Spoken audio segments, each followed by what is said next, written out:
You're freaking joking. You are freaking joking. There is... Oh my god, I've been muted this entire time? Oh my god. Hello there! My name is Gruff Donar, and I am streaming from aboard the Twilight Saber, and welcome to the best stream on the planet, in the galaxy.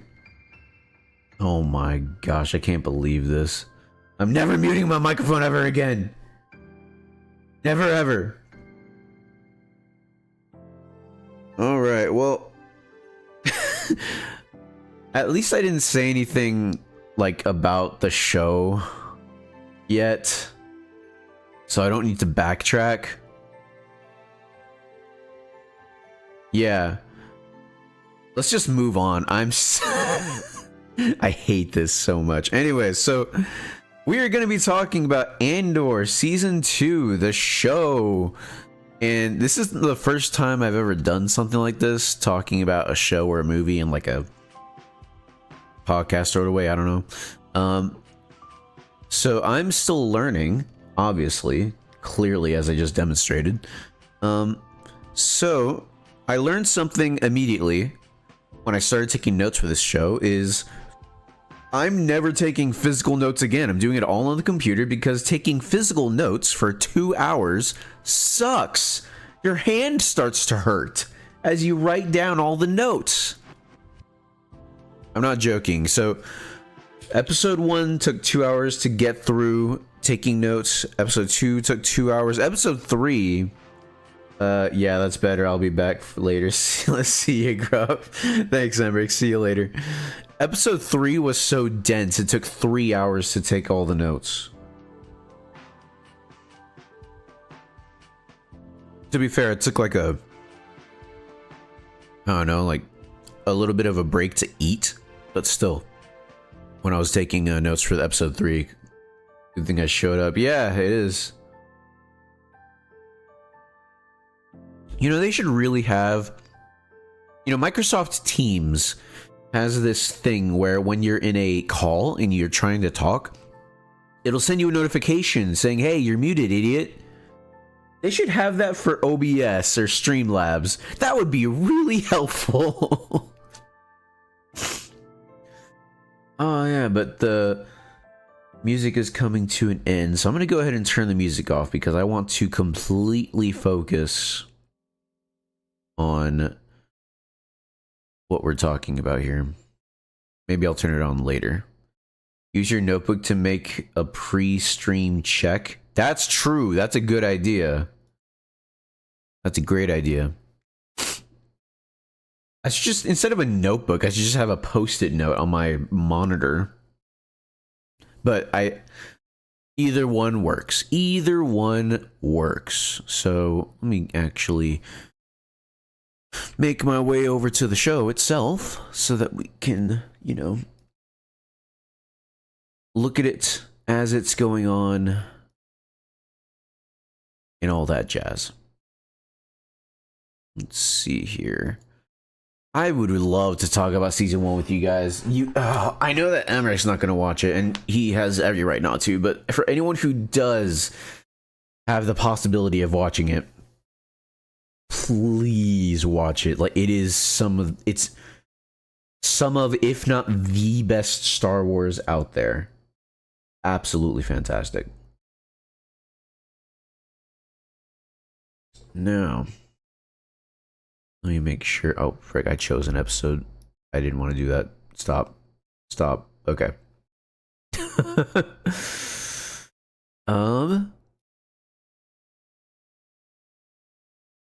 Cool.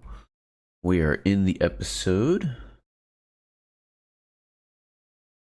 I wish I got maybe one of these days, maybe the next time, because there's going to be a next time. I'm going to be doing this for all of season 2. I want to. It's going to be a huge undertaking because, but whatever. I want to talk about Andor as long as it comes out, because it is some of the best Star Wars out there, like I said, and I want to savor it, and I want to talk about it, and I want my enjoyments to be documented. So anyway, I wanted to have like a whole logo, like late what's it called? Live from the Twilight Saber, you know, all that jazz. Here we go. As long as it's good, you mean? Yeah, are you still talking about like having a sticky note or a note for myself to make sure I'm not muted? Yeah. All right, so before we get started, I did write down a preamble. All right, so this is the first time I'm actually doing a stream dedicated to anything Star Wars. Except for the Jango Fett, you know, Star Wars Bounty Hunter game, but that was years ago. So I guess I should tell you about what I think about Star Wars and how it's affected my life. So I have a very common experience with Star Wars that, like, oh, we loved it as kids. We went to see it in theaters. We saw Revenge of the Sith in theaters. That's the only one I had seen at that point. Then years passed, and then we eventually saw The Force Awakens in theaters, and that was not a good experience. We hated it. We were one of the few haters of that show, that movie. As soon as it came out, we went to the local Chili's and we started bad-mouthing the show. We started talking all this trash, like, why did they do this? Why did they do that? Why is this character a retard? You know, all kinds of stuff. Because we're based. And we saw through the veil. And, but I don't want to immediately start bad-mouthing the sequel trilogy yet, even though it totally deserves it. We loved Star Wars growing up. Star Wars, it was, you know how like people say Halo it wasn't just a game, it was a place to go. That's kind of how Star Wars was, but it was even more far-reaching than Halo, which I don't think is controversial to say. Like, it wasn't just a game you could go to play or a movie you could watch.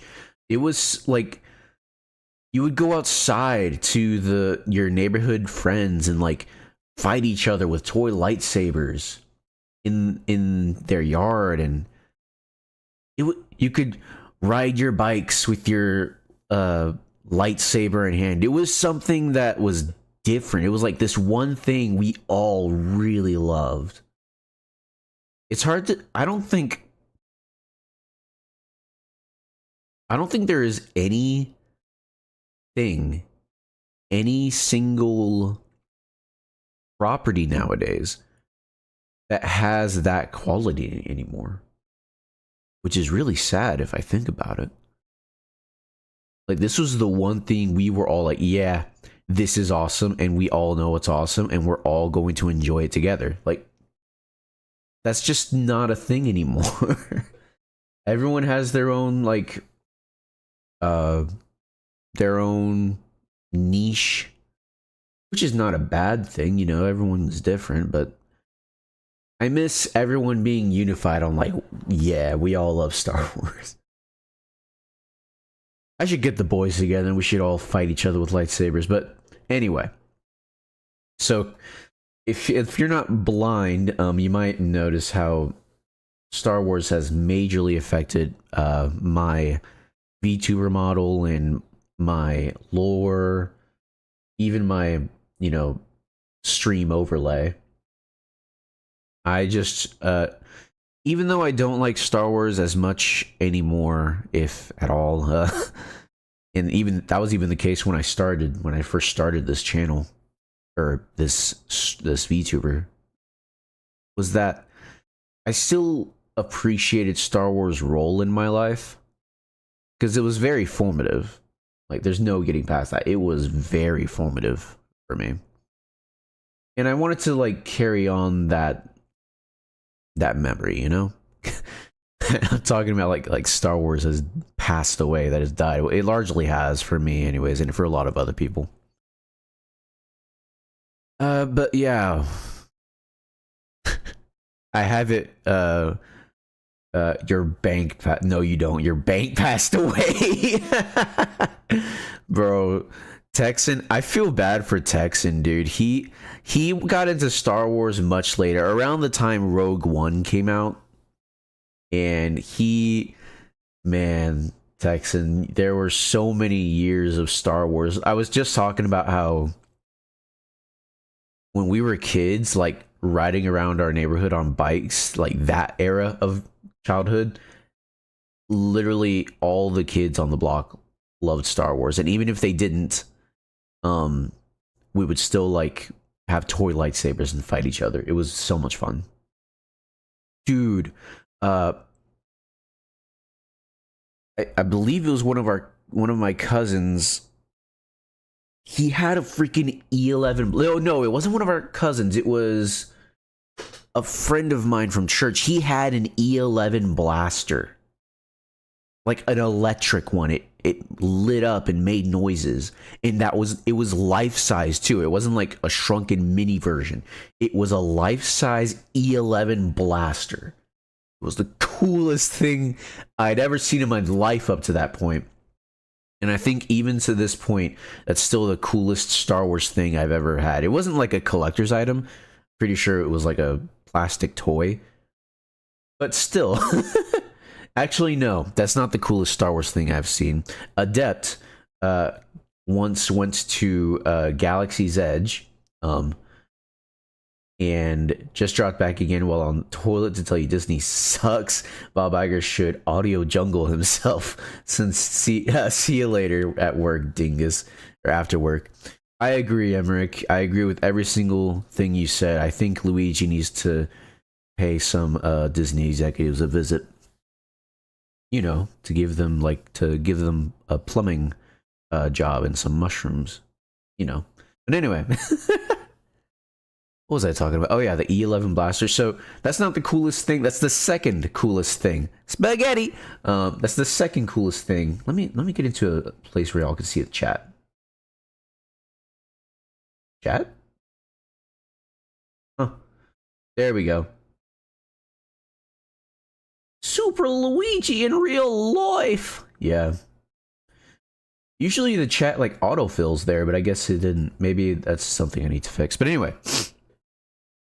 So, the E11 blaster was the second coolest thing I'd ever seen. The first cool thing was Adept had been to Galaxy's Edge, and he brought back with him a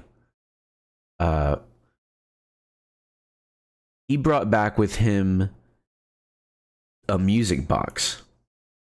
It was a wooden music box with carvings in it that looked like the Imperial insignia and various other carvings. And when you open it and you roll it, it plays the Imperial March. That's the coolest thing for Star Wars I've ever gotten. And I have it. I still have it. It's in my speeder right now, but I still have it.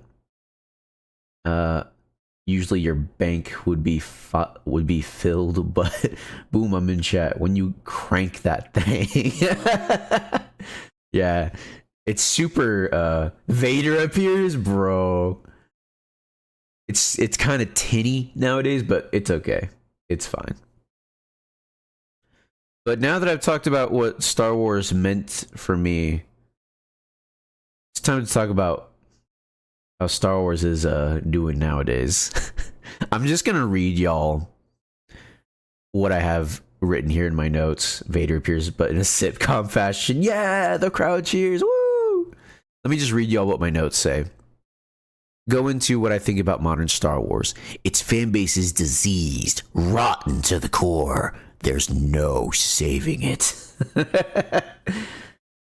Has to pause before saying anything. Yeah, because everyone's cheering for Vader. Bro, Star Wars today freaking sucks.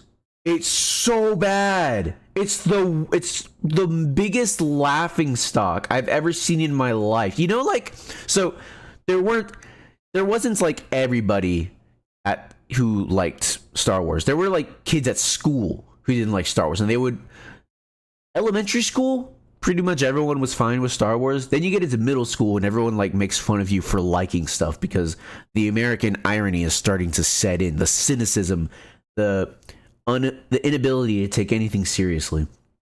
Fandom has bank, but they give a bank to Disney. Exactly. Freaking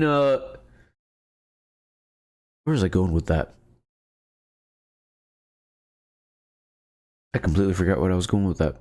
But anyways, yeah, so oh yeah, now I remember. So those kids, I promise this is going somewhere. Those kids back in the day who would bully kids for liking Star Wars, they thought that Star Wars was like this laughing stock that you know, why would anyone like it? You know, it's so cringe, it's so nerdy. Eh.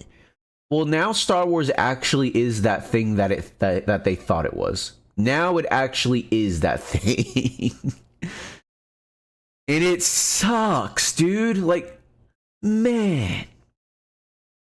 How could they do this? So we can go piece by piece. I hate anyone who likes Star Wars. I like old Star Wars, so I don't know how you feel about that. And you like old Star Wars too. I promise you do. I guess I might as well go through all the things that have happened to Star Wars. Star Wars movies. So, what the heck?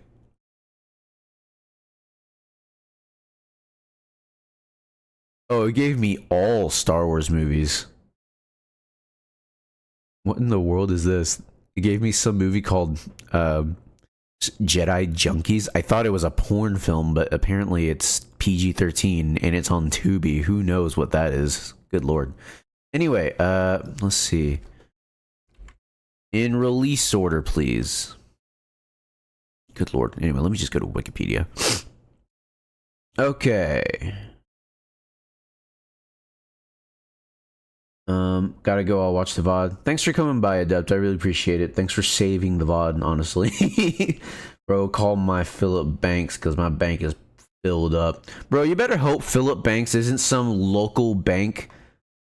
Is Philip Banks a person or a local bank? Don't freaking dox us again, you fool. What was I gonna say? Oh yeah, so as a kid, you know, I watched the original trilogy on DVD and watched The Phantom Menace, Attack of the Clones, and Revenge of the Sith as they came out. Philip Banks is a character from Fresh Prince of Bel-Air, played by James Avery. Oh, okay, cool. Yeah, you've been on that Fresh Prince pack lately. I see you. And then, let's see. 10 years go by. Yo, you finished it? That's insane. I've never done that. One day. So, now I gotta find something else to binge. Hey, you should, binge freaking, King of the Hill? Sure. Go ahead, buddy. I was gonna try and come up with a show that I like to watch, but yeah, go ahead. Watch King of the Hill. That's a good show. I've watched up to season 2, I think. Anyway. So, Revenge of the Sith comes out. Now we gotta do the DC stuff. Okay, yeah. We'll do it. Get us a HBO subscription and get on it. If it's still there. You know what? No, don't get a subscription. Buy it from Amazon and yeah, then we just own it. Freaking buy it, own it forever, watch it. Boom. Anyways, back to Star Wars. You know what? No, frick DC. Finish the Clone Wars. You never finished the Clone Wars. Watch all the Clone Wars. Alright. Back to Star Wars. Episode 3 comes out. We watch it in theaters. I really liked it. I had mixed feelings at the time because, not because I actually had a nuanced view on film or anything, but because it was this is the Clone Wars. We'll get to that. We'll get to that, dude. But But I mainly had a mixed view on it because of the bittersweet ending that it had. Nowadays, I really like it, even though it has a bunch of problems, like loads of problems. Fast forward 10 years, we've had tons of games. We had the Clone Wars TV show. We were largely Star Wars had. Oh yeah, we had the Force Unleashed. We had Star Wars fans had a good time, you know. Star Wars fans, things were good. There weren't any more movies, but there was constantly a steady stream of other kinds of content, and I think it became pretty clear that I think the core audience of Star Wars, I think there's more gamers in the core audience of Star Wars than there are strict moviegoers only. So that happened. So I think we were all good. Everything was fine. Then 10 years passed. Disney was the snake in the Garden of Eden for George Lucas to bite the apple. Okay, calm down. Good lord. Bro's in his cave, muttering, "It's all as foretold. Disney came and made a George Lucas sin. This is original sin." Like, bro, I saw it. Oh man. Chat, what did he see? What did he see? Anyway, he told me. Oh, that's funny. So, I remember reading about this because my dad got us a subscription in Game Informer, and Game Informer covered it. But George Lucas ended up selling Star Wars to Disney. And back then, I didn't really think anything of it other than, oh, Disney bought it. That means they're going to make movies. Yay! But if it were me now, and I saw that happening, like, let's even forget that, you know, Disney is like the horrible corporation that it is today, even though apparently they've been like that for a while. Let's forget any of that. If I saw Disney buying Star Wars from George Lucas, that would raise an eyebrow, because I'm like, wait a minute, isn't that George's baby? Isn't that like his life's work? Well, I didn't think anything of it. And then fast forward to 2015, The Force Awakens comes out, and it was terrible. It was awful. I hated it. It was nothing that I wanted from a new Star Wars film. Absolutely nothing at all. Terrible, terrible film. I will not get into specifics. Last Jedi, even worse. I had a weird experience with Last Jedi, because as I was watching it, I was like, yeah, this is even worse. This is the worst thing to happen to Star Wars, but I'm having fun. I think I had checked out by that point. I was like, yeah, this is awful, but I'm going to enjoy it. And yeah, so I had fun, but that was the end of Star Wars. Like, The Force Awakens already did a lot of damage, but The Last Jedi cemented all that, dude. It was over. It was over. And Disney, like any other corporation, they have too much pride to walk back on their bad decisions. And so they keep... This movie has cast a shadow on everything else they've ever done. Everything else they do is dictated by this movie, and maybe I'll get into that later on. I don't know.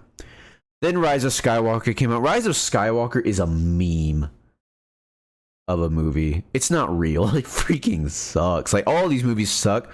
Rise of Skywalker is... I think it's worse. I don't know. This is a constant discussion. Which is worse, Rise of Skywalker or Last Jedi? They're both monstrous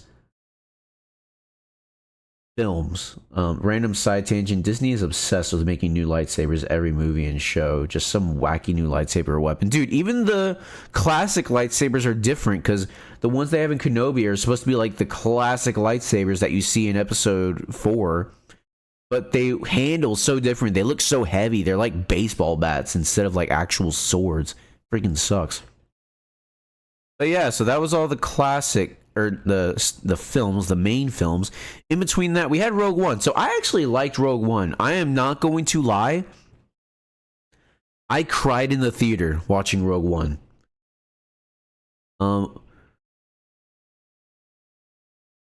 Like when the Star Destroyer crashes into the shield and the music plays, I cried.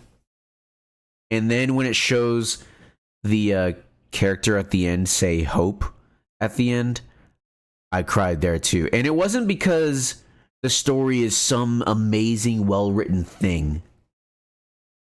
It was just an emotional response, because I haven't cried since then. It doesn't get me. It's not the writing that does that. It was seeing what I grew up with treated with it's more than respect. It was treated with reverence. Because y'all gotta remember, man, this I weep inside. Kids are not gonna know. Star Wars was mythic. Star Wars was like a legend in American culture. And I saw the respect and reverence that Star Wars deserved represented in Rogue One, and my emotions overcame me. I loved it. I know a lot of people have mixed feelings on Rogue One. I loved it. I watched it recently, and while more of its issues are more apparent to me now, I still respect the film. So I can see its issues, but I still respect the film for just the respect it has for Star Wars. Then we move on to the other spin-off movie, Solo. This movie. I forget that Solo exists. Hold on, before I move on to Solo, let me read y'all's chats.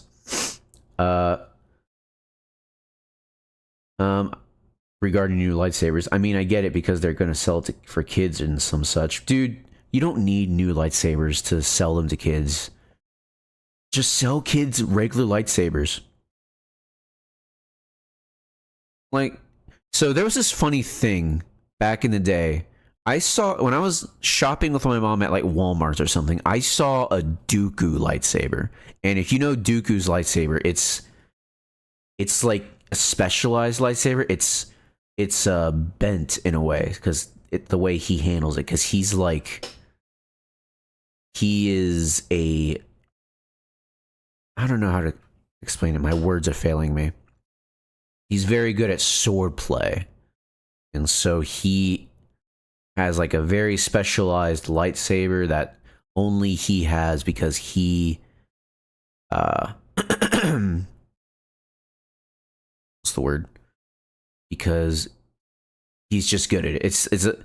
And so I see the hilt on the shelf. Like, oh, that's Dooku's lightsaber. It's instantly recognizable. And I have this reaction in me. I was a kid at this point, like single digits kid. That's how young I was. And I didn't want it.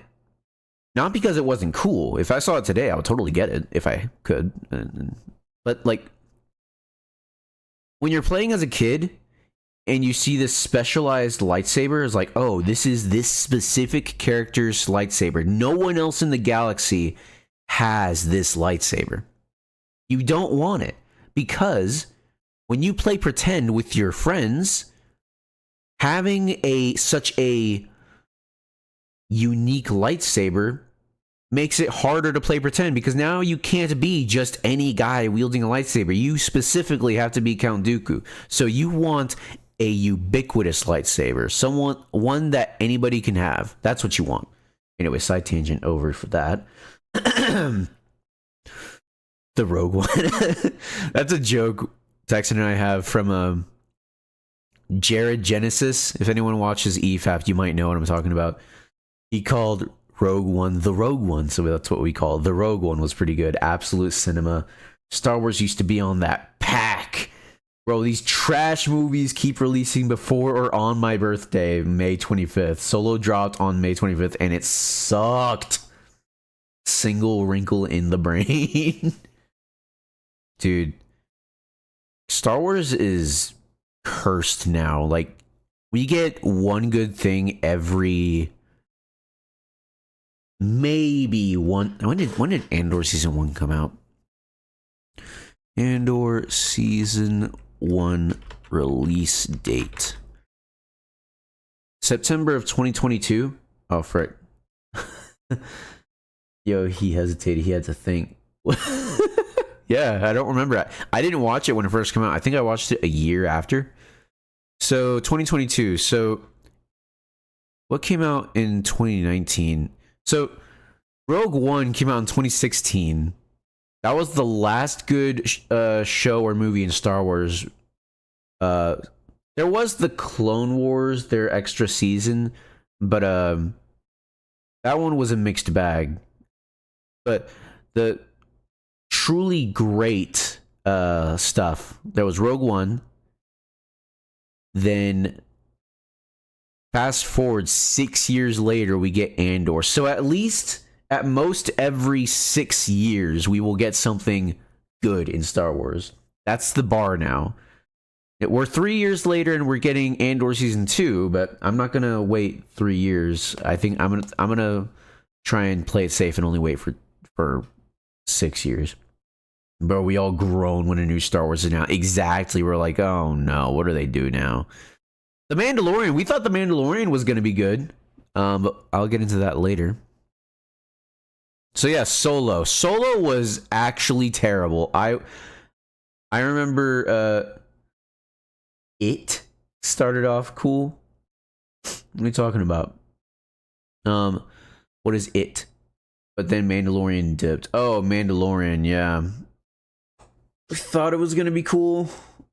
And then it just got worse and worse and worse and worse and worse.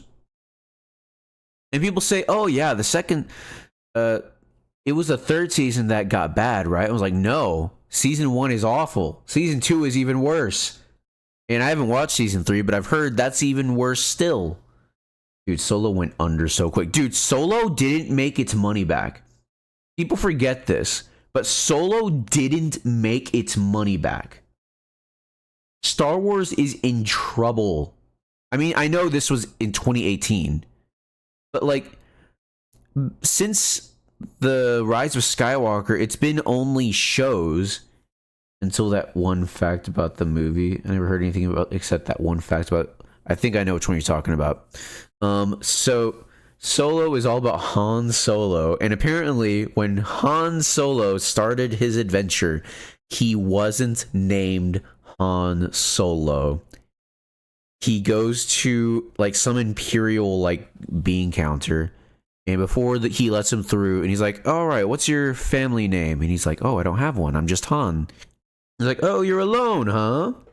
Okay. Then you shall be dubbed Han Solo." More like Han Stupido, dude. For real. This is the stupidest thing. See, here's the thing. Every time a Star Wars thing comes out nowadays, you think, wow, that is the dumbest thing I've ever seen. Then the next Star Wars thing comes out, and it does something even worse. Not only that, there was this one scene. I was watching this with Adept, and when this scene happened, I bust out laughing to the point where I was almost screaming. It was so funny. I'll be here in around 2 hours. Can't wait to dog on Star Wars. Yeah, absolutely. So let me paint the scene. Let me paint the picture for you. More like Han over the pen because the writer's brain dead. Y'all are done. It's a wrap for y'all. For real. So Han is being held hostage in a building, a tall building. He's at the top of the building, by the way. And this building, for anyone who knows the show or the movie, don't worry about the specifics. I'm just painting a brief picture. This one building is a ship. We'll just call it a ship now. He's at the top of the ship, but it's in the shape of a building. It's tall. He's at the top of it, and this ship is just in the middle of a desert. Like, the middle of nowhere. There's nothing. And Chewie has been taken hostage and led away from the ship. And they have a pretty big head start. They've been walking for a little bit. But then, Han, he is able to escape. And so, of course, he's like, I want to save Chewbacca. So he runs after them. End scene. Then we see the guy who has Chewbacca prisoner. You can see the ship in the background. It's like, dude, it's like, how do I even explain this? It's like a mile away. Maybe between half a mile and a mile away. It's a ways away. Like, it's out of focus. And yeah, it's a mile away. I'm safe to say that. And he's walking away. You can see all his footsteps because they're in the desert. All his footprints. And he's walking over a dune with a gun trained on Chewie. He's walking over it. He gets to the top of the dune, and who does he see in front of him? But Han freaking Solo. How did he get there? He freaking teleports, and it is the most blatant teleport I've ever seen in a movie. Bro, I wish the movie was called Han freaking Solo. Dude, because, like, they don't even, like, do the rule of, is it the rule of thirds? I don't remember. Where when two characters are talking and you flip the camera between them, one character remains on the left and one character remains on the right. Whatever that rule is, they don't even do that. They don't even mess with that to try and get you to somehow believe that Han was able to make it here. He just appears. It is the most blatant mistake I've ever seen in a film. Anyways.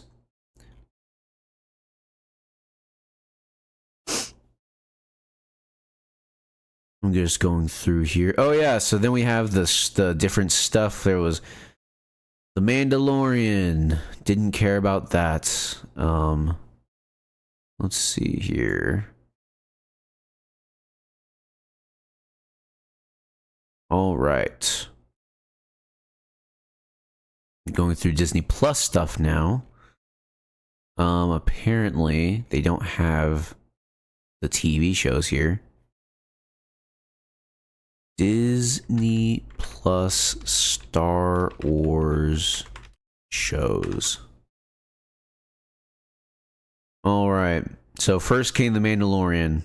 I enjoyed the first season when it started, but by the end I was like, I don't know about this. I should have hated it because of what it was, like all the stuff that went wrong. Visions, I really wanted to like Visions, but once you get past the immediate, guess you could say you had a bad feeling about this. Yeah, I did. Yeah, I did. So, Visions, Star Wars Visions was cool, but once you get past the immediate feeling of, yeah, that was neat, that was super cool, it doesn't really stick with you because it's just a bunch of shorts, and unfortunately, none of them took the time to really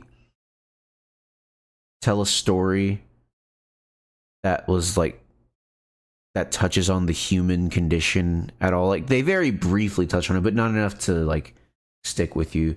Not the rock one, the Rock Band one was sick. Can't change my mind. Yeah, they were all cool.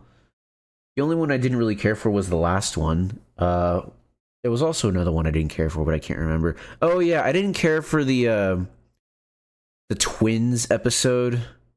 This is kind of a thing with me and Studio Trigger, but I kind of hate how all the Studio Trigger stuff I've seen doesn't even try to make sense by the end. I kind of hate it. I was like, y'all have some of the best animation out there. Why do y'all continue to make stories that don't make sense. Please, Christ. I think they're making one Vision episode in actual series. Yeah, they are. They're making an actual series. Thank Christ. I wanted, that was what I was saying when I first watched it. I want to see a full-on animated series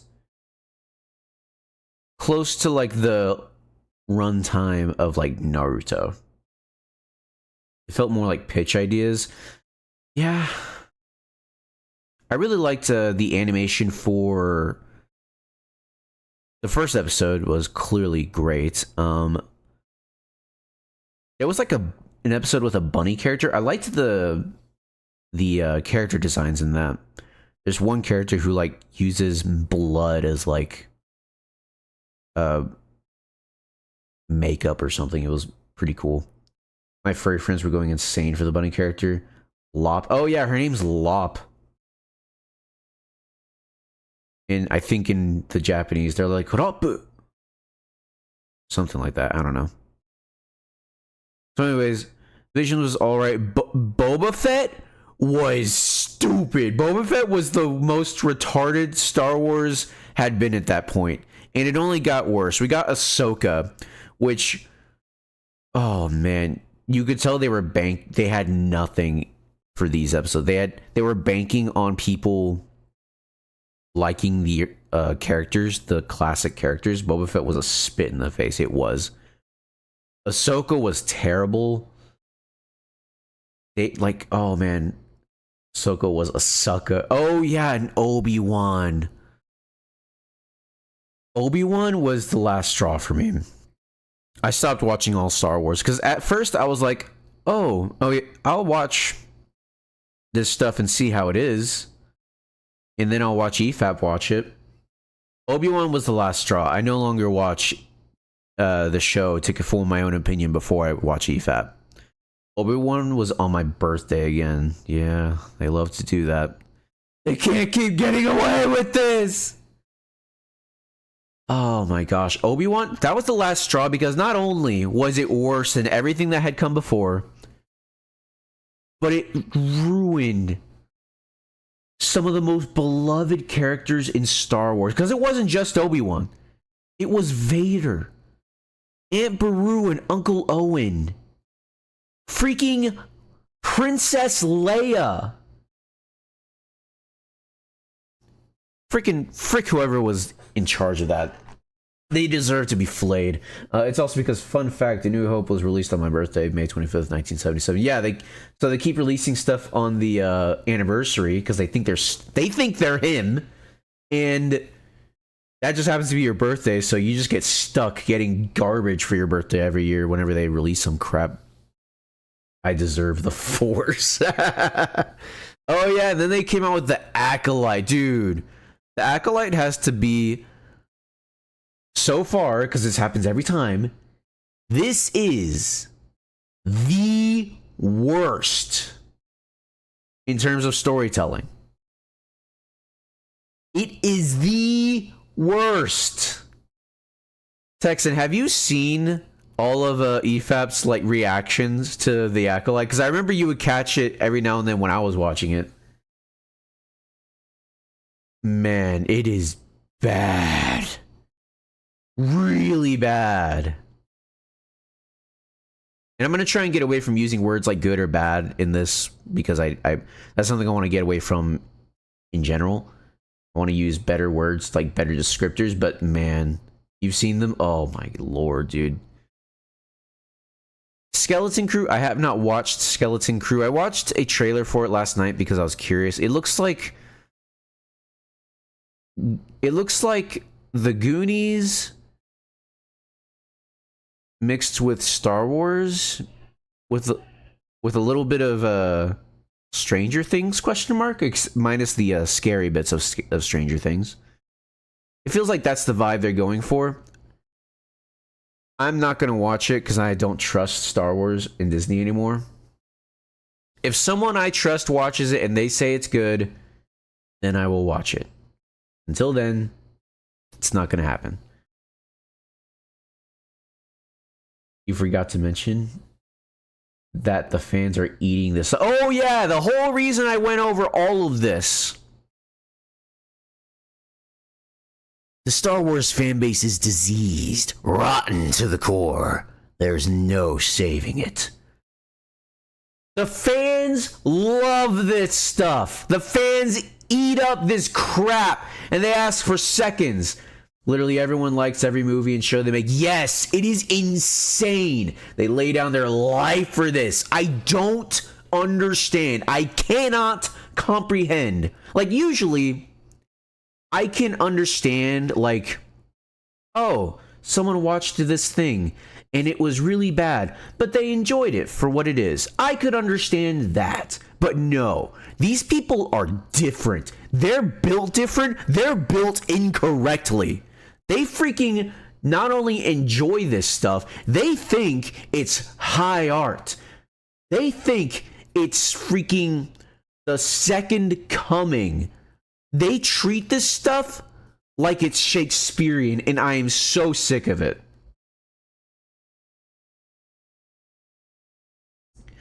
They thought Ahsoka was amazing. They thought the Acolyte was good. And it's always for some other reason. It's never because of the storytelling. It's always some really, really surface level thing, like, whoa, this looks super cool. We've never seen something that looks this cool in Star Wars. Wow.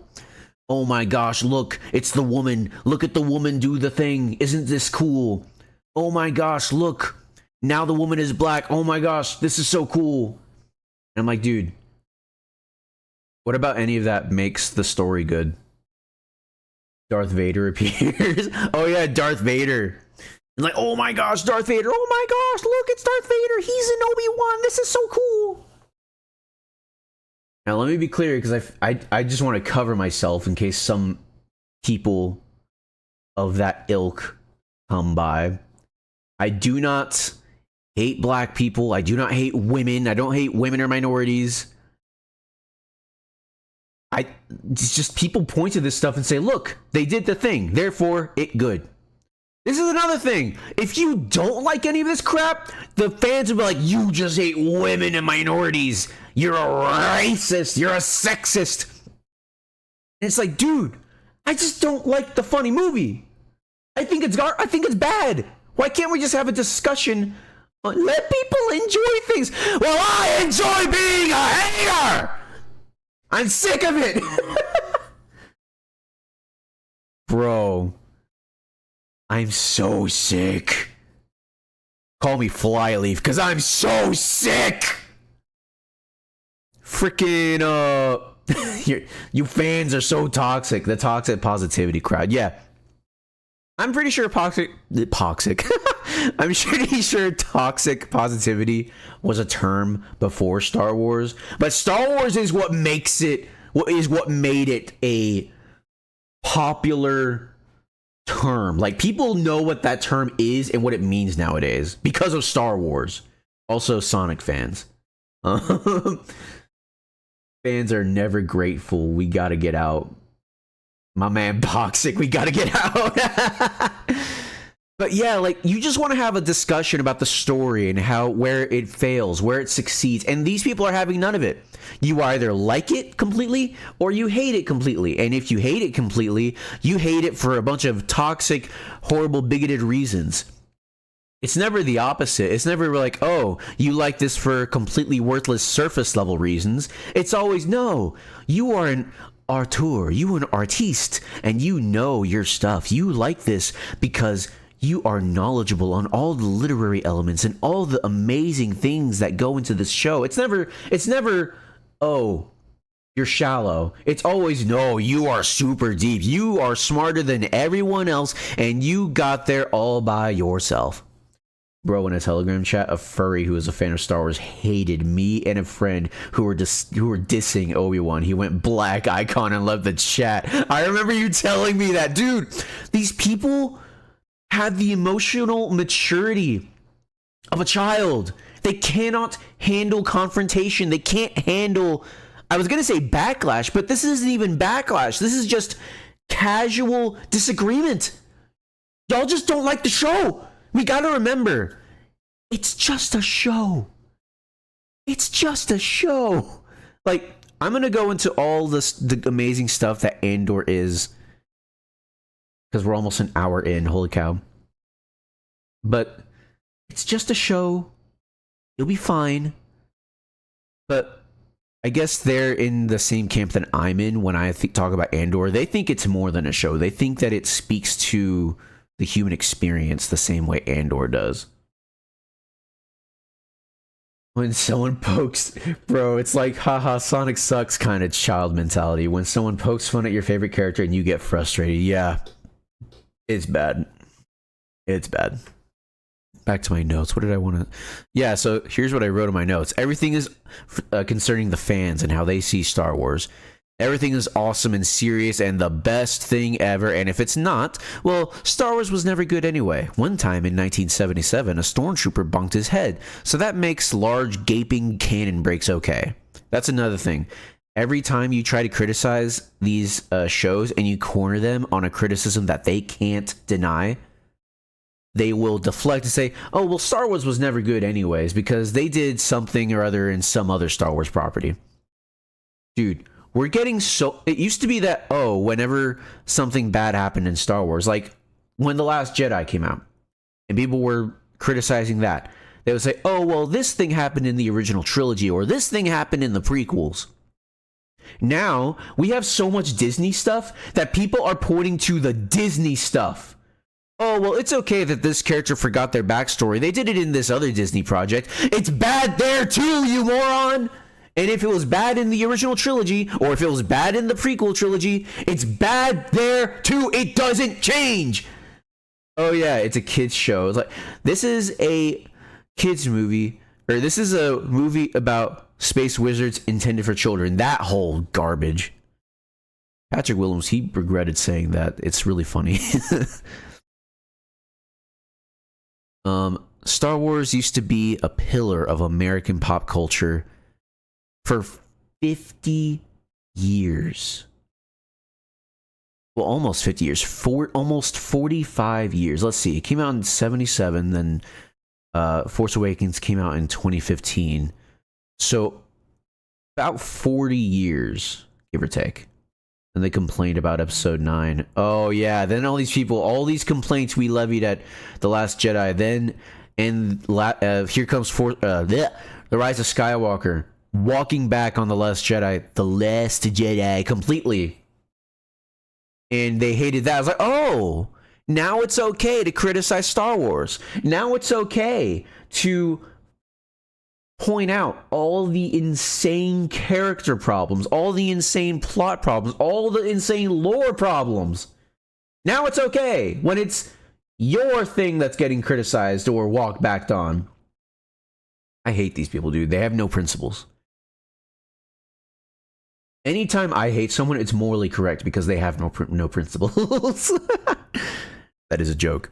Anyways, Star Wars used to be this pillar of American pop culture for 40 years, almost half a century.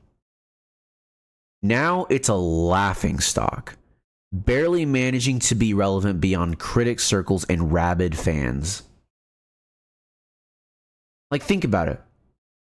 When I first started this story, it was like, oh, all the kids on my block, we all loved Star Wars. We would all like fight with toy lightsabers.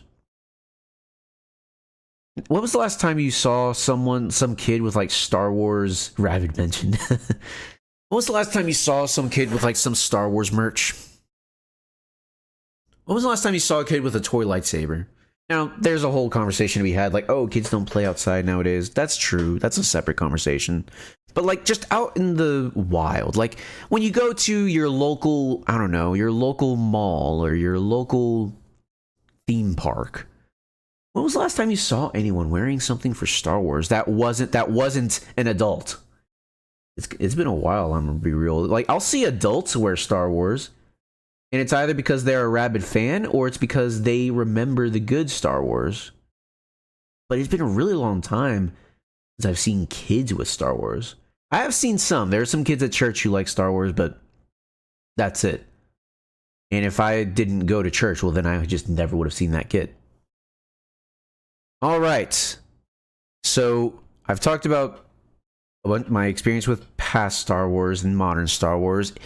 In comes Andor Season 1. It's normally FNAF, Poppy Playtime, Minecraft, Sonic, etc. I feel bad when I see that it's Sonic, bro, dude. Oh, man. What a tragedy. Anyway, here comes Andor Season 1. And I didn't watch it. Because like I said, after Obi-Wan, I was burnt. I didn't want to watch anything anymore. We have to spread the good news of Sonic Adventure 2. Absolutely, brother. Go forward with God. Because at this point, it just felt like an abusive relationship. Like, oh, maybe this time they'll be different. No, I stopped. Got out of it. Sick of it. Didn't want to return. And in my notes, I say, oh, it's because I don't think anyone expected it to be good. You gotta get out of it, bro. Same with Sonic. Yeah. You say lol JK, but is it really lol JK? Is it really? But then I watched Andor, and it blew my mind with how good it was. And it wasn't good because it was like, oh, there are galaxy-threatening stakes. There's Jedi. There's Sith. No, there's none of that. I say little JK because you liked Shadow, so maybe it'll get better. I liked Shadow's gameplay. I did not like its story. That's the key difference there. But anyway. It's just about the average person. The average person in Andor. In the world of Star Wars. We see the show shows us a bunch of different individuals that live in this galaxy, and we see just what life is like for them. We see why they fight, why they die. We see everything that makes these people who they are. The average person facing the Imperial era, exactly. Let's see. There's, like I said, there aren't any galaxy-threatening stakes, no Jedi, no Sith, nothing. Just showing what the average life is like for an average citizen living in the Star Wars universe, how their lives are affected by the Empire's rule, how their lives begin or end because of it. I absolutely loved Andor Season 1, what it had to say about freedom and tyranny, about the nuance of its characters, about the soul it managed to breathe back into the world of Star Wars. That's another thing.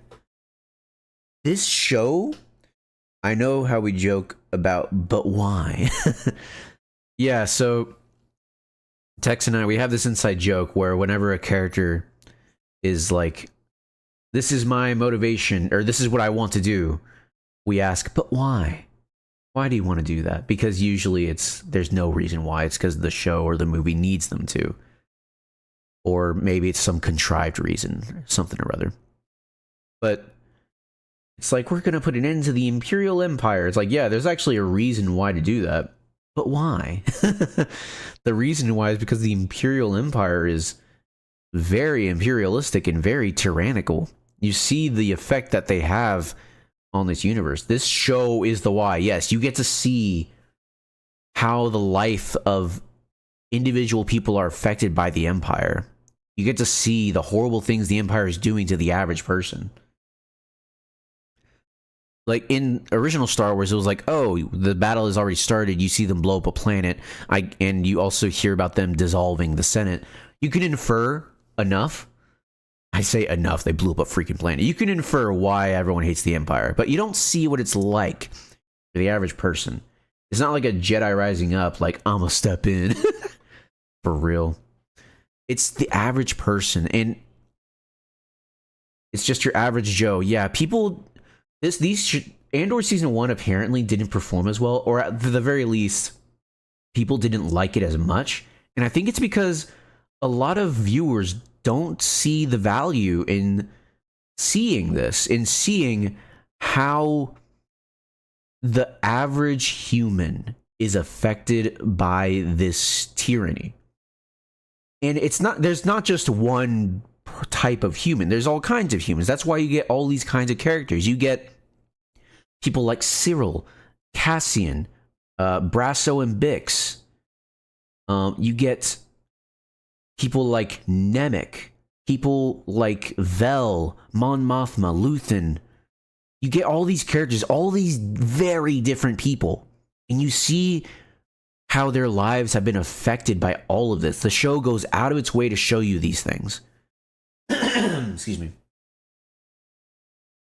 And it speaks to the human condition, or how, like, these people react to these things. And it can be informed by how they were raised, like where they came from, why they're doing this.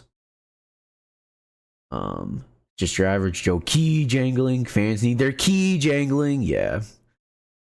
I remember, I don't know if Star Wars Theory has gone back on this, but he says he agreed that Andor was good, but he personally didn't care for it because there weren't any Jedi or any of the fantastical stuff that usually goes with Star Wars. And to be fair, I could see where he's coming from. But I would hope that you could get past that and see the amazing character work on display here. Star Wars fan needs Subway Surfer playing on the side with Andor. It's true. And the first season, it speaks to the ideas of freedom versus tyranny.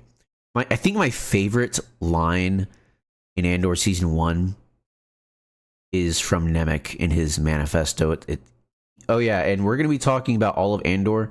Just in case you guys don't know, I'm off to work out. Good luck with the video. Let them have it. I will. Speak the truth.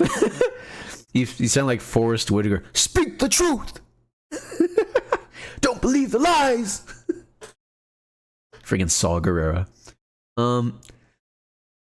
What was I saying? Now go.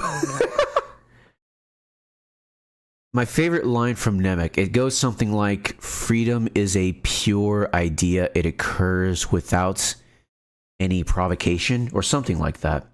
Like, it's a natural idea, a natural feeling that we strive for.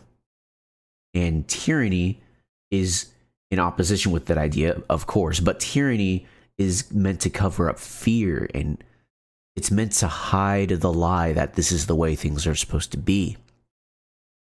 And any act against that tyranny pushes freedom's lines forward, because tyranny is brittle. Because what is tyranny? It's keeping someone restrained. But freedom is the lack of restraint. And freedom is a natural occurring idea. It occurs without instruction. And so immediately that tyranny is shattered. Tyranny is brittle. It's such a good... He didn't say all that. He only said the first 2 lines I said, but it's just powerful ideas that you can really think about. Talks about, let's see, the nuance of its characters. I talked about that, all the different walks of life these people come from. And all of this is just soul. This is soul being breathed back into Star Wars. Now we're at season 2, and while I feel lucky that we got this far despite season 1 not having the highest ratings, I was also afraid of season 2 becoming a mess, just like just about every other Disney Star Wars property. I was afraid that this show was going to slip. You know, I'm glad that season 1 ended on a cliffhanger that you could infer what happens between that and Rogue One, because I was really afraid this show was going to be bad. But if I had to rate the show,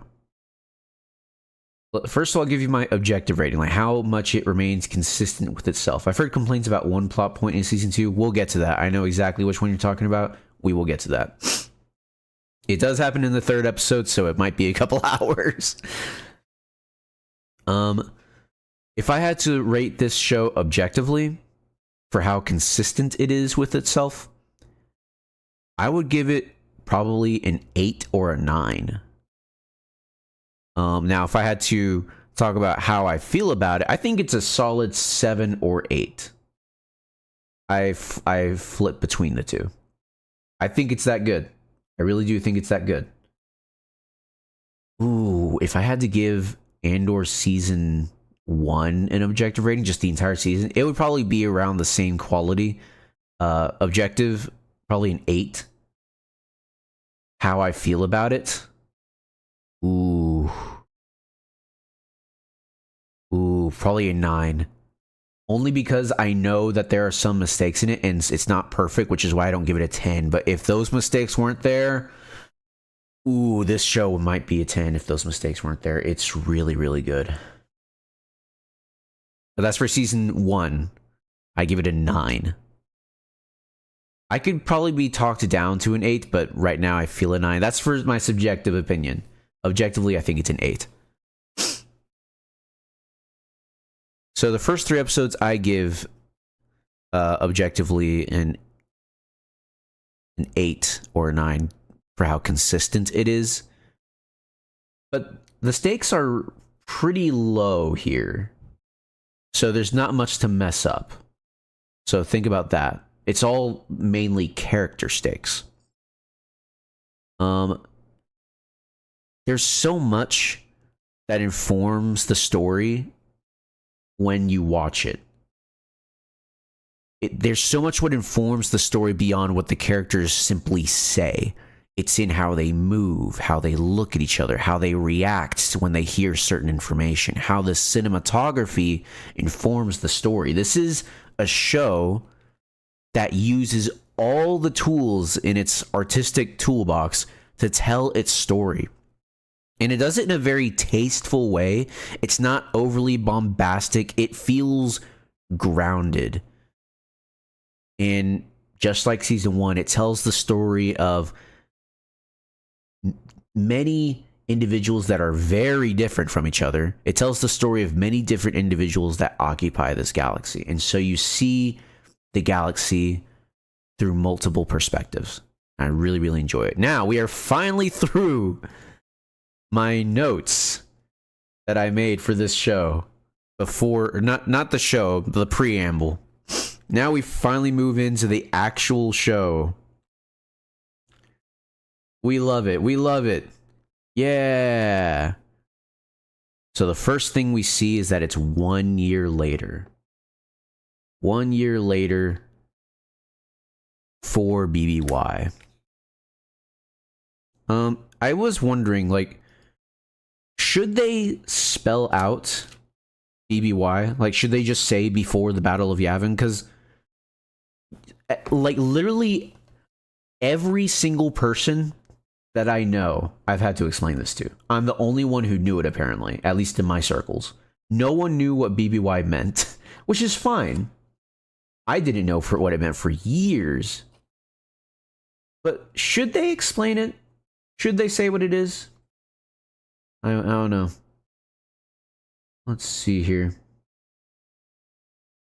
I wish I could show a little bit of the screen, but I think maybe next time I'll have to download the episodes somehow. Maybe use VLC. I don't know. And we immediately see a ship hangar like light up loudly. It's a very impressive display of framing and cinematography, because your eyes are immediately drawn to 3 things in this room: the TIE fighter, which occupies most of the space, a droid, which is closer to the camera, and then you see a mechanic walking toward the TIE fighter.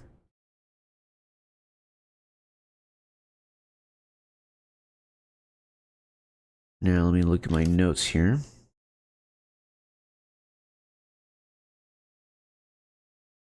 So it's visually stunning. The audio design is great, because when the lights all flicker on, like, they don't just turn on, they thud on, and it's really jarring, and I love it. It's a great opening. these things, they demonstrate intention and scale. The cinematography elevates this show much more than, shows that, don't have good cinematography. Everything is clearly visible and identifiable. And not just in this, like, sterile hangar. This is something that persists throughout the show. Like, even in areas that are dirty or in a jungle, things are still clearly identifiable when the show wants them to be. And we see this this mechanic working on this TIE fighter. Just seems to be pretty standard, nothing out of the ordinary. She does look at a screen for a bit and has a look on her face, like she's thinking about something. She walks out of the TIE fighter, and we see the title drop for where we are. We are at Sinar Test Facility 73. This is one thing I'm not sure. This is a personal thing. I kind of wish they wouldn't show, like, the names of places that we're at. I like it when in the original films we had to deduce where people were by their dialogue, and we learned about things naturally that way. Here it just, I don't know, it feels out of sync with Star Wars. I understand they did this for Rogue One. So they're probably just trying to remain consistent with that movie because Andor is, like, one of the main characters in that movie. Honestly, I think he might be a side character. I don't know, in that movie. But so maybe they're just trying to remain consistent to that. Personally, I wish it was the opposite, because I also wish it wasn't the case in Rogue One as well.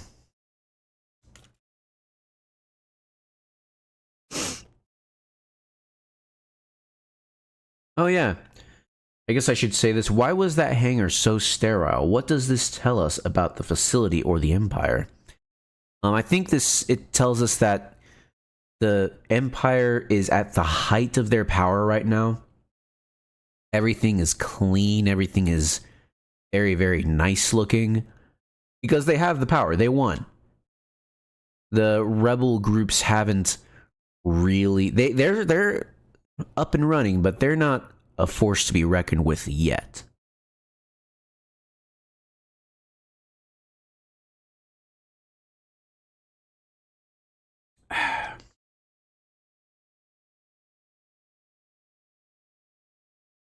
Just going through my notes here. And we see Cassian. He's in a Imperial pilot uniform, but instead of being completely black, it's a bit red. It has red highlights. And some guards pass by, and he reaches for his blaster. I guess he's not completely incognito. Who knows? Maybe if they notice him, they'll be like, hey, you're not supposed to be here, because they're stormtroopers. Maybe they would know he was the Imperial pilot or not. Or maybe the filmmakers just thought it looked cool. Who knows? Here we learn the name of the mechanic. Her name is Nia. She comes in and says that, oh, let me rewind it a bit. Nia comes in and Andor recognizes her. But I say he recognizes her. He says Nia with a question mark. Like, Nia? Are you Nia? I guess this is the first time they're meeting. And she's a mechanic. He's a rebel in disguise. This is their first time meeting. And he begins with, how's it look? It's good. It's prepped for a test flight in the morning. The password tonight is Kafrene. So he is going to take this TIE fighter. Got the key. She gives him the key, tells him to wait for the supervisor to leave before he makes a move.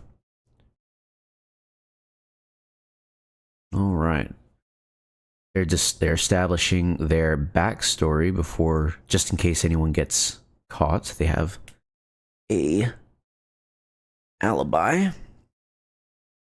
And she is starkly afraid. Very, very afraid. She doesn't even want to look at his face. Someone told her, like, she's not even allowed to see his face. But she's like, or Andor, he says, no, it's fine, don't worry about it. It's okay. She's extremely nervous, and Andor says, don't worry. Nervousness keeps us awake.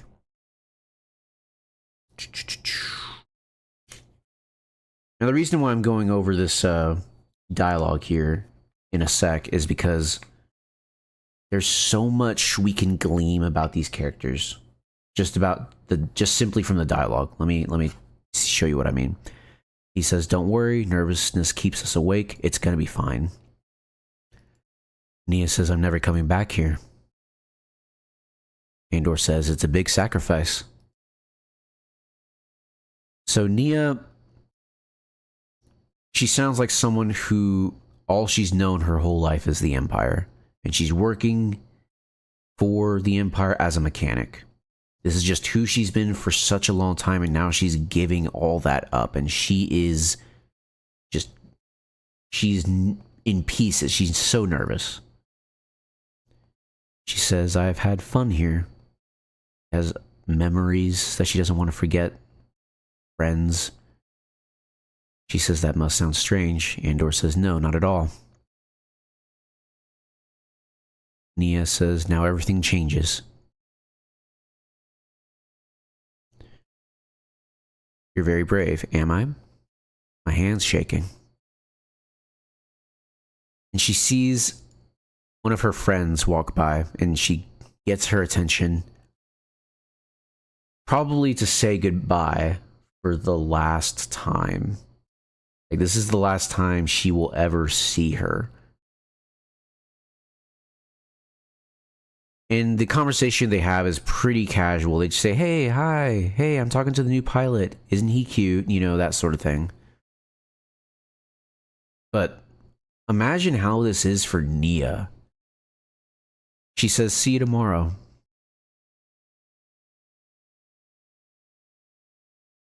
And yeah, that her friend walks off, never to be seen again.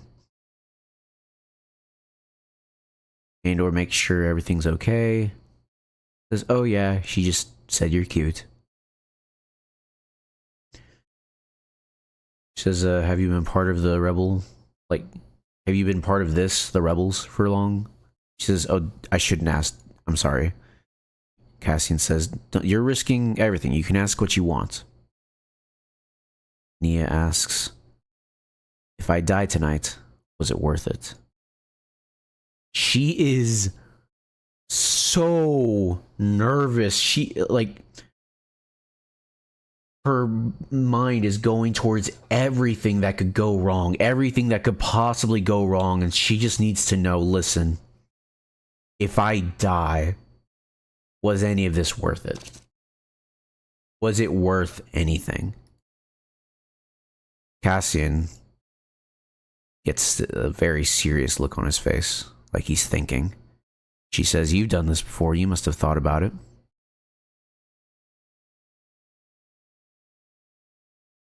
He says, "This makes it worth it.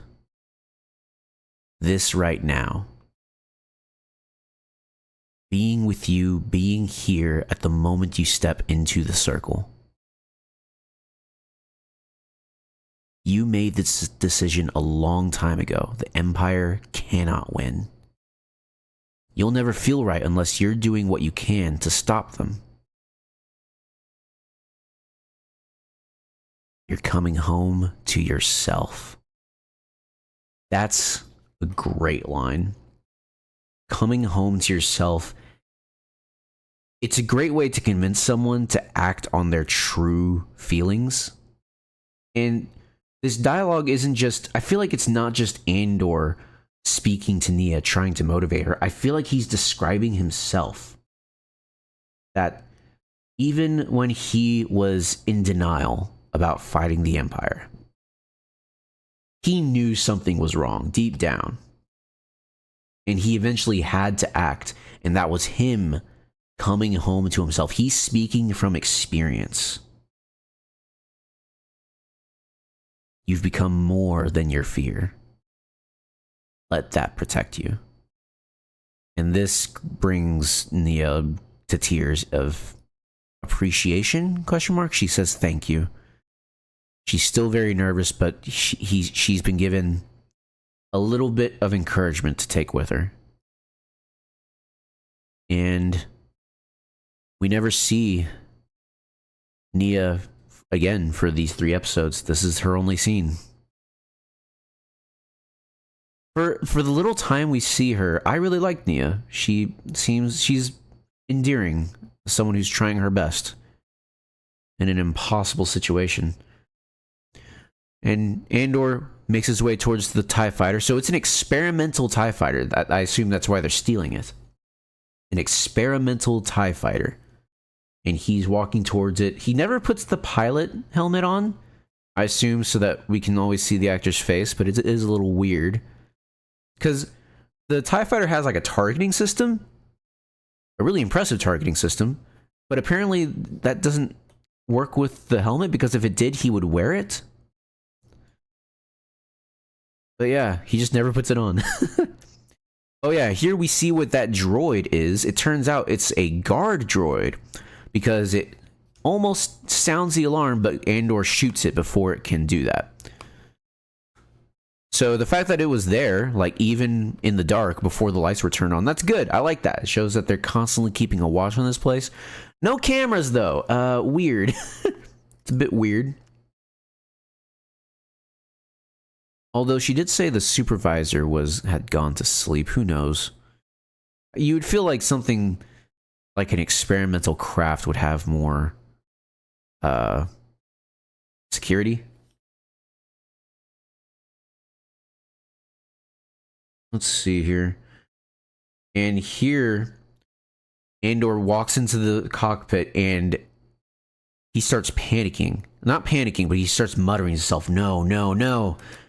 This TIE fighter is not the model that Andor trained for.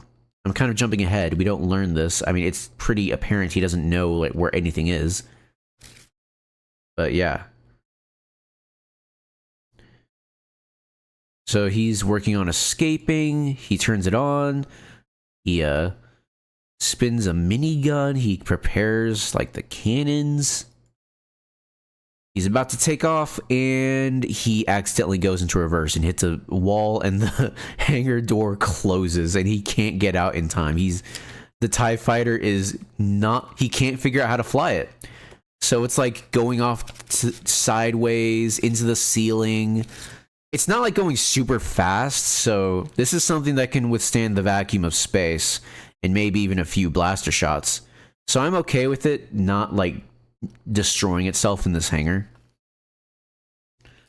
But yeah, some stormtroopers come in and they immediately start shooting at it, because what else can you do? It's weird that there's no emergency shutoff switch. Oh, and I just noticed something when he takes off. Do y'all remember in The Force Awakens when Finn and what's his name? What was Oscar Isaac's character? What was his name?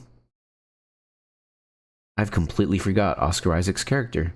Poe Dameron, thank you. When Finn and Poe try to take off in the TIE fighter, they get caught by some kind of tether. It's either a tether or a fuel hose. But in here, when Andor is lifting off, the fuel hose comes off, because of course it would when you're about to take off, or at least he would know to take it off. Maybe there's like a switch. Like he says, hey, get that off here, because you would think that the greatest pilot for the Resistance and also a stormtrooper would have enough collective knowledge to say, hey, we should take off this tether or this fuel hose, whatever it is. But yeah, so there's no emergency shutoff switch, so that's lucky for Cassian, I suppose. The stormtroopers are shooting at him. He spins up the gun and he does like a sideways sweep of all the stormtroopers, and they kind of just like None of them really react. Some of them didn't have time to react, of course, but they don't really react to what's happening. They just kind of get mowed down. Then there's one last trooper. He's wielding... It's funny. It's of course, like, these are all Star Wars blasters, but it looks like a Stiegla. Like a friggin' surface-to-air missile launcher. He very narrowly dodges the first shot. Then he readies a proton torpedo and blasts the guy, and luckily figures out through that he can make a hole in the hangar door, because the proton torpedoes are that powerful. It's a bit weird, though, because, one, the trooper with the Stiegla, he's not moving. He's just... It's like he's playing Helldivers. He can't move while he reloads. He just sits there reloading, while this TIE fighter is pointing straight at him. You can see the light from the proton cannon. You could see the light. Like, I don't understand why he doesn't move. And Andor, for some reason, has to press the button multiple times to shoot the proton torpedo. But he eventually does. The launcher guy is vaporized. And he figures out, oh, I can just blow holes in the hangar door. So he does. He blows holes and eventually makes his way out of there. He doesn't blow it completely. It's a bit weird. It's mostly gone, but there's bits of metal stuck there, and the TIE fighter, I guess, just has the strength and it just goes through it. I don't know, man. I don't know if a TIE fighter should be able to do that. He's slipping down this snowy slope, and he goes on a chase between two TIE fighters behind him, and they're going through this, like, canyon. I do like how they reveal that the TIE fighters are coming. It's this slow rising tone that we hear from the first movie of Star Wars, A New Hope, when the TIE fighters get a ship in their crosshairs. Like that whole tone. You start to it comes in subtly, and it gets louder and louder until you hear it, and you see the targeting system start to target the TIE fighters that are coming his way. It's neat. I like that. It's using the world to tell its story. You know what I mean? All right. Oh yeah. I wrote in my notes that there's no AA cannons in this base, but I guess Andor, he never flies high enough for any AA to be useful, so I guess that's not an issue. Let's see here. Oh yeah, then the ship, it powers down, which makes you think that it's damaged. Who knows? It has very impressive UI and targeting systems. It can take quite a beating. And then when Cassian is finally able to start flying down the canyon, he starts, like, rubbing against the wall of the canyon, and I guess he's just lucky that these canyon walls are straight enough that he can do that. Like, they're like basalt pillars, I suppose. And yeah, like, he doesn't take too much damage. He even, like, bumps into walls, like, diagonally, and, like, bounces off of them. It's very strange. As far as ship action sequences go, Andor, the show, doesn't have the best track record. And this is just more proof of that. I guess the writers don't know how to handle ship battles. The TIE fighter takes quite a beating. Andor is able to get away from the TIE fighters because he blows up rocks on top of him, and those fall on the TIE fighters behind him. He's able to narrowly escape the same fate. It's kind of a gamble. I guess he took a gamble, took some risk, and he got the reward of escaping. And he's able to escape this experimental facility. Good job, Cassian. You made it. You were really, really lucky. I don't like that, but you did it. And we transition to wheat fields with a shack in the middle of the shot. And we get closer.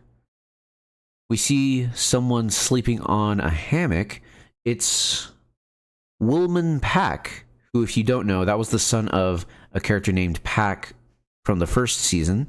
He's the one who threw the pipe bomb on the final episode of Andor, season 1. Now we're moving close to the shack. The camera glances at Will, and it moves. It goes back to moving into the shack, and when you realize this isn't just a camera, this is a first-person view. We're seeing someone walking into this shack. We see B2 EMO charging in his charging station. He's asleep. We see some bedding with Brasso and a woman sleeping. We don't know who the woman is. The camera moves to a mirror, and it's revealed that we are looking from the perspective of Dr. Gorst, the interrogator from season 1. Now, as soon as I saw this, I was like, oh, this has to be a dream, right? Like, Dr. Gorst isn't... We weren't shown a lot of Dr. Gorst. We saw that he was enthusiastic about his work, as morbid as that might be. But he didn't seem like the one to hold a grudge. Like, I don't think he would chase the Ferrex survivors and look for them here and then walk in by himself while they're all sleeping. So this has to be a dream. Then he starts walking towards Bix. He opens the curtain, sees Bix, and he starts taking the covers off of where she's sleeping, maybe to take her with him. And she wakes up. It's a dream. She is obviously very traumatized from the Imperial torture.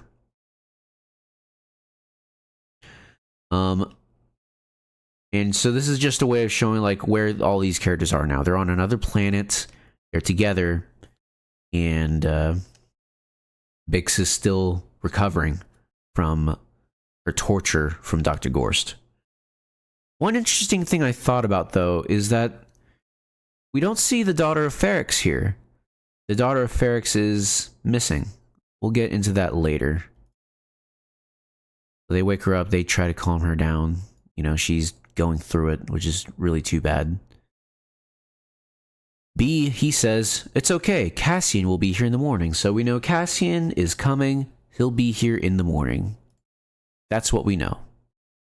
Then we go to Chandrila, the Mothma estates. We see Mon Mothma. Well, we don't see her yet. First, we see Leda, Mon's daughter, leading her friends somewhere. They all have their eyes closed. But then she reveals her wedding dress, and they're all like, oh, it's so pretty. Wow, look at it. It's so pretty. And it is. It is very beautiful. I should have mentioned this before. The sets. The sets and costume design in this show is immaculate. It is very good. Again, this is one of those things where the cinematography, the sets, the costumes, the actors, their performances, the story, the writing, the background details, even the props, they all come together to tell the story, and it's really, really good. Anyways. Then we see Mon Mothma amidst all the chaos of meeting everyone for a 3-day wedding. She meets Perrin's aunt and uncle, I think it is. They're here. And she talks to someone named Erskine. Erskine will come up much, much later. And he says that someone is taking up 2 parking spaces with their new speeder. Typical truck owner taking up 2 parking spots. We hate to see it on this channel, you know. Yada, yada, yada.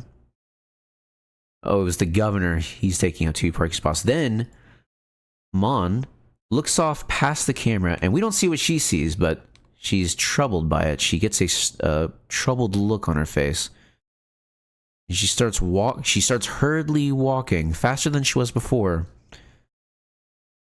towards some destination, perhaps to see what she just saw. And it's a nice one-shot scene. Oh, we see Vel. Vel is here, which makes sense. She's family. And she tells Vel, have you seen who's here? And Vel looks concerned as well now. So who do we know that both of these characters might have that reaction to? There's actually multiple, but we'll see who it is. Walking past multiple government officials, senators, it seems. Makes sense. She's a senator. Of course, she would be friends with others.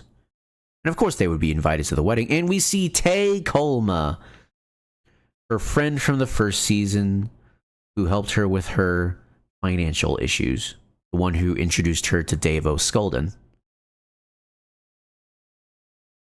Real quick, I think it's been a while since they've seen each other. So they approach. Says, there you are, Tay! How's the bride-to-be? Very spoiled at the moment. If not now, when, right? I suppose. We're having lunch on the terrace, you'll see for yourself. Oh, Mon, I was hoping for a chance to speak. I'm afraid I'm a bit of a blur right now. But I know you left word, I saw your message. It's just, well, it's quite the production. Is it something urgent? And Tay says, no. Just, looking to catch up. I'll find you later. And May says, oh, something to look forward to. And it's very subtle, but as Tay is exiting the conversation, he's nervously backing away. Like, nervously backing away. And a little bit of foreshadowing for what lies in wait with Tay Kolma. He nods and leaves, and Mon, I think, catches wind of something. She has a look on her face like, huh. Anyway. And then we finally see the person she's been walking towards to in this scene, Luthen Rail. And she says, what are you doing here? And he says, oh, that's a secret. He says it in a playful way, because Luthen Rail is constantly playing two roles. The role of the collector of artifacts and things, and the role of Axis. Oh, and here comes Davo Skulden. So, imagine Mon Mothma's reaction, where she's like, "Oh, this trusted rebel ally of mine, who is probably the highest on the totem pole of spies and espionage, is here at my daughter's wedding, and when he comes, the person who I trust the least, Davo Skulden, who we only know as a thug in Mon Mothma's own words, says, hey, don't talk to Luthen, we're planning something secret, away with you." The most trusted spy she knows versus the thug she has been forced to be with, conspiring with each other. Who knows what that could be? She says, what's going on here? And Davo says, you'll ruin the surprise. And she says, oh, well, I'll find out eventually. All right. And so we already got several things going on. We got the wedding itself. All these family members. Perrin is there. Lida is excited to be married. Vel is there. Now we know Vel and Mon strongly dislike this wedding tradition of arranged marriages. They strongly dislike it. I mean, why wouldn't you? But anyway. There's also the added bit that Lita is getting married to the son of a thug. Again, we don't know the nature of Davo Skolden's business. I imagine he's some kind of mafia-like character. Some kind of criminal and organized crime. Who knows? So that's another reason to dislike it heavily. Then Luthen is here. That's always a reason to raise an eyebrow when Luthen is around. He could be there for totally legit reasons that have to do with his business, his art gallery. Or he could be here as Axis. So this was a tradition during the Republic, I'm guessing. I think this tradition has been around even longer than the Republic. They mention later on that Chandrila has certain artifacts that have been around like for over 25,000 years. If I remember correctly, the Republic was around for 2,000 years, so this is probably a long-running tradition, much longer than the Republic. But yeah, it's arranged marriages is the tradition, and some people might think, wow, that's weird that the Republic lets these cultures practice arranged marriages. Isn't that insane? Guys, I got bad news.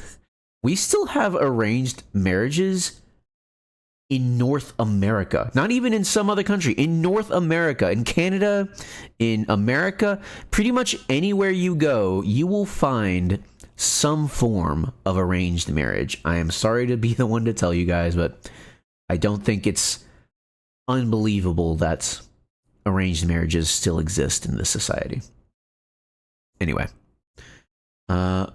So we got all these characters, and Mon is at the center of it all. We mainly view this area of the show through Mon's eyes. Bell catches up, asks, what's he doing here? He's with Skolden. Apparently, it's for a secret. And neither one of them are excited by this. They are both highly troubled. And then we see Clea. Clea meeting up with Luthen. Luthen asks about Cassian. Oh yeah, Clea is his receptionist who also helps in the spying. She's like she's the mind of the... I mean, Luthen is also a lot of the mind. He's got more heart, though. Clea keeps Luthen in check, it seems. Make sure he doesn't do anything too reckless. So Clea informs him the team at Shinar confirmed that Cassian got away clean. And I just like that. Through one line, it implies that not only was Andor there was an entire team at Shinar there with him. And Cassian probably didn't realize that there was a team there. He probably wasn't told. That way, in case he got captured, he wouldn't give them up. Reading my notes here. So yeah, he got out of Shinar. The team confirmed it. Luthen asks, that's it? Clea says, it was a pulse code, not a conversation. They say we should have heard from him by now. She says, I can't transmit from here, Luthen. I told you when we landed. That's off the table. There's already a crowd at the docking platform. We're naked here. There's nowhere to hide a signal. Luthen tells her to keep listening. So this is one thing that's constant. Luthen has been forced to be ruthless. He doesn't like it. The first season makes this very clear. He does not like having to do what he does at times. This season makes it clear as well, but just in case you didn't know, he says he has to stoop to the lows of his enemy in order to defeat them, and he hates it. He loathes it. He thinks he basically says he's damned for what he's done, for what he chooses to do, because he's been forced to do it in order to win against the Empire. And we see a little bit of that here, that it's constant in everything he does, which I love. He tells Clea to keep listening. Then he walks away in a little bit of frustration. He truly does care about the people he works with. He's not some callous individual who goes and does whatever he needs to do to get things done. He does care. Not only and it's not just he just wants, keep an eye out because he wants the mission to go well so that he could get that TIE fighter for whatever reason he wants it. It's because he actually cares, and it's a combination of both. All right, Luthen and Clea separate at the wedding. We go back and we see the fields of grain that the Ferrix survivors are living on, and it is revealed to be a planet called Mina Rao. Now, in this sweeping establishing shot, we see a giant hill with houses built into the side of it, and on the hill there's a number 436. Now, getting a little bit ahead of myself, this planet is a farming planet. It's like this for the entire planet, which is that's kind of a thing in Star Wars.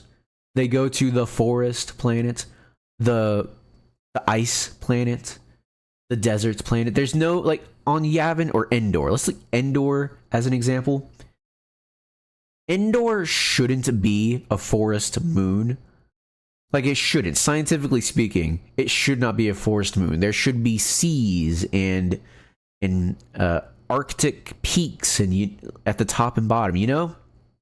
But in deserts, but no, the whole thing is a forest moon. And that's kind of a thing you have to accept in Star Wars. It's kind of, you just have to accept it. Here, this is the grain planet. Everyone's farming for grain, and this hill we see that says 436. They call these councils, and councils are like the different areas where what's it called?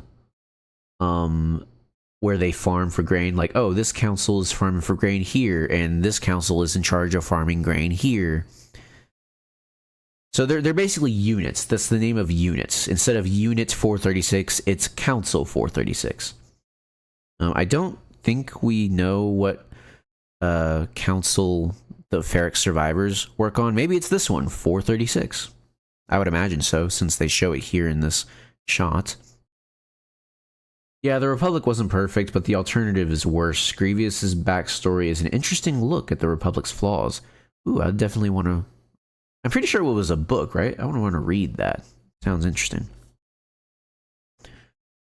All right. Oh, shoot, I'm rewinding by accident. So, Mina Rao, they live in the Outer Rim. We see Bix and Will working on some kind of sprinkler system, it looks like. And we see Will's girlfriend come by. Her name is Bila. And Bix teases her about, or teases Will about, being in a relationship with Bila. And we learn quite a few things here. One is that the Ferrix family, they're illegal here. They have no visas. They are not legally allowed to be here. Now, I know some people are having a bit of a moment about this plot point, but we'll get to it because this plot point kind of coalesces in the third episode, so I'm going to leave that plot point until then. So anyways, they're illegal. Will has a girlfriend, and they see a ship come into atmosphere. And they ask, whoa, what is that? Apparently ships don't come by very often. And Bila says she hasn't seen something like that since she was a kid. And she's like in her 20s now. That must have been a long time. At least 15 years, I would think. Will points out that, hey, that ship, that's Imperial. What are they doing here? And Bila says, oh, I'll ask my father, he'll know. And While Bila and Will are talking about some water that Bila brought them to drink, we get a good look at Bix's face. And Bix's face, like, man, dang it, I wanted to take a screenshot of it, but when I take a screenshot, the screen goes black. They really don't want me to show you any of this. Oh, man. But yeah, her face spells terror. She is terrified of the Empire simply being here. That feels weird since they're all under the Empire, like a Roman citizen was all encapsulating. Well, you gotta remember that the Empire isn't... How should I say this? The Empire isn't all encapsulating in the same way the Republic was all encapsulating. Yes, the Republic was, shall we say, the overall the overarching government over all the different planets and systems, but it wasn't like, say, the EU. In the EU, you can go between different countries. I think, I might be wrong on this, but I think you can go through the different countries without a passport because you're part of the EU. And if they're part of the EU, you don't need to worry about it. Some countries may have special rules for that, but that's generally the case, I believe. It is not like that for the Republic or the Empire. There are still all kinds of worlds that have their own rules for how it all works out. And because of that, you need to have documentation to live somewhere.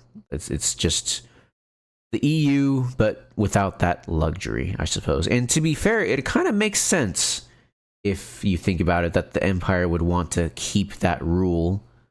I'm assuming that was a rule in the Republic, because the Empire is slowly transitioning the Republic into being more tyrannical in its bureaucracy and its government, because the Senate is still a thing. The Senate still exists. We don't see it dissolved until Episode 4. So the Republic still remains in part. So I assume that this rule of needing citizenship for different planets, I assume that's a rule from the Republic. And you also got to remember, this is the Outer Rim. The further you get to the outer, like into the Outer Rim, you things get more dangerous. As far as I know, Tatooine is also in the Outer Rim, and that's completely run by the Hutts. Not even the Republic would mess with them. The Empire is kind of like there. Who knows? They don't really go into the Empire and the Hutts relationship, though, so that is how it is. But yeah, speaking of citizenship, that's seems to be the case here. It's like you need citizenship to work or live in certain places, which I don't find too unbelievable. I feel like the Empire would want that to be the case to keep people more restricted in terms of where they can go,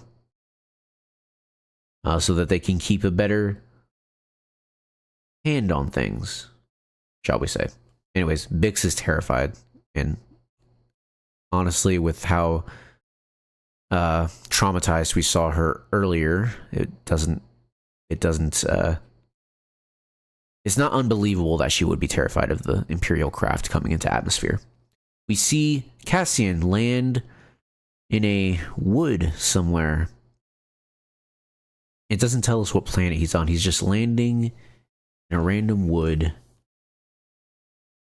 And when he lands, he sees the wreckage of a ship. And I didn't realize this until later, but this is the same ship that the Ferrix survivors escaped Ferrix on in Andor Season 1. This is the same ship that they got from, I think his name was Pelko? Or Plague? I don't remember his name. The guy who was in charge of the yard with the 2 alien dogs, that guy. It's the same ship, and Andor sees it here, but it is practically destroyed. It's not shipworthy at all.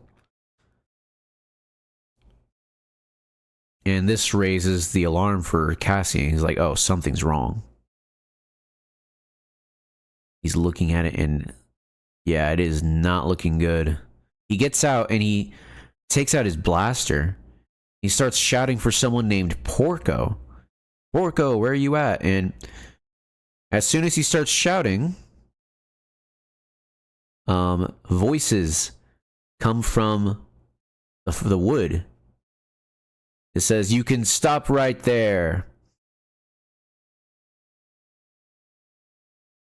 You can stop right there. You've got 15 blasters pointed at you right now." And like, oh, things are not looking good. And then immediately, some guy says, "Don't tell him that." And he's so I'm gonna go back and forth between these characters because they go back and forth quite a lot. He's surrounded. He's surrounded and he knows it. But the number? The actual number? Are you kidding? "You are talking to the enemy. I knew you would do this." It's like, it sounds like two children bickering, but these are adult voices. And Andor yells at them. He's just yelling around because he doesn't see them yet. He says, "I'm not an Imperial pilot." He says, "Yeah, and I'm not going to put a bolt through you."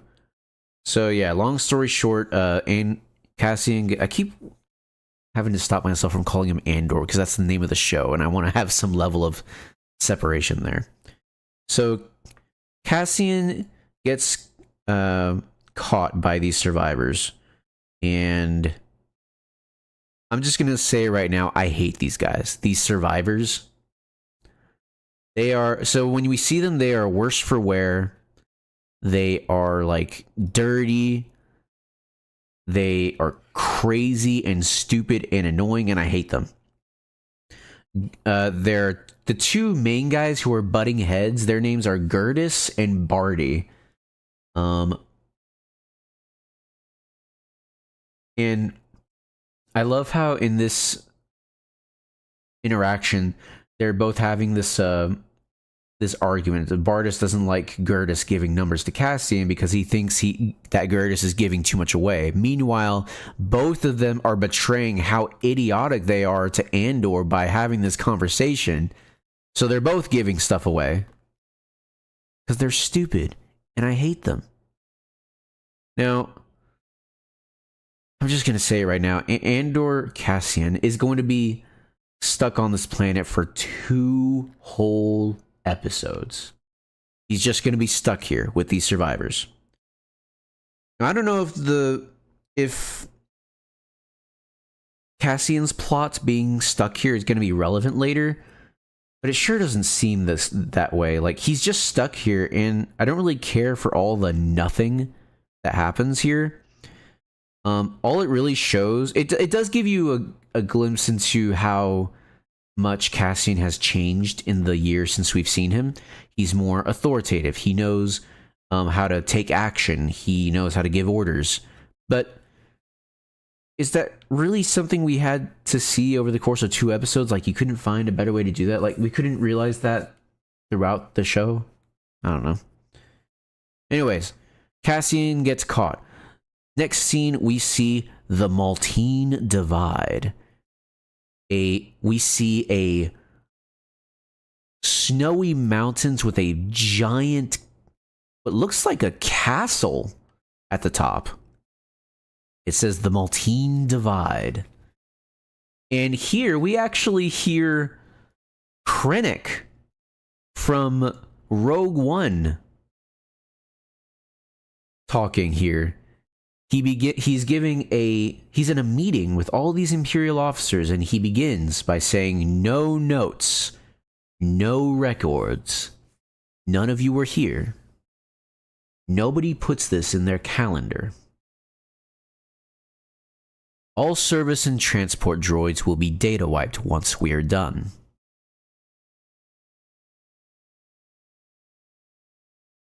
Your colleagues, superiors, if they're not in this room, they're not cleared for the project. Colonel Yularen, Governor Tarkin, all senior commanders will be notified by the Emperor at the time of his choosing."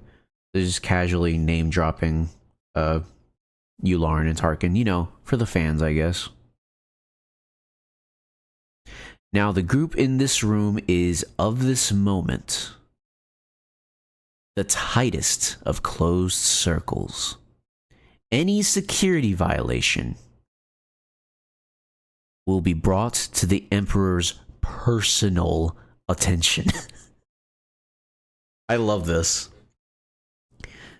I just love the idea of you making a mistake. Someone sees that mistake, goes to the Emperor, and brings it to his personal attention. To the point where the Emperor knows your name. That's hilarious. All right. So, Krennic, after saying all that, he moves out of the way, and an overhead screen starts to lower. And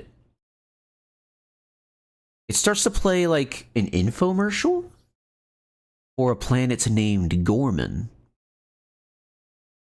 I'm just gonna read what it says, because it felt very uncomfortable watching this. Because you hear Krennic give like, "Hey, this place, the biggest secret you will ever carry in your life. If you break this secret, the Emperor himself will have you killed."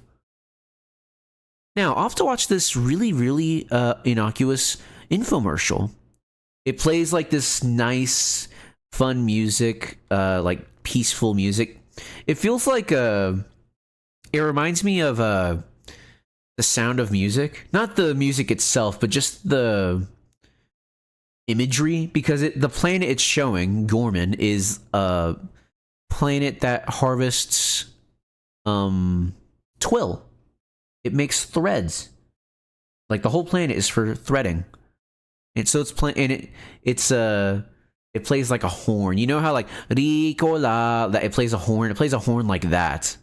It doesn't play Ricola, of course, but you get what I mean. It plays the horn because that's part of the Gorman culture. Traditional Gorman Valley horn sounding. Yes, we hear the horn. Chances are, if you've heard that sound before, you've been to the Great Valleys of Gorman. But it's a sure thing, no matter where you are in the galaxy, you've had your eye on something made of Gorman twill. Elegance and durability available in all weights and weaves. The Gorman Mark of Excellence is known everywhere as the standard of luxury and quality. But where does this magic begin? And while it's showing all this, it's showing like people handling luxurious cloths and silks. But where does this magic begin? The horn blows. That's the traditional Gorman Valley horn, sounding the wake-up call for the creatures who've made this planet the success it is today. Time to rise and start spinning. So it shows a valley, then it shows an underground tunnel completely covered in webbing, and there's two men walking through it in like, I wouldn't call them hazmat suits, they look similar to beekeeper suits. And a spider crawls out of the wall. Meet the Gorman spider. The experts have a fancier word, don't they always? They call them Gorlectopods. Whatever you call them, there's no denying their dedicated work habits, spinning from dawn till dusk, never stopping to feed or sleep until the Gorman sun has set. 40 billion Gorlectopods housed in webberies across the planet will spin the fiber from which 60 million bolts of Gorman twill will be processed just this season alone. In a planetary-wide effort, with each of Gorman's 9 provinces pulling together to provide a single processing and delivery system. That's insane. Wake up the entire planet once. Wake up the entire planet once using one horn. Well, I imagine the 9 provinces are spaced out to where like it's 9 horns. But like, first of all, let me just comment on how insane this is. A whole planet producing twill. 9 provinces across this entire planet, all producing, like, what did he say? Millions of bolts of twill in just 60 million bolts of Gorman twill. That's insane. I guess it's by province. Yeah, it would have to be. It wouldn't make sense otherwise.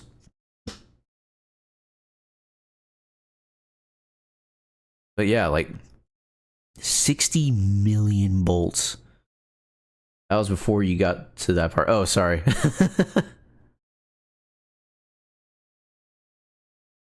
All right. And they all provide a single processing and delivery system. So this place is responsible for a lot of twill. All that gorgeous material gathered for display and sale in the capital city, Palmo. The perfect setting for buyers and designers from around the galaxy to tour the showrooms and brokerages of this peaceful and elegant metropolis. So, as we're watching this, we're getting shots of like the video and of the Imperial officers, and everybody has this look on their face like, what does this have to do with the Empire? Why are we here? And I think I don't know.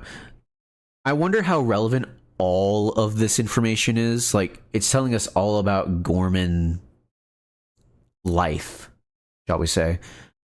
I'm wondering, is it like, why is it showing us all of this? Is this just to be like indulgence? Like, haha, we're just gonna show this video and be indulgent how fun this is or whatever. Or is this info gonna be relevant later? I do like, though, that it shows the officers all with this uncomfortable look on this face. Like, why are we here? What does this have to do with the Empire? And I get the feeling that after Krennic's speech, all of them are too afraid to ask. I bet they're especially confused about it after the secrecy talk. Yeah, like, for real. They're like, this is the biggest secret you will ever have. If you tell anyone, you will die. Anyway, here's this infomercial about twill. Gorman pride is a term you'll often hear, and it will only take you a few hours on the ground to understand the source of that term. And Krennic, he pauses on this, I don't know. It's a person holding a diorama of, I don't know if they're fake spiders or real spiders that have been pinned to the diorama. So there's, on the diorama, there's spiders and multiple kinds of threads on there. So maybe there's like different spiders that make different threads, and this person is like part of the tour that shows, hi, welcome to Gorman, here's our spiders and threads. Like, and he stops it right as this person becomes the focus of the camera, and so the diorama is in the picture, the person is in the picture, and they smile at the camera, and he pauses the video, and it's rather uncomfortable because I don't know, just something uncomfortable. And people are all, like, Deidre. Oh yeah, Deidre is here. Let me see. I believe the other guy's name, is it Lieutenant? Major Patragast, is that his name? Let me find it. Partagaz. So, Deidre and Major Partagaz are both here in this meeting. And Deidre especially looks uncomfortable when she sees the spiders. I mean, who wouldn't? I was watching with Texan, and he saw the spiders, and he was like, oh, heck no. Frick. But yeah, so Krennic pauses the video, and I think he knows how creepy all this is and how it's been presented, and I think he's trying to just maintain power over his subordinates. He says, Gorman is of great interest to the Empire. End scene. I'm out of work. How bad is the new Star Wars slop? It's freaking good. It's really good. Let's see. I'm 26 minutes. I'm in the halfway mark, and we're already at past 2 hours. Ew. Well, you can hear me talk about it if you don't want to watch it yourself. You can just hear me talk about it. So end scene. Very interesting scene. I wonder where this will lead. Then we go back to Cassian. He's in the woods with these freaking survivors, and he says, "What's happened to my ship? It's ruined." Barty says, "Hold him, get his feet." "Where's Porco?" They say, "Shut up. Somebody tell me what's going on here. Someone hit him." Yeah, I told you privately, I don't think you can imagine how much I hate Disney. Yeah, no, it's totally deserved too. No problem at all, honestly. And so they're not listening to Cassian at all. They throw his face into some dirt and they restrain him. All right, now we have Gertis and Barty. And they bicker so much. So much. Gertis starts to question him. He says, "Who are you?" Barty, "Who is he? He's an impy pilot." Gertis, "Can I just do this, please?" Bertus, "Then do it." Gertis, he starts, then Bertus interrupts. "Let's see, we're waiting." It's just Gertis and Barty finally glup shitto and shit gluppo. Yeah, like, these guys, I get to it later. Let me actually just go to these guys' names. They all have really funny names. Let me find it real quick. Where did I write it down? All these guys have really funny names. Where is it? Where is it? Where is it?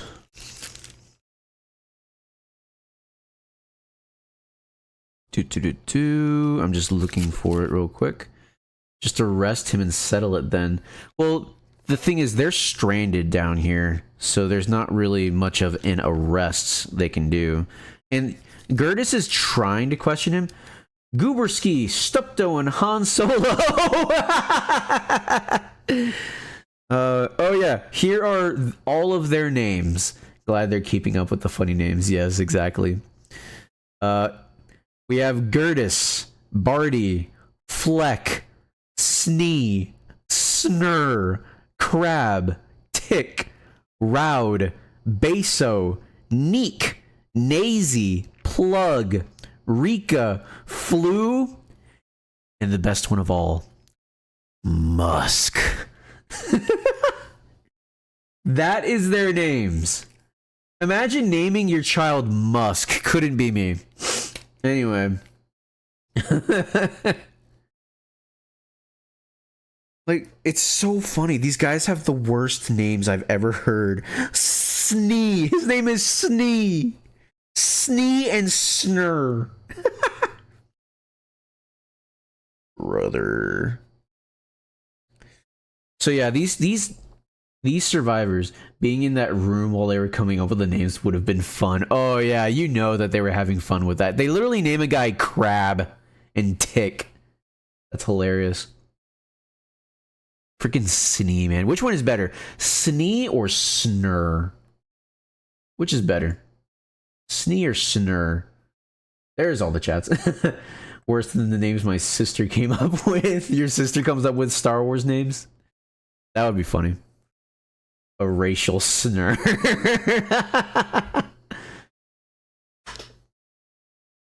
Anyways, let's move on, I guess. Let me take a drink.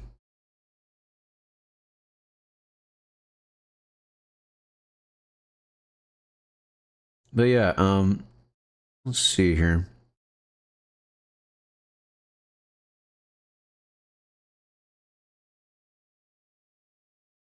Talking about the weird baby names she was trying.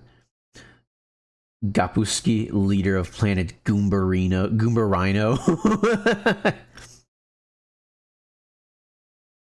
That sounds like freaking Reddit speak. This is heckin' Goombarino, guys. Welcome to my stream Reno. We're talking about the movie Reno. You know what's better than Reddit speak is Wumbo speak. The Schlurmp. The Schluzzle. The Doomsk. The Schlazk. I'm very good at imitating Jabba's language, and this feels like the stuff I come up with when I do it. Yeah. Uta ita solo. Snurlam chom solo. It's funny. One of these characters, I can't remember which one, she actually yells, Ichuta!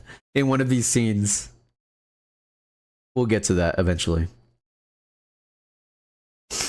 So they're trying to question Cassian, but they're so bad at bickering with each other that they are just constantly getting in each other's way. It's honestly annoying to watch. I hate these guys, and I feel like you're supposed to hate them. Andor's watching them, and his face is like, are you kidding me? I'm freaking being held by these idiots? Andor or Cassian, the wacky Disney comic reliefs. Oh, trust me, these aren't the wacky Disney comic reliefs. These are the people in your way, and I'll get more into that because more is revealed about them later. Cassian says, I'm here to meet a friend. Where is he? Burtis points a gun at him and says, we ask the questions. And Gertis is like, wow, big move. Now you can ask him who he is. Burtis says, maybe I'll get an answer. Cassian cuts in and says, that's a stolen ship, he says, motioning to the TIE fighter. There was another pilot here waiting to take it forward. And so, okay, so we're learning here about Cassian's plan, or Luthen's plan, whoever's plan it was. Porco here, we don't know where Porco is. He was supposed to, quote-unquote, take the fighter forward, which means Andor is not supposed to have it. He was supposed to get it here, hand it off, then leave. But he's been caught. Burtis asks, stolen for who? For the rebellion. Whose rebellion? Cassian, not wanting to answer, he says, where's the pilot I was supposed to meet? Where is he? He says, your friend was not friendly. He took a shot at us, tried to make a run for it. Big mistake. So, Porco is dead. Porco is dead. Porco is gone. We're not seeing Porco. And he's lying anyway. They think he's lying. Oh yeah, they find the pilot helmet, and it's an Imperial pilot helmet. It's like, he's a test pilot, so they all think he's Imperial. And they all like, oh, we hate the Imperials. Okay, now we're back. Oh yeah, so these next couple scenes, they jump back and forth between Andor and Krennic, the secret meeting. So now we're back to Krennic. Krennic is explaining the reason for the meeting. We're finally getting info on that. He says, I doubt anyone here is unaware of the difficulties we've had making the Emperor's dream of energy independence a reality. Now I hear the rumors, I know the stories, delays, setbacks, groveling for Senate funding.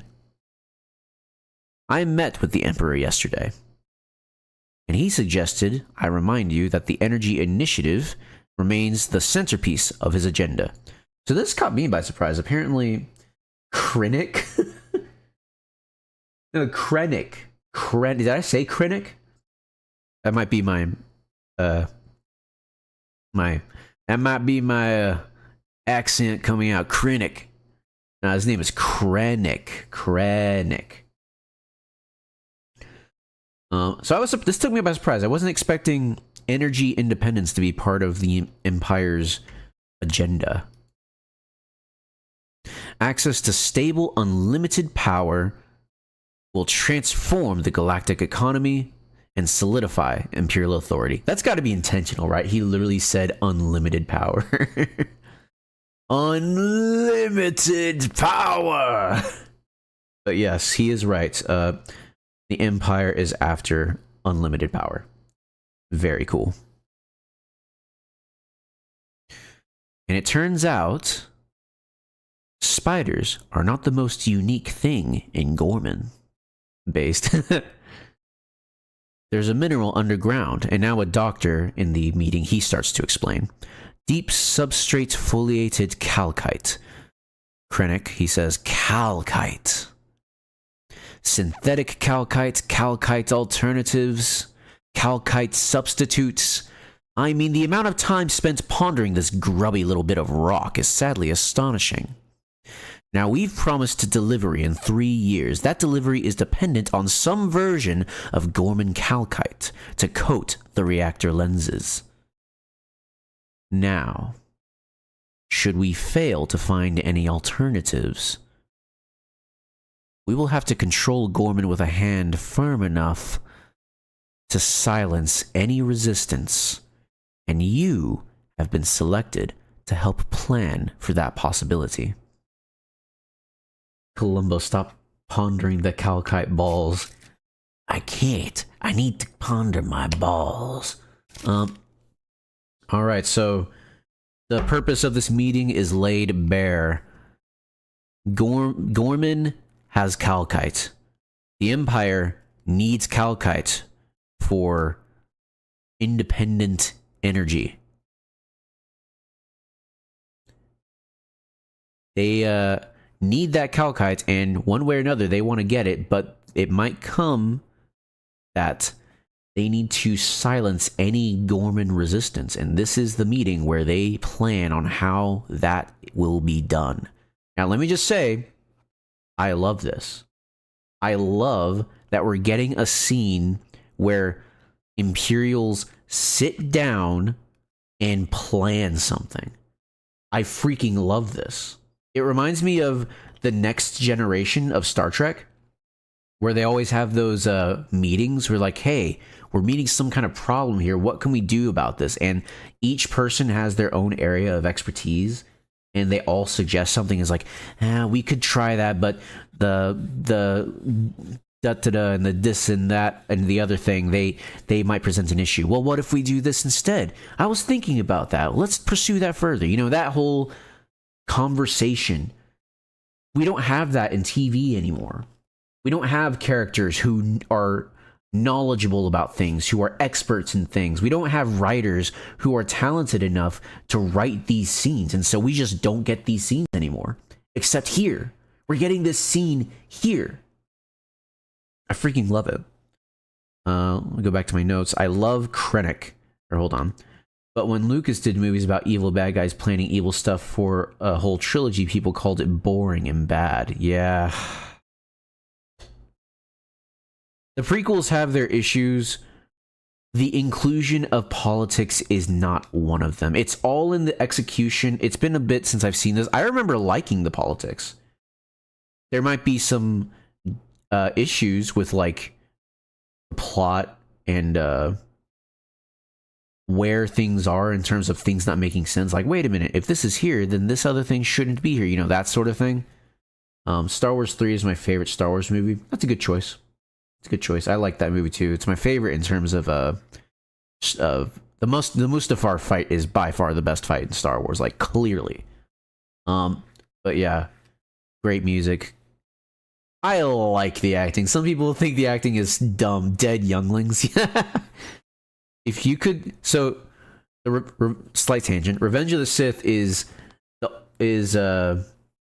I don't remember if this is still the case. It might not be now, but back then it was the only PG-13 Star Wars movie, which means you get one F-bomb in the entire movie. And if you had to decide where to put that F-bomb, where would you put it? Now, I'll let you decide where to put it. I have the perfect... There is a right answer here, but I will let you decide where you would put it.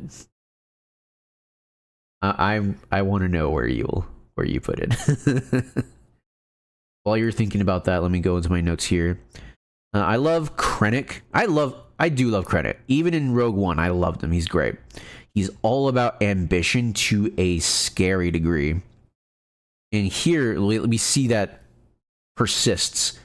4 years before Rogue One, and he's still the same guy.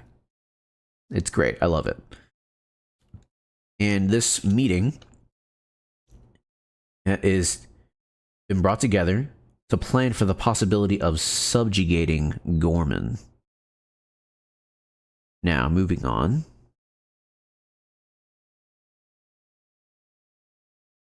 And we see a look of anxiety on Dedra's face upon hearing that. Very interesting. Samuel L. Jackson going, he's an effing Sith! That's a really good choice. That's a really good choice. However, Emmerich, I want you to picture this. Anakin Skywalker walks into one of the council chambers, and that familiar group of younglings comes out of hiding. Master Skywalker, there are too many of them. What are we going to do? Ignites lightsaber. One of the younglings. Frick.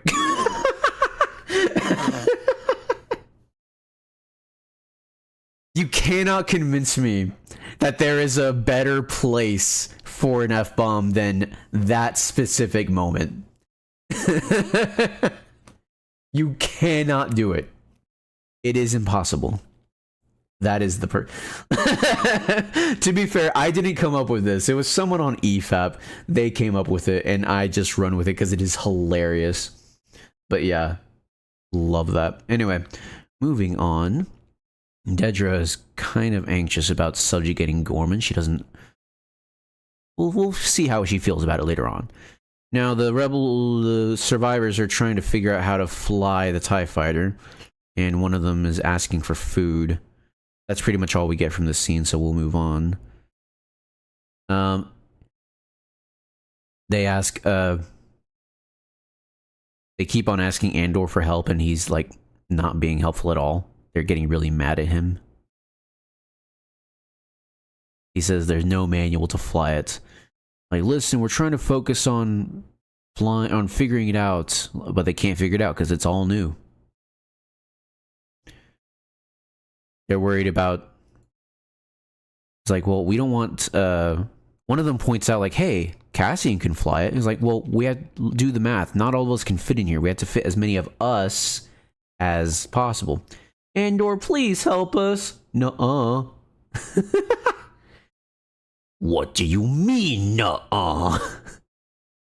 And to be fair, if I was Andor, I wouldn't help these guys either. They're crazy. One of them asks, is there anything to eat in there? No! They all yell at him, no! Alright, so Major Partagas, back at the Imperial meeting. He says, the calcite extraction, I'm assuming it's an invasive process. The doctor says it would present stark challenges to the local population. Meaning what? The extent of our withdrawal may render the planet unstable. It's gouge mining. There would be stress on the planet's core. There is a risk of total collapse.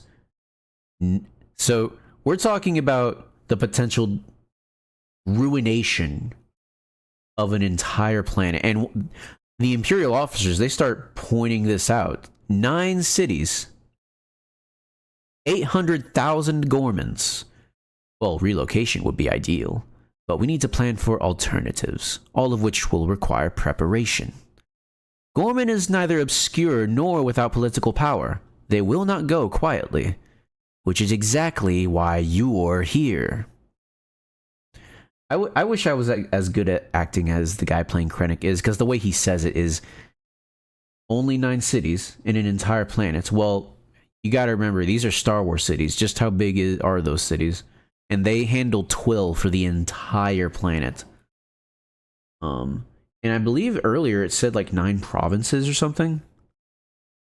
Let me see, did I write that down? No, I didn't, but it's okay.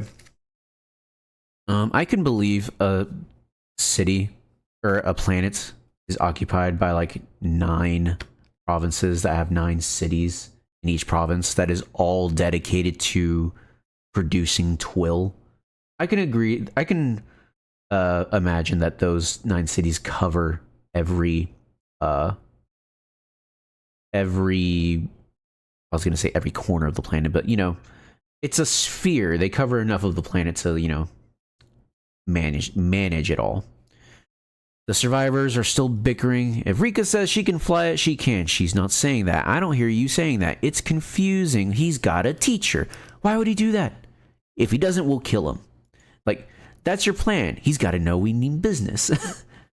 This is just very silly, but that's sci-fi, lol. I wouldn't think it's silly. It just depends on the planet. Sorry for all the jokes, by the way, but I'm here for you and to talk to you. I absolutely can't take anything modern Star Wars seriously in the slightest. Oh, don't worry. You're fine. It's completely fine. Don't worry. So the survivors are bickering, and I just hate these guys. Andor is trying to talk one of the survivors into escaping with him so that he can just get out of here. And Gertis and Bartis are getting into a fight about like what to do with Cassian. Bartis wants to threaten him with death, and Gertis is like, you can't do that because we can't learn how to fly if he's dead. And Bartis says, everything with you is negative. It's so stupid. How long will it take? Where do we go? We can't stay here. No. They're just bickering the entire time. And it's really just trying to illustrate Gertis and Bartis are getting into fights. Into fightus? Gertis and Bartis getting into a fightus. Exactly. Apparently they've been here for 2 days with no food. Because Andor says, he's like, hey, 2 days, no food? It would make anyone cranky. And that sets off his captor. He says, how do you know how long we've been here? And Andor, he says, you were not here 3 days ago when I left. Very simple reasoning. Just showing how much these people are slipping. Like, I can't imagine these guys must have been much better when they weren't 2 days without food and water. Like, they couldn't have been that much better, right?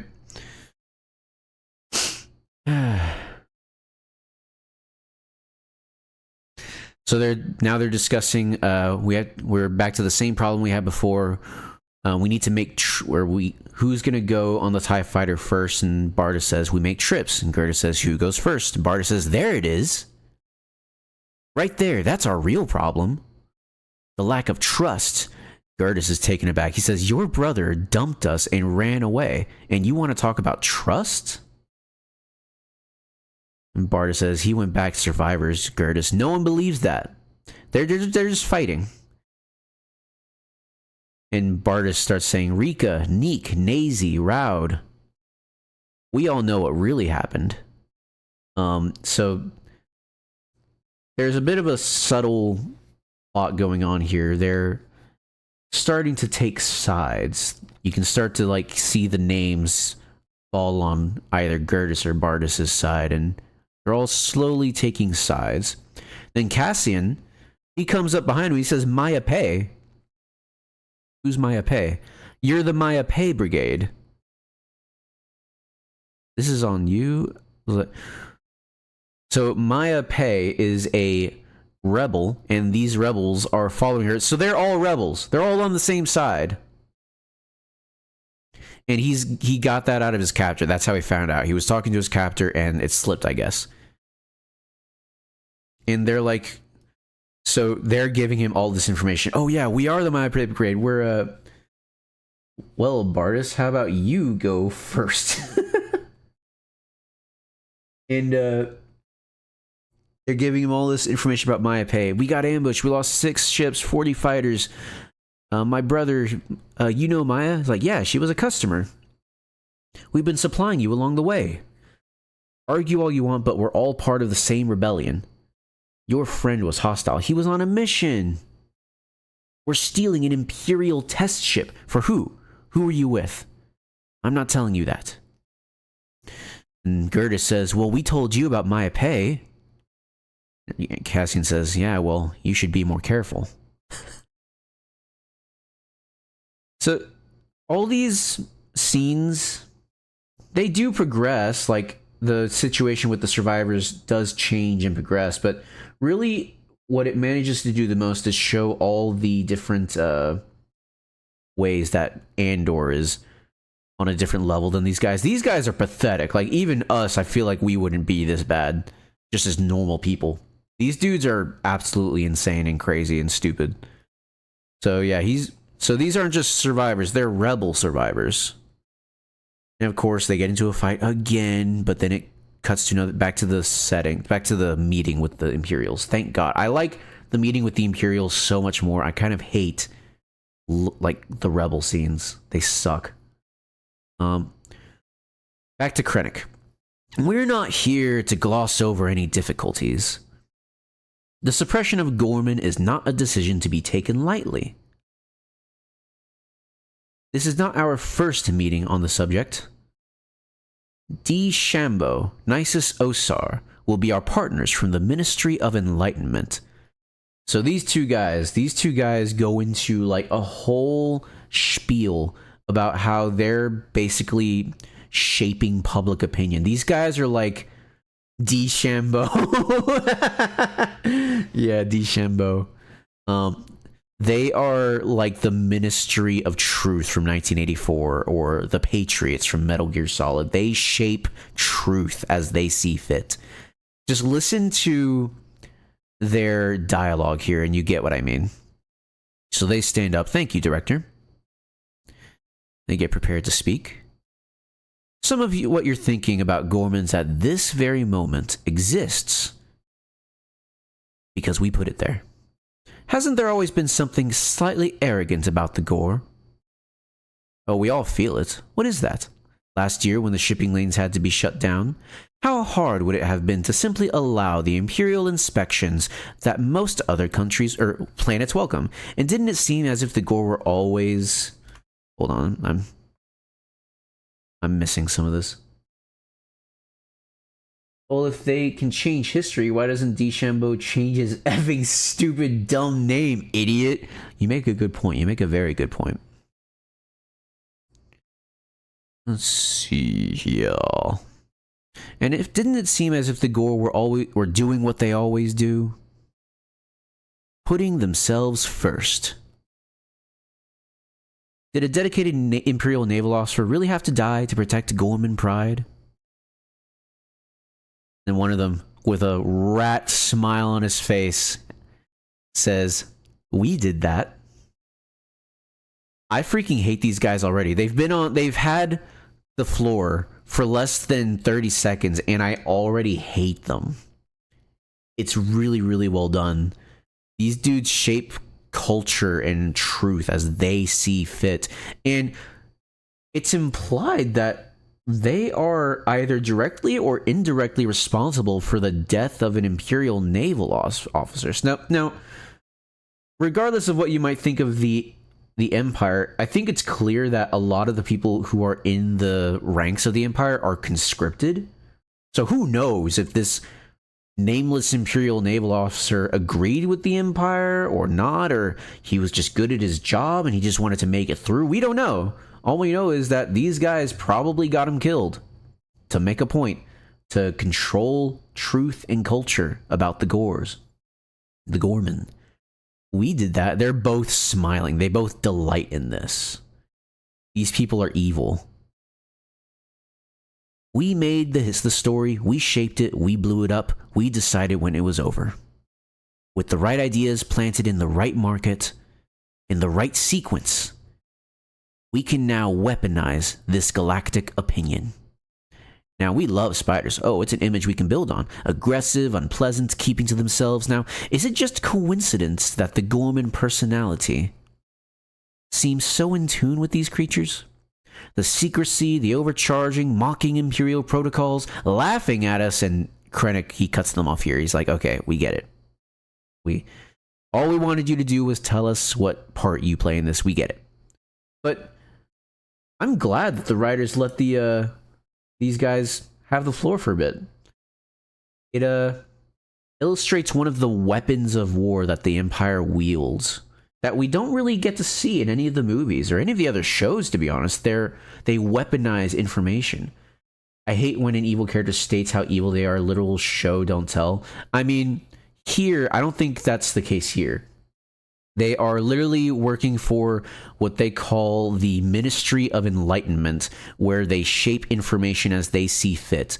They are in a secret meeting with Imperial officers. They can speak freely and candidly about how they push their agendas forward. And as for stating how evil they are, people like this exist in real life. I've met people like this, where they are completely selfish. They only want to push their own agenda. They only think about themselves and how to advance their own desires and their own station. I completely buy that these dudes, if they existed in this point in time, in this setting, in this moment, they would say this. Yeah, I've known some too. Yeah, they're not human, dude. They're not human. But yeah, I think it's well done here. I don't see it as, haha, I'm such an evil villain, twirls mustache. Even Krennic is like, that's enough, boys, we get it. Again, with the survivors, it jumps back to the rebel survivors. Andor says they're wasting daylight. And we learn that the rebels, they could be hunting for food or water, but they're not, because there are beasts out in the woods. And they say we'll see them later on tonight. And the rebels, they're messing with the TIE fighter. They're trying to figure out how it works, and they're completely, absolutely failing at it. And they accidentally shoot lasers off into the woods. It's a good thing no one was standing in front of them. It's also great to hear more normal people among the extra evil people. Yes, I like that too. Like, let's be honest, these guys in the Ministry of Enlightenment talking about how proud they are of the work that they're doing, that's downright normal compared to the Emperor. We get it, we're evil, let's move on. That too, Krennic being like, yeah, we get it, guys, let's move on. But even the guys talking about how they shape truth and culture through their misinformation campaigns, that's downright normal compared to the Emperor. Now, the Emperor's not bad. I'm not here saying that the Emperor is terrible. I love the Emperor, because I think you can have a irredeemable villain, completely awful, and make it work. That's what the original trilogy did with the Emperor. He's just an evil wizard who literally shoots lightning out of his fingers. It's just it reminds me of Saturday morning cartoons in a good way, where the henchmen are just normal. Yeah, it does. So, seeing the Emperor and then seeing these guys from the Ministry of Enlightenment, I think it is justified. I think it's downright normal. And yeah, they accidentally shoot the TIE fighter. Again, these people are idiots. I hate them. Andor says it's harder than it looks. Alright, now we see the meeting has progressed. They are now eating as they discuss their plans. Here's my favorite part of the meeting. You see the different officers bouncing ideas off of each other. I live for scenes like this. So one of them says to another, why not have a plague or stage some natural disaster? That'll motivate them to leave the place of their own accord. And he looks to be an Imperial scientist. He says, we've actually gamed that out. It gets unpredictable very quickly. These 3 lines of dialogue are immensely healthy for a story like this. So we're getting more insight into how the Empire works. First, we got the Ministry of Enlightenment being run by guys that steer public perception and clearly take pride and joy in its making society a very Orwellian society. It's a good thing we don't have that in real life, right? Right? Let's see here. Oh yeah, one of the rebels, before I move on, he called the TIE a plane. He says, Rika has to learn how to fly this plane. Thought that was funny. And Cassian, I think he's working the rebels against each other. He's turning them against each other. Now, why not stage a plague or a natural disaster to make the Gormans leave? Because we've gamed that out, it gets unpredictable very quickly.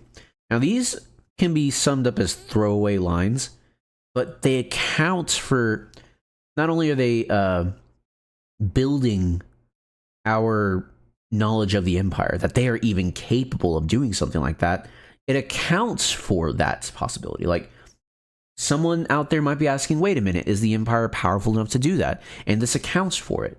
So it's building and securing its own story at the same time. Very impressive. And it also demonstrates the character of the Empire by showing their need for not only complete control, but consistent control. Because you know what they say, if you can destroy something, you have control over it, but simply unleashing a plague or a natural disaster isn't enough for the Empire. That gets unpredictable. They want consistent control. They are intentional in their control. Everyone brainstorming here is awesome. It shows their brain power and their thought processes. And we see Major Partagaz talking to one of the scientists from earlier, and we learn that they're building that. So first of all, Partagaz is asking, how quickly can you all mobilize? He says, well, the drilling is easy. We can be up and running in a matter of weeks. Partagaz is... he's clearly anxious about the situation. He says... well, the scientist, first of all, he says the administration and security issues... or it's the administration and security issues that are troubling. We don't have a large presence on Gorman at the moment. That's what Partagaz says. He says we don't have a large presence. And if you remember, he was the one from earlier who says that Gorman is not without political power, and they're not irrelevant to the galaxy. They won't go away quietly. It sounds like Partagaz's main concern is that this is not going to be easy in terms of not only the Gorman citizenry, but the galaxy's view on the event as a whole. But right now, he's just focusing on, practically, we don't have a large presence on Gorman. And the scientist says, oh, he's planned for that. Krennic, I suppose. We're building a new armory in Palmo. Excuse me? We're starting tomorrow. And Partagaz is surprised by this. But Palmo, if you remember, is the capital city of the planet. So they're building an armory there. Probably more of a base.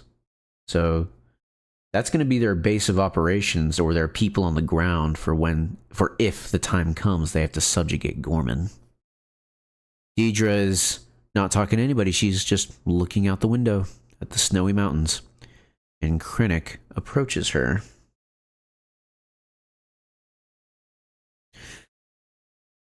Krennic says, you're awfully quiet. Deidre says, it's a lot to take in. Krennic says, I heard you learn quickly. Implying that she might be like, are you falling behind, Deidre? I thought you learned quickly. Deidre says, I like to know what I'm talking about. So I guess she's thinking it over, is what she's saying. Krennic says, you're here at my request. Her specifically, Krennic asked for. I don't get to Coruscant much these days, he says, but I do keep my ear to the ground. Now, some people might not have recovered from an incident like Ferrex. You're not inspired by the anti-Gorman whispering campaign? Okay, so let's not gloss over that.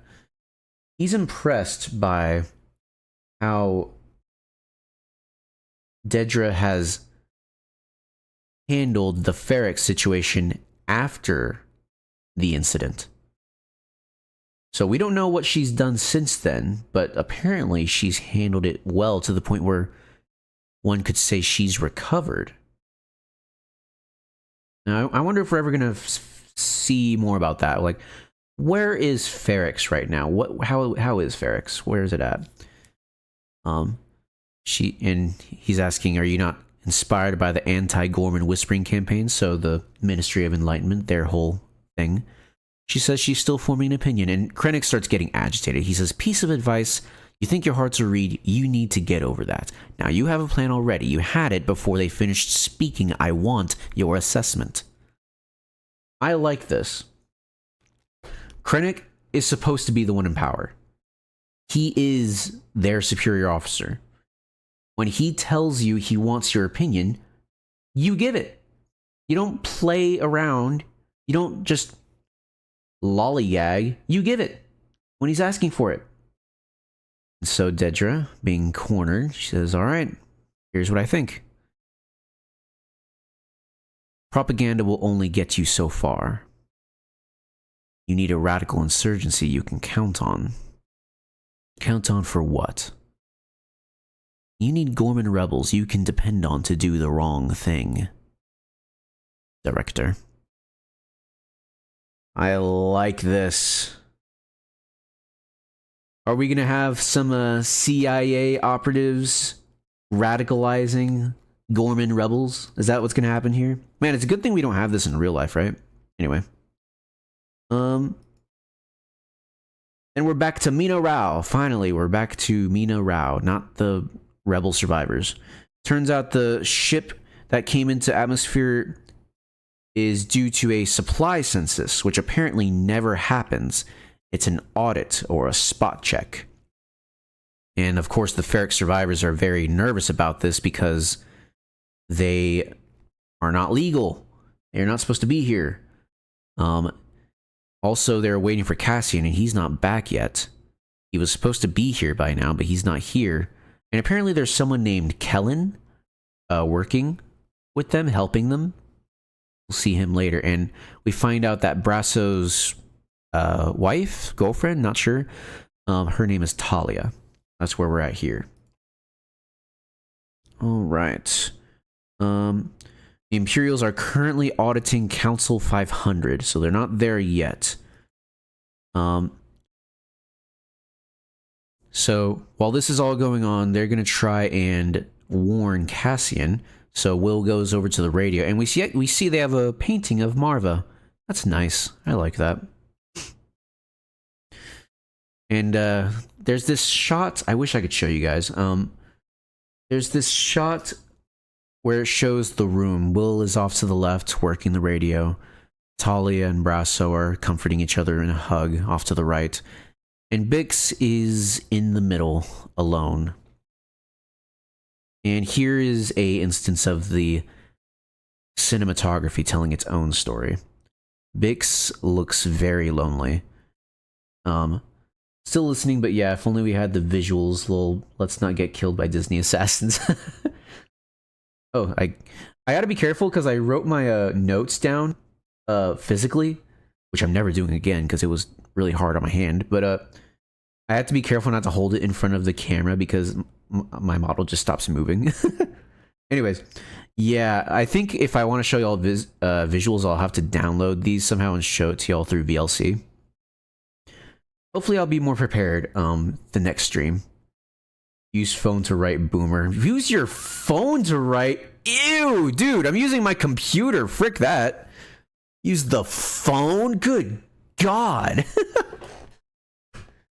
Good Lord. That is barbaric. I'd rather have all of my fingers instead of just my thumbs. I hate using my phone to write. I always use my phone. Bro, I hate it so much. Like, just not having the tab key breaks something inside of me. When I can't indent, I have to freaking press the space bar freaking 12 times just to imitate indentation. It's poor. It's awful. I will be put down soon. Anyway. Bix looks very lonely. Remember Tim? Anybody remember Tim? Her first love from, or her love from the first season? We don't know if it was her first love. I think Andor, Cassian, might have been her first love.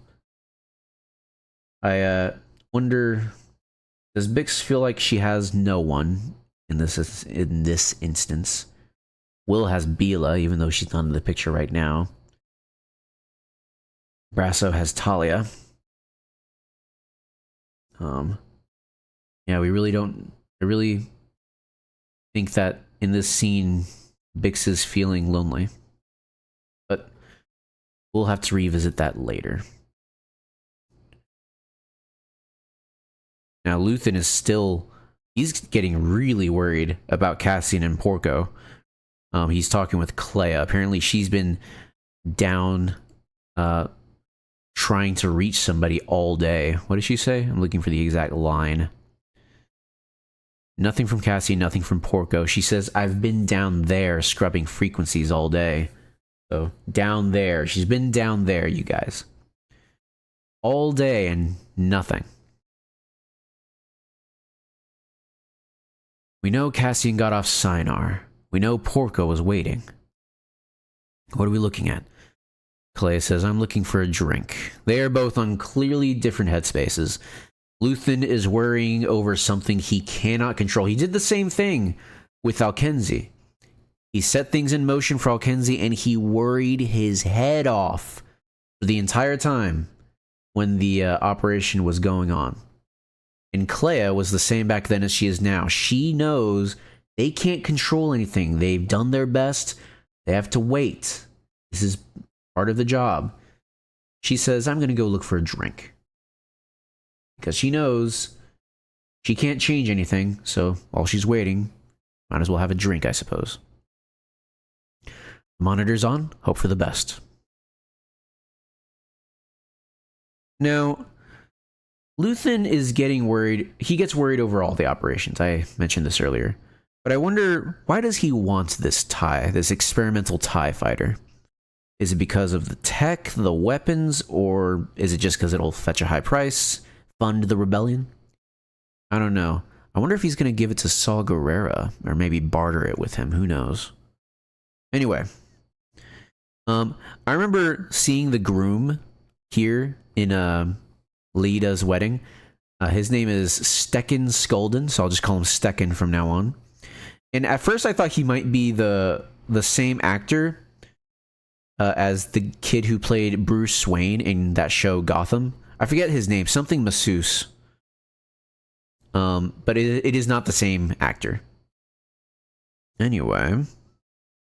And we see Luthen getting into a conversation with a new naval recruit for the Imperial Navy.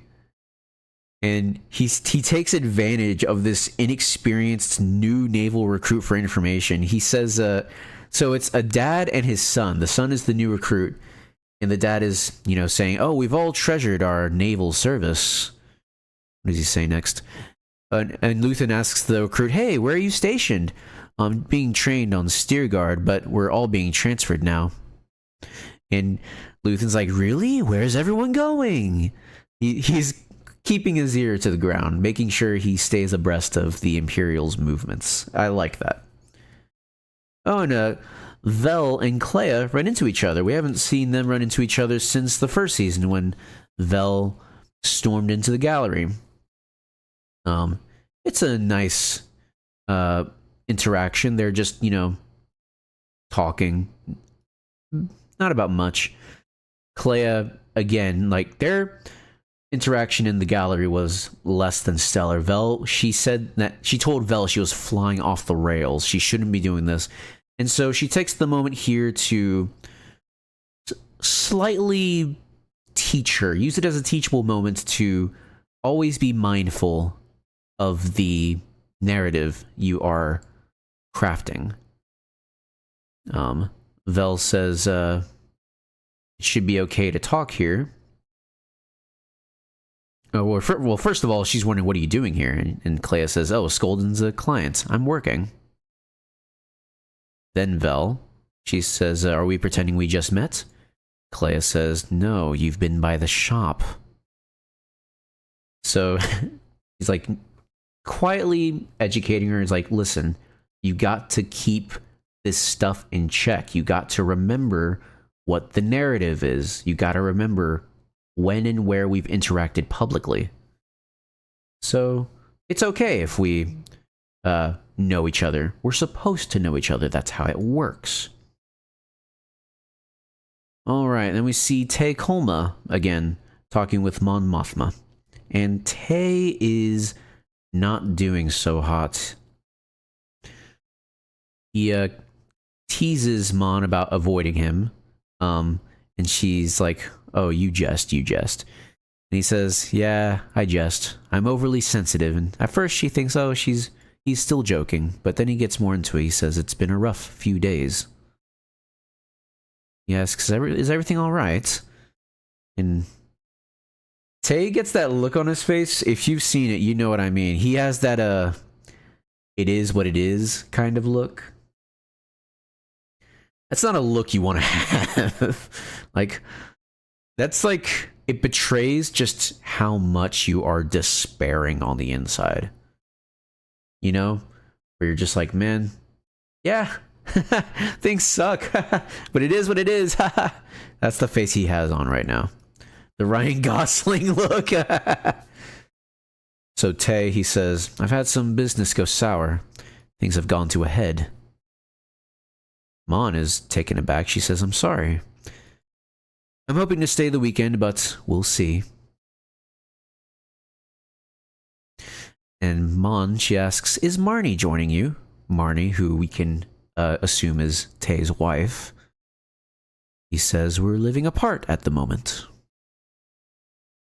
And he shrugs. We're living apart at the moment. Shrug. I'm surprised you haven't heard. This guy is... He's going through it, dude. You could read it on his face. And Mon... Oh, I wish I could show it to you. Her face here. All the actors and actresses, their performances... They are exquisite. They are sublime.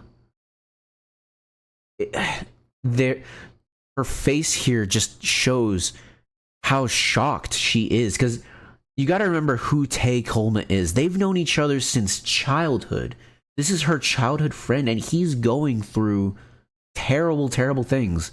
His businesses are, turning, he says, going sour. He's separated from his wife, who she undoubtedly knows personally. She said, no, I've not heard of this. So much for the gossiping biddies of Chandrilla.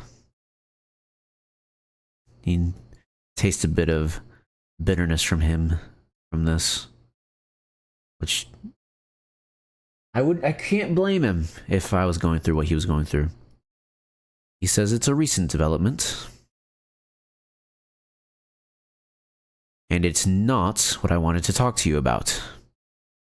I know you said you got my message. I was hoping we could discuss the Foundation. So here's another thing that I really love about this show with specific characters, mainly concerning Mon Mothma's circle. You have to read this show. First of all, this show trusts its viewers to read into what the characters are saying, because they don't always say what they mean. Now, when he says he wants to discuss the Foundation, what he really means is he wants to discuss the money that Mon has helped, or that he has helped Mon hide to fund the Luthen's rebel activities. That's what that really means. She looks a bit worried. It's a... Oh, we're bringing that up at my daughter's wedding. Is there a problem, she asks. He smacks his lips. Not like that, no. But then somebody else comes and they ruin the moment. He says, oh, Mon, there you are. So he wants to discuss the Foundation, the hidden money, but she asks, is there a problem? He says, no. So what does he want to discuss? And they can't discuss it any further because they're interrupted. Oh yeah, and she's this lady that interrupts them. He says that what's it called? Leda and Stecken, they've had their first fight, and she goes to comfort Leda, sorry. She's crying, and apparently Stecken refuses to hold Leda's hand, and she calls him a child, which it really betrays that these people are still children. They're both 14. At least Leda's 14, Stecken might be 15. They're both children getting married. like the juxtaposition of that. They are not mature enough for this. And this tradition is already like showing its cracks. And I wonder when Mon is comforting Lita here, I wonder, does she secretly delight or find hope in Lita's troubles with Stekken? Obviously, she doesn't enjoy her daughter being in pain, but does she hope that this is the beginning of the end of their marriage? That maybe she could be spared the pain that Mon has gone through her entire life? Because I believe in this scene, Mon does see her pain in Lita. And once again, the set here is used to fantastic degree. Absolutely fantastic. And it's easy to understand why Mon hates Chandrila marriage customs, because it's just arranged marriage. That like they make it all pretty, but that's really what it is when it comes down to it. And yeah, the rebels, we go back to the rebels, and they're still fighting, and it actually comes to a breaking point. They end up fighting each other. Someone shoots their blaster, they shoot their blaster back, and they all take sides, and that's how the episode ends, with the rebels, some of them dying, some of them retreating to both of the ships, because on one side there's the TIE fighter, and on the other side there's Cassian's old ship. And that's how the episode ends. Overall, an okay episode. It's a lot of setup. That's the thing, that's the vibe I got from this episode and the next episode, is that it's a lot of setup. Now, I really don't like the plot with Cassian and the rebels. It's just a lot of Cassian being held prisoner by these buffoons who fight amongst each other. Episode is over and no nostalgia bait. Yeah, it's almost like this show is above that. I wonder. But anyway, like, I really, really wish that, I don't know. I don't know what I would want to do with the rebels. I think they're dumb. I hate them. They're clearly meant to be dumb and inorganized, but that doesn't make me like it anymore. And I'm going to be comparing episode 1 with I'm going to be comparing episodes 1 through 3 of season 2 with the first 3 episodes of season 1, where we see Andor on Ferrix and the Morlana Corpo police and all that. So there was much more of an urgent matter conflict going on in episodes 1 through 3 in season 1. Here it's more subdued. It's more character driven. There is the overshadowing Imperial audit on Mina Rao, that's what it's called. So, but for Andor, he's been kidnapped by rebels, but honestly, it's annoying. I don't feel like he's in danger. He's just being held captive while the rebels kill each other because they're stupid. But then we get the more introspective, character-driven stuff with Mon Mothma, who, Emmerich, I don't know if you ever expected Mon Mothma to be like a riveting character in the Star Wars universe, but she is. She absolutely gets a fair spotlight in this show. I really enjoy her. And I quite enjoy the plot with Mon Mothma, with the Ferrix survivors. It's really only Andor's plot that I don't care for. Cassian's plot, I should say. Where he's just kidnapped and hanging around until he can get an opportunity to leave. The lady with the short hair, yeah. The one in episode 6 that says, many Bothans died to bring us this information. Her. That character, she is a main character in this show, and she is an amazing character. I love her character. And she's played so well by Genevieve O'Reilly. Good God, this woman can act. She is fantastic. Absolutely adore her. But not much else to say about episode 1, so let's move on to episode 2. I do wish that Cassian's plot was more engaging, but what can you do? I'll say this. This is kind of getting ahead of myself, but the first 2 episodes of this arc of 3 episodes, it feels like there's not much going on, but it kind of sneaks up on you. The show is establishing all these little things that build up, and then the 3rd episode is insane. And Andor is really good. The show Andor is really good about that. It's really good about setting up the breaking point, and then that breaking point feeling entirely worth it. It's fantastic, and I can't wait to see it happen more in this series, because they did that successfully, mind you, every single time it was attempted in the first season. If anyone ever watches Andor for the first time, make sure and click off of this video, because you're getting spoiled. But if you ever watch it, make sure to watch it in 3 episode bursts, because that is clearly the intended way to view this show. Like Arcane season 1 episode 3 levels of insane. That's tough, because I don't think so. Episode 3 of Arcane, without spoiling anything, flips the entire premise of the show on its head and changes everything. I don't think Andor does something that dramatic. It is good, but in terms of the mechanics of and motivations of characters, I don't think something like that occurs. There is something similar. Andor does go on a character arc throughout the show, and by the end he's a completely different person, but it's not as jarring and as dramatic or devastating as episode 3 of Arcane season 1. That episode is in a league of its own, honestly.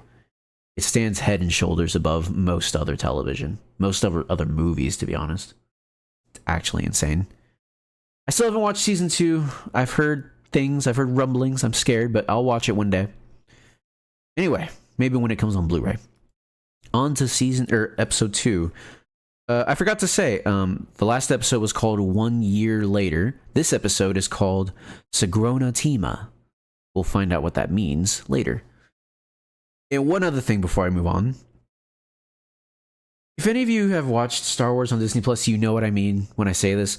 They all have this Star Wars intro where it shows like the faces of droids and helmets in like blue and red. Then it shows Star Wars, and there's always like the new droid that they want to show off for that show or season or whatever. And I freaking hate it. They want to be Marvel so bad. I hate it so much. It's the one thing I consistently hate about this show, and it's not even from this show. It's a blemish that has been left over from the ugly corporation that is Disney. They just want it. Oh, we'll put our Marvel knockoff intro here. I hate it. It's awful. I wish it wasn't there. Anyway, on to episode 2, Sigrona Tima. We see that the rebels are scouting in the mud because the 2 ships are far away from each other. That if you buy a new toy, yes, exactly. The rebels are scouting in the mud because if you were to just stand up in between the 2 ships, you would be easily visible and you would be shot. So they're doing that. Cassian. So while one of the rebels are scouting ahead, and the other rebels that he's in the ship with are talking to each other, there's a leak in the ship and water is coming through because it's raining, and he's just drinking water from the droplets of of water. He's just drinking water. He has his head on straight. He knows what is important here. All the other ones, there's water falling from the sky, and these guys aren't doing anything about it. For some reason, so they're looking... The rebels are looking for the bodies that were left outside. For sentimental purposes, I suppose. And one of the characters, she finds one of the bodies. She finds like the boot, and then she picks it up, and it's just the boot with the foot in it, like it's Jurassic Park. And I love it. It's like, wow, we finally get gore back in Star Wars after what? The last gore I can remember in Star Wars was in episode 5, when Han Solo cuts open the Tauntaun. That was in 1980, so 20, 40, 45 years later, we finally get more gore in Star Wars. Anyway, she picks up the boot with the foot still in episode 3 when Anakin melts. Oh yeah, well, could that be considered gore, or is it just char? I don't know. Honestly, the gore here looks weird. I don't see bone. It looks like a prop. So, I don't know. It's like the leg just ends. I'm looking at it more closely here, but yeah. Weird. I guess Anakin is burned enough and to such a violent degree you can call it gore. Because you see like underneath the skin and everything. So yeah, since 2005, so 20 years. 20 years, wow. All right, so she picks up the boot, she freaks out, runs back to the ship, they exchange some shots, but nobody hits each other. And she's like, the animals, they ate the bodies. Oh no, oh, this is where she yells, Ichuta, when she's shooting back at the other rebels. Oh, her name is Snee. This is Snee. Snee! So Snee speaks Huttese. So she gets back in, and they talk about like the monsters. They got the bodies, the beasts. They ate them. And while they're freaking out over that, Andor Cassian, he says, "Hey, there's a tarp over there. You should bank some water while it's still raining, you idiots." And yeah, they should. Anyway, moving on to the next scene. We see Daedra and Major Partagas walking into the ISB, and they have a conversation about the Gorman project. Now, Daedra, she does not want Gorman.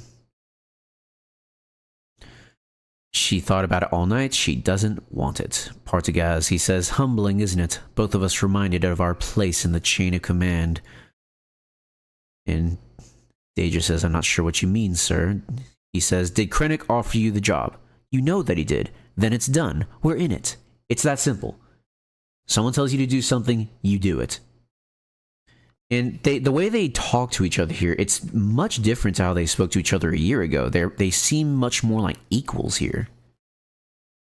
Which is very interesting, showing how far Daedra has come. Daedra. I feel like they flip it on it in this show, the pronunciation of her name.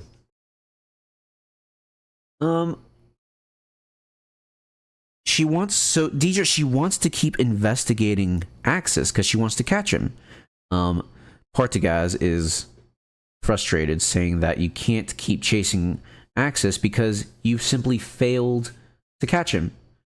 And she says, well, we're always making progress. He says, oh yes, he's here, there, he's everywhere, he's nowhere. Basically illustrating how he's become a boogeyman at this point. And he makes an interesting, gives Daedra an interesting tip. He says, maybe you should, before you make them famous, you should catch them. But what I find interesting is from this tip is his whole thing is that you shouldn't have made Axis famous because now he's a boogeyman, and every time you don't make any progress, that's a bad mark on you. But if we go back to season 1, we see that if she hadn't made a scene about Axis, if she hadn't had made him famous, as he says, she never would have gotten the project off the ground. Axis would have been forgotten and nothing would have been done about it. So I see what he means here, but he's simply wrong. And I don't think that this is a mistake in the show. I think this is two different characters with two different points of view simply disagreeing. But of course, she doesn't outwardly disagree with him on this point because I think Partagaz is still her superior. Gorman will be yours to run as you wish. Which makes me wonder, is Deidre being given another Ferrex? What does that mean? Like, Gorman will be yours to do as you wish. I want to see what that evolves into in the coming episodes. Because we're talking about a whole planet being subjugated, potentially. As this will appear to be a demotion, you'll have to play the part. It'll heat up soon enough. But this is good news. Gorman is a gift.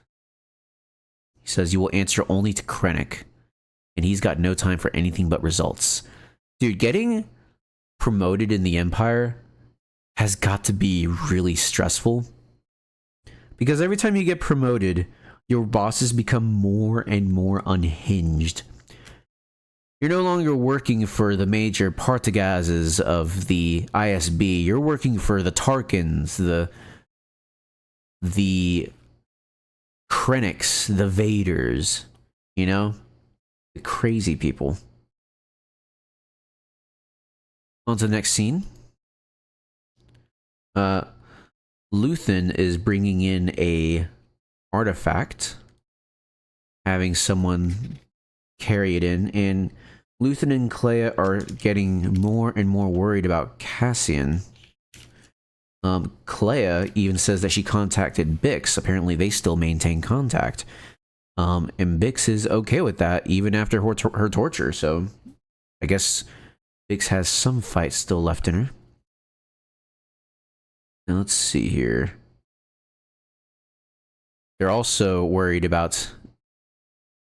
Or wait, yeah, so she wasn't able to get through to Bix because of the frequency blockade that the Empire has set up. But that still establishes that they regularly maintain contact. So now moving on, they're not only worried about Cassian, they're worried about the Ferrex survivors as well. To the point where Clea is saying, listen, I can't stay with you for the wedding. If we're going to keep an eye on this, I have to go back to the gallery and get some access to some serious comms. So she leaves. It's nice that they seem to care about this stuff. They also, care about their mission. It's mainly about their mission, but I think they care about the people as well. And Perrin is watching them talk, but of course he's ignorant of all of it. And they have a talk. Perrin has a talk with Mon, and he ends up breaking the news to her that Perrin apparently Tay is having drinking problems. He had to be carried out last night, which is surprising considering that he's Chandrilan, and he should know that this wedding lasts 3 days. You have to pace yourself. That's how they speak about it. So something is very wrong. Not only should he know better, but Tay has never had drinking problems. And we also see more of a old wound getting reopened. Perrin clearly despises Tay because I think he has it in his head that Tay and Mon used to have a relationship. And who knows, maybe that could have been a possibility if it wasn't for the arranged marriage of Chandrila. But maybe he hates them not only because of that, but maybe it's just because Tay and Mon got along so well. Anyway, moving on to Mina Rao, we see giant structures supposedly housing all the grain. They don't look like silos that we see in the real world, but I assume they're called silos. And we see Kellen's shop for the first time, him working with his wife. So Kellen is another worker who works here on Mina Rao. And Kellen is the one helping out the Ferric survivors, as was told before. So, if I remember correctly, he's walking out towards one of those giant silos where Brasso and Bix are. And they're discussing the news about the audit. He spoke to his friend from Council 500. Oh, he's speaking to Brasso, Will, and Bix. They're worried about which direction they're going, but it is indeed an Imperial audit. How many on the ground? There's 40. Don't know what they have in the air. What if they come this way? He says, look, they need the grain. They know we need help, and they know not everyone is legal. How hard they look, what they do. It's been 10 years since the last audit. Nobody's happy. Oh, 10 years? Okay. I thought it was more like 15, but anyway. Brasso says, Talia thinks they'd let us slide. Bix says we can't count on that. They can't run. Everyone who's been caught are the ones who have been seen running. Really wish you could show images, lol, but you reading the script is good enough. Yeah, I wish I could show images too. I'll try to do better next week.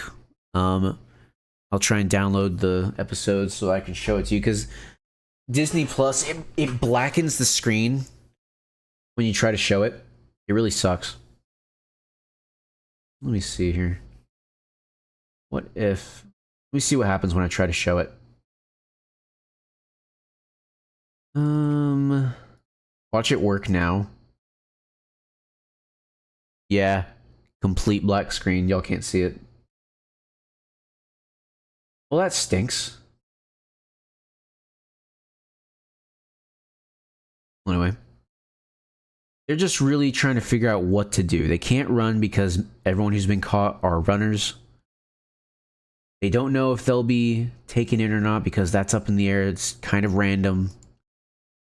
Helen says, I'll do what I can, but, he can only do what he can. No one's heard from Cassian yet. It's really... Tensions are rising. I think there's a setting you can switch on Chrome. I did it for Netflix and it works. I'll try that. Maybe not today because I can't... I don't use Chrome, so I don't know what's going to show up. I don't know if they're... I don't want to dox myself. Let me see here. Maybe it's like an extension, and if it's an extension, I'd have to go looking for it. And this is already going to be a long stream. We're not even halfway through, and we're already at 3.5 hours.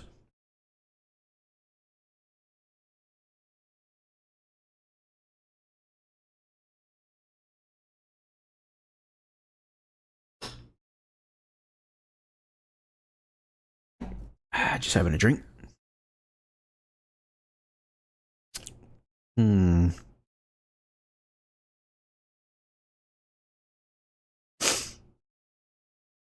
This place, so Mina Rao, it must produce galactic levels of grain, like the same as Gorman producing galactic levels of twill. It's actually insane. So, they're going to try and do what they can, but who knows what's going to happen next. And we see the rebels discussing what to do with their food. They have food packs, but some of it's getting moldy, some of it's wet.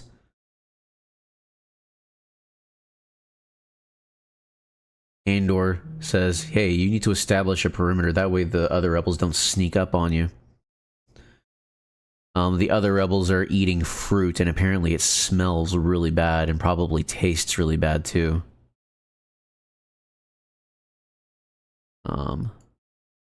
And we see someone that I actually really wanted to see again. We see Cyril Karn in the, what is it called? Let me see. I think it's, I remember what it's called. Let's see. I thought you were talking about me. No, no, I don't want to see you. But anyway, we see Cyril Karn giving a tour to a new hire at the Bureau of Standards. And he starts off by giving him the same speech that he received when he first started here. But he diverges very hard. Let me read it to you. There are no small jobs here at the Bureau of Standards. And let me paint the picture for you, Emmerich.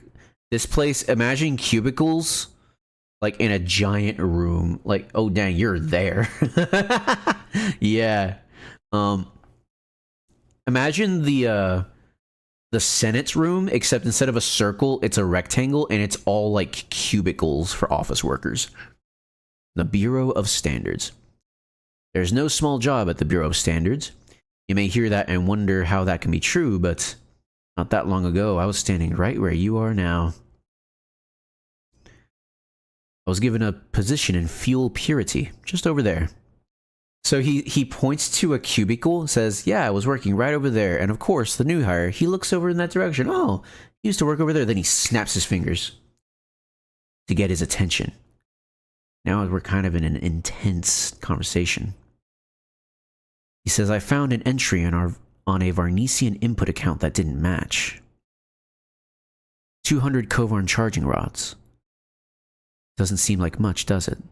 The new hire shakes his head. No? Well, I walked it back.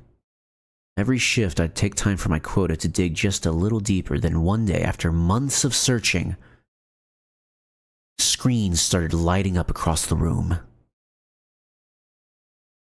Inhales deeply. I had uncovered a cabal of corrupt purchasing agents who were stealing Imperial supplies in 4 sectors. So, bro, you're not him. Bro, I'm kind of glad I'm not Cyril. I'm kind of glad I'm not Cyril Karn. He's an interesting character. So 4 sectors. I gotta wonder, is that 4 sectors like in Coruscant, or is that 4 sectors like in space? Like 4 galactic sectors. Both are still impressive, especially for a bean counter. But dang. Crazy. And he's like stepping closer to the new hire. The new hire is really nervous. He's like, oh no, is this like the boss from hell? And Cyril, he says, there's a future here for those who dare. So, in Cyril's own Cyril Karn brand way, he's not trying to bust this new hire, like just be hard on him. He's trying to motivate him. He's trying to inspire him in his own weird way. He's saying, you can be him. That's what he's saying here. I like that. Because Cyril has always been extremely devoted to his work. Extremely devoted. Like, when he got fired from Morlana for trying to catch Cassian, he never stopped trying. Even from his bean counter job, he was still trying. He even tracked... he waited in front of the ISB for Deidre to talk to her about catching Cassian and Axis. He saved her on Ferrix. Like, this guy is devoted. He's making him a mini Cyril. He is. Well, I sent that in a Discord chat. But yeah, like, this guy... So I think it's safe to say he's gotten partially, at least, over Cassian getting away, because he seems to be very devoted to his work at the Bureau of Standards. He's still working there, after all. All right. Let me just read through my notes. So he gives the new hire a speech, the same speech his boss gave him over a year ago. but with a significant addition. He expects patriotic devotion. And I wouldn't, so I guess the way I put it in my notes is better.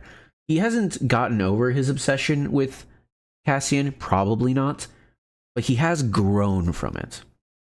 I think he's just passing on his experience to the new hire, just something for the new hire to think about. Yeah, that's true. Because I think back when he was on Morlana 1 as a corpo security officer, you could tell he kind of hated how not everyone there was as devoted as he was. He looked down on them. And I think that was something he learned. It's like, maybe I shouldn't do that. Because that got him in the position he was in. Like, everyone hated him. Maybe I don't think that was the reason why. But maybe he thinks it contributed. I kind of see it as he's talking to his younger self. Oh yeah, maybe he sees it that way as well. Bro, Texan, if you want to join in the call, we could do that. We could talk about Star Wars. Just something to think about. Frick you. Yeah, he doesn't want to get caught up in the video essay. Dude, did y'all know he freaking calls me a video essay on legs? How dare you? I'll take it as a compliment because that means that I am a wealth of information. But video essays can be bad, but I think I'm one of the good ones. Anyway. So we get a scene of Will hanging out with Bila, just talking. Me running away from you into the forest, not looking back, screaming, "I'm not you! I'll never be you!" For real. Yeah, so Bila and Will, they're just talking. But while they're talking, oh yeah, they say, "Promise not to leave without saying goodbye." And he says, "I promise." But while they're talking, some Imperial transports roll in, and they got a freaking 50. They just roll in with the 50. And I guess is that standard? You just roll in with a turret, expecting to encounter trouble anywhere, even the grain planet? Bro. So one of them is manning the 50, but they're not like super tense. They walk into Kellen's shop pretty nonchalant, just shopping around. In Kellen, he's working the shop, of course. Saying, "Hey, you guys want this? You want that?" Me at the club until someone walks in with a 50, brother. Bro, that's crazy, walking in with a 50. That's wild. Dude, imagine if someone wielded a freaking M240 with like one hand. I would just, if I couldn't run, I would just kill myself. Like, just save them the trouble, save them the ammo. Anyway, so Kellen is cleverly getting info from the Imperials. He's just engaging in small talk with like, "Hey, where are you coming from?" "Oh yeah, we're coming from the 500. We're moving on now." "Oh, where are you headed?" "Oh, you'd have to ask the lieutenant. We don't know yet." My man isn't even threatening anyway. He just carries it all the time because that's his right. Brother, you are not legally allowed to carry a freaking 50 cal no matter what. Well, hold on. Are 50 cals legal? Is it legal to carry 50 cal? All right, yeah, it's legal. It's legal. But I imagine you can't carry like an automatic weapon unless you had. Is it legal to have all this bank? But yeah, it's legal, but I imagine, regular laws apply that, like, oh, don't, and then the CIA swats his door. Oh, let me get this off. They have a lot of regulations on automatic, on automatic weapons. You probably have to have some kind of, some kind of license, specific license for it. My dad knew a guy who carried automatic weapons and a grenade launcher in his trunk because he worked for the government. But if you had to carry an automatic, I doubt you would want to carry a 50 because that's just... what's the point? Why do you need all that gun? It would be much more efficient to carry like 5.56 or 7.62 or, you know, something other than that, you know?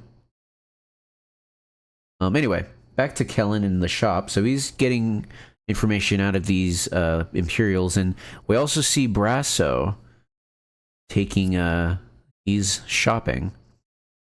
Might be better to carry some bank. Maybe, possibly. Many such cases. And Brasso, he's just keeping to himself, grabbing what he wants, and leaving before anyone questions him. Because he does not want to be in the same room with Imperials.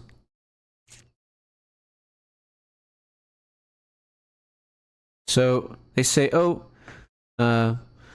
we don't know where we're going. You'll have to ask the lieutenant. And Kellen says, oh, I haven't met him yet. He says, don't worry, you will. He's out checking the storage. And then we see Bix working at one of the silos. And here, we're introduced to Lieutenant Kroll. He's the lieutenant in charge of those Imperial transports and the audit, it would seem. And he just approaches Bix like, hi. Hello. Just making small talk. Oh, just finishing up. You also can't have a shotgun or a rifle with too short of a barrel or a pistol with too long of a barrel. Also, putting a stock on a pistol makes it a short-barreled rifle. Yeah, it's all kinds of stuff that's like, if you actually knew guns, you wouldn't care. Because there are ways to circumvent that stuff that don't involve parts. It's just annoying to have to do it. Like, I'm pretty sure they made it to where, oh, you can't have, like, a certain kind of grip on a shotgun. Like, why? What's the grip gonna do? Bro, I'm gonna sidetrack you so hard so you sit there till 11 p.m.? Dog, please! I have children! No, I don't have any children, but if I did, please don't. So, Lieutenant Kroll rolls up next to Bix. He seems friendly, just chatting up Bix, talking about Mina Rao. Says, oh, how long you been here? Oh, we've been here for 6 months. So the Clone Wars, lol, JK. And they're talking about the silos. Oh, I'm not sure they're worth the cost. Haha, she chuckles. Guess we'll know after the harvest. And she's kind of like being very amicable, not really engaging much in conversation. She's just like, so you go where you needed. Yep, we do. I'm not sure these silos are worth the cost. I guess we'll find out after the next harvest, right? Guess so. You know, like that. Very short answers. He says, it's a very simple life, isn't it? She says, it is. She does not want to talk to this guy, but she also doesn't want to make him mad, so she's just being as amicable as she could be while being as non-committal as she can be. Mechanics, you get to move around, right? Yeah, that's true. Have you been to the Rao? Some of these farmers live there their whole lives and never go. It's not much of a city, but you think over time they get curious. Sorry, I misread that. It says, have you ever been to the Rao? Some of the farmers live their whole lives and never go there. But you think they'd get curious. She says she's never been, I think. Right? That's what she said? Have you ever been to the Rao? Some of them live and never go. It's not much of a city, but you think over time they'd get curious. She says she has been there. Some of the hydraulics from the silo start hissing, making the scene a little bit more tense. It's changed, Rao. I hadn't seen it in a few years. We had a decent meal there last night. This is Kroll speaking. It's not that far. It's a beautiful ride over the hills, or over the fields. I'm only here for another couple days. Maybe you'd like to join me. Bix is working on something, and she very subtly goes still. She turns around, smiling. I'm not sure my husband would approve. Kroll, he says, ah. Sorry to hear that. Is he here? Why would you ask that, bro?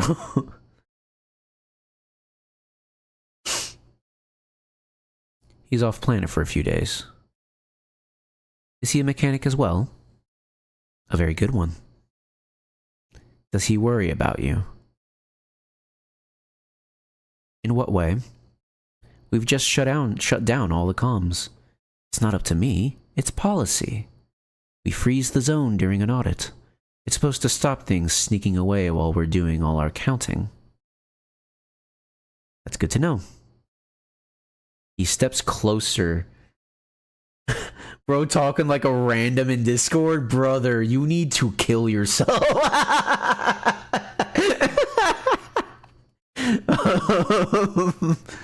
So, Lieutenant Kroll, he starts to step closer, but Brasso comes on the scene, and something interesting happens. He calls out to Bix, but he doesn't use her name. He says, Zala.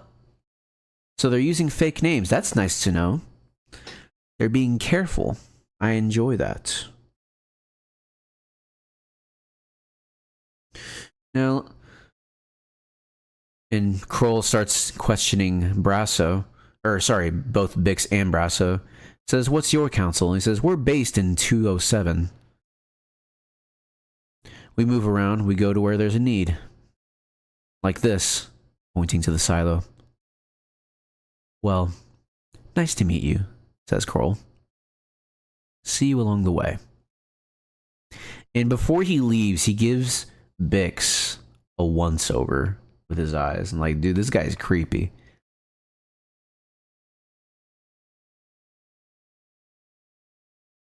Lord Vader, the Discord DMs have leaked. Where is Kitten? Is she safe? Is she all right?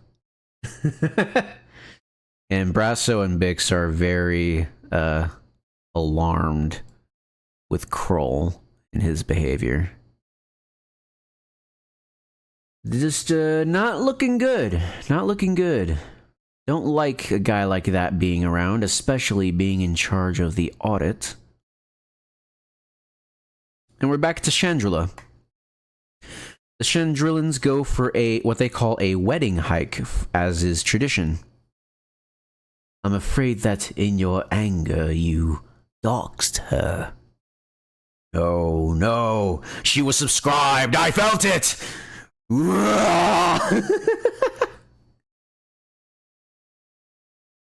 So they're going up for a hike. And so we hear little bits of conversation between Lita and Stekken, and let me listen to it here. First of all, they're filming on location, and wherever they are, this is insanely beautiful. Like, good lord, it's valleys and mountains and greenery. It looks fantastic. So Perrin apparently used to come up here with his uncle. I saw her in the leaked screenshots. Or I saw him in the leaked screenshots. Grooming younglings. Not the younglings, no! They're his favorite tier 3s. Apparently they used to hunt up here. And apparently Dago used to be a poacher or something. Oh, and Lita and Stekken, she says, I always wanted to. And Stekken says, I see. Not sure what they're talking about. But Lita continues by saying Mother wouldn't allow it. It'll be different now. And that small little... See, it's the little things. The small little details. That little bit of information is... Mon Mothma, is her protection over Lita, is that causing Lita to resent Mon Mothma and thus go through with this wedding? Like, it's not the whole reason. Obviously, she loves the traditions of Chandrila. But is it part of it, you know? I love these shows because they're filled to the brim with characterization of some sort. If it's not a person or their ideals being characterized, it's a movement, it's the empire, it's a bureaucracy, it's some kind of organization. Something is always getting characterized. I love it. There's so much to garner from the small things. Anyway. In Mon Mothma and Vel, they talk about Cinta and their whole the Google Doc gets released. No. But yeah, they talk about Cinta and their relationship with Vel and all that entails. They want to be together, but they say it's bad timing, what with the Empire and everything that encompasses. Then, the next scene, we see something quite surprising. Hold on, there's a rebel scene in between what I actually want to talk about. So apparently they've sent out another scout for the... I didn't write any notes for a lot of these rebel scenes because it's just filling time, it feels. But I feel like I should let y'all guys know, that way you're informed about what's going on. So they've sent out another scout and they're wondering what's happened to him. Have they snatched him? Has he been turned? What would that change? We have the pilot, we have the food, all this stuff going on. Is like, well, do they have any food? They turn to Cassian. It's like, hey, does that TIE fighter have food in it? He says no. It's like, yeah, we do have all the food. But then their scout, he comes running back and like, hey, what's happening? They're trying to pull the TIE fighter with ropes and leverage it to turn it. That way its barrel is facing their ship and they'll freaking blow them up along with Cassian, the one pilot who can get them out of here. These people are retarded. They're stupid. They're actual morons. I hate them. And so it's really easy to stop them. They just fire in their general direction, and so they have to stop pulling it because they don't want to get shot by a wayward blaster bolt. He said the word! He said the word!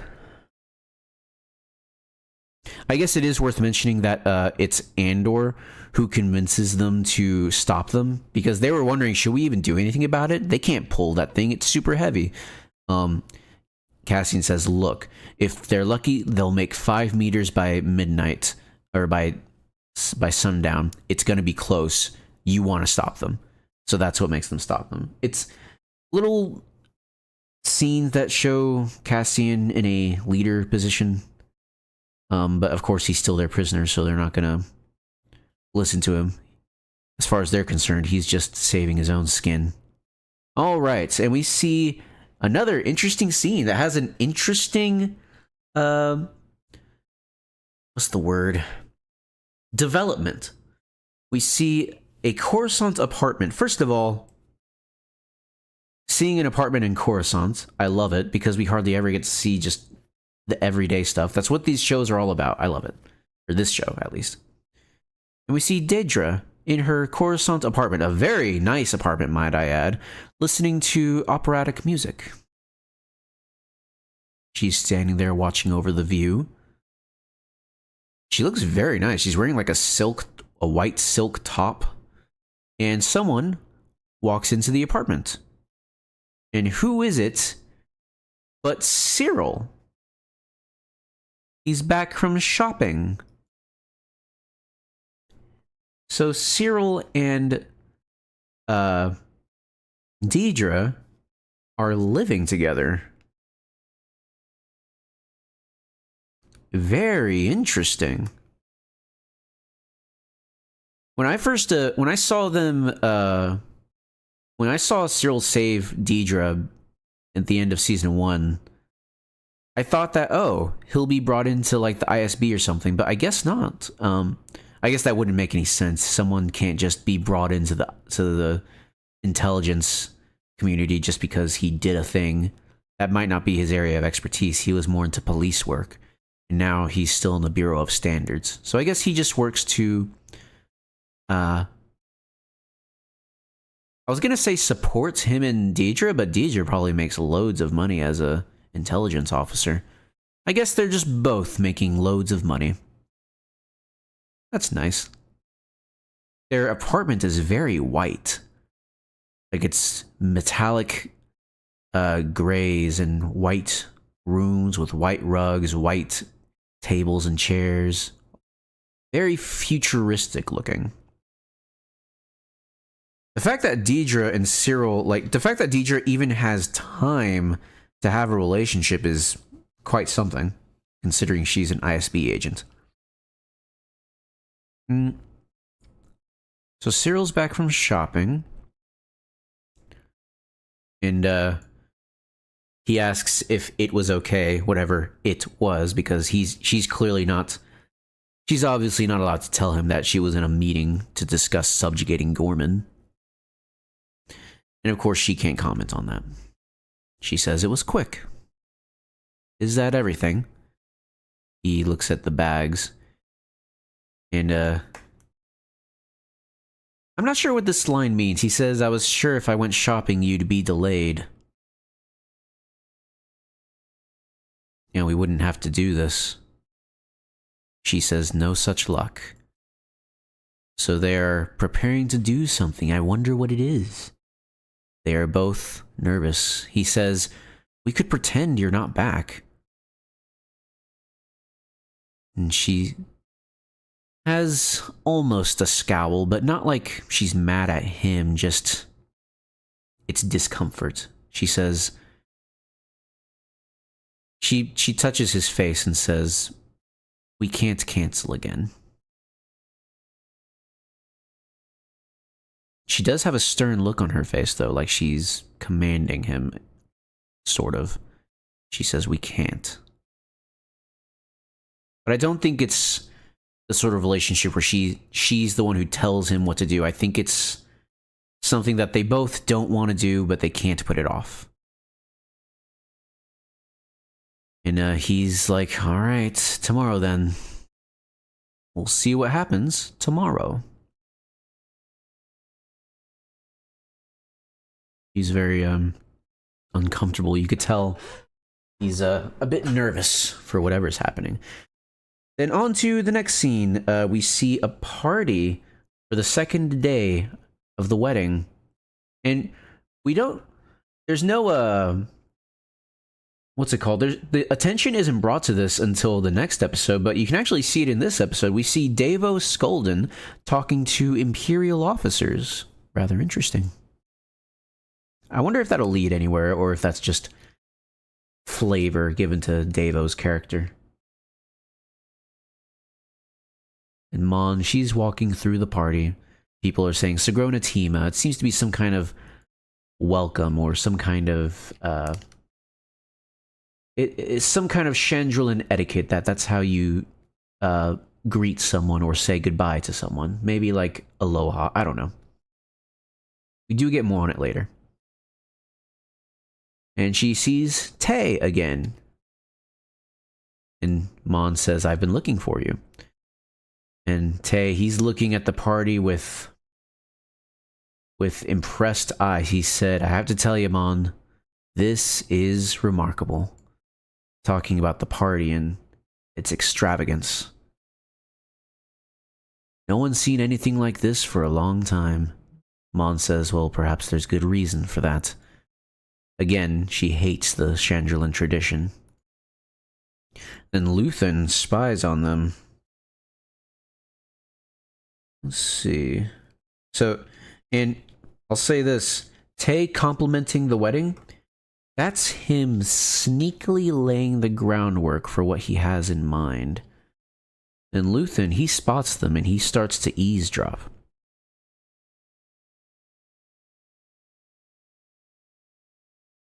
And he has a very serious look on his face when he sees that Mon and Tay are talking.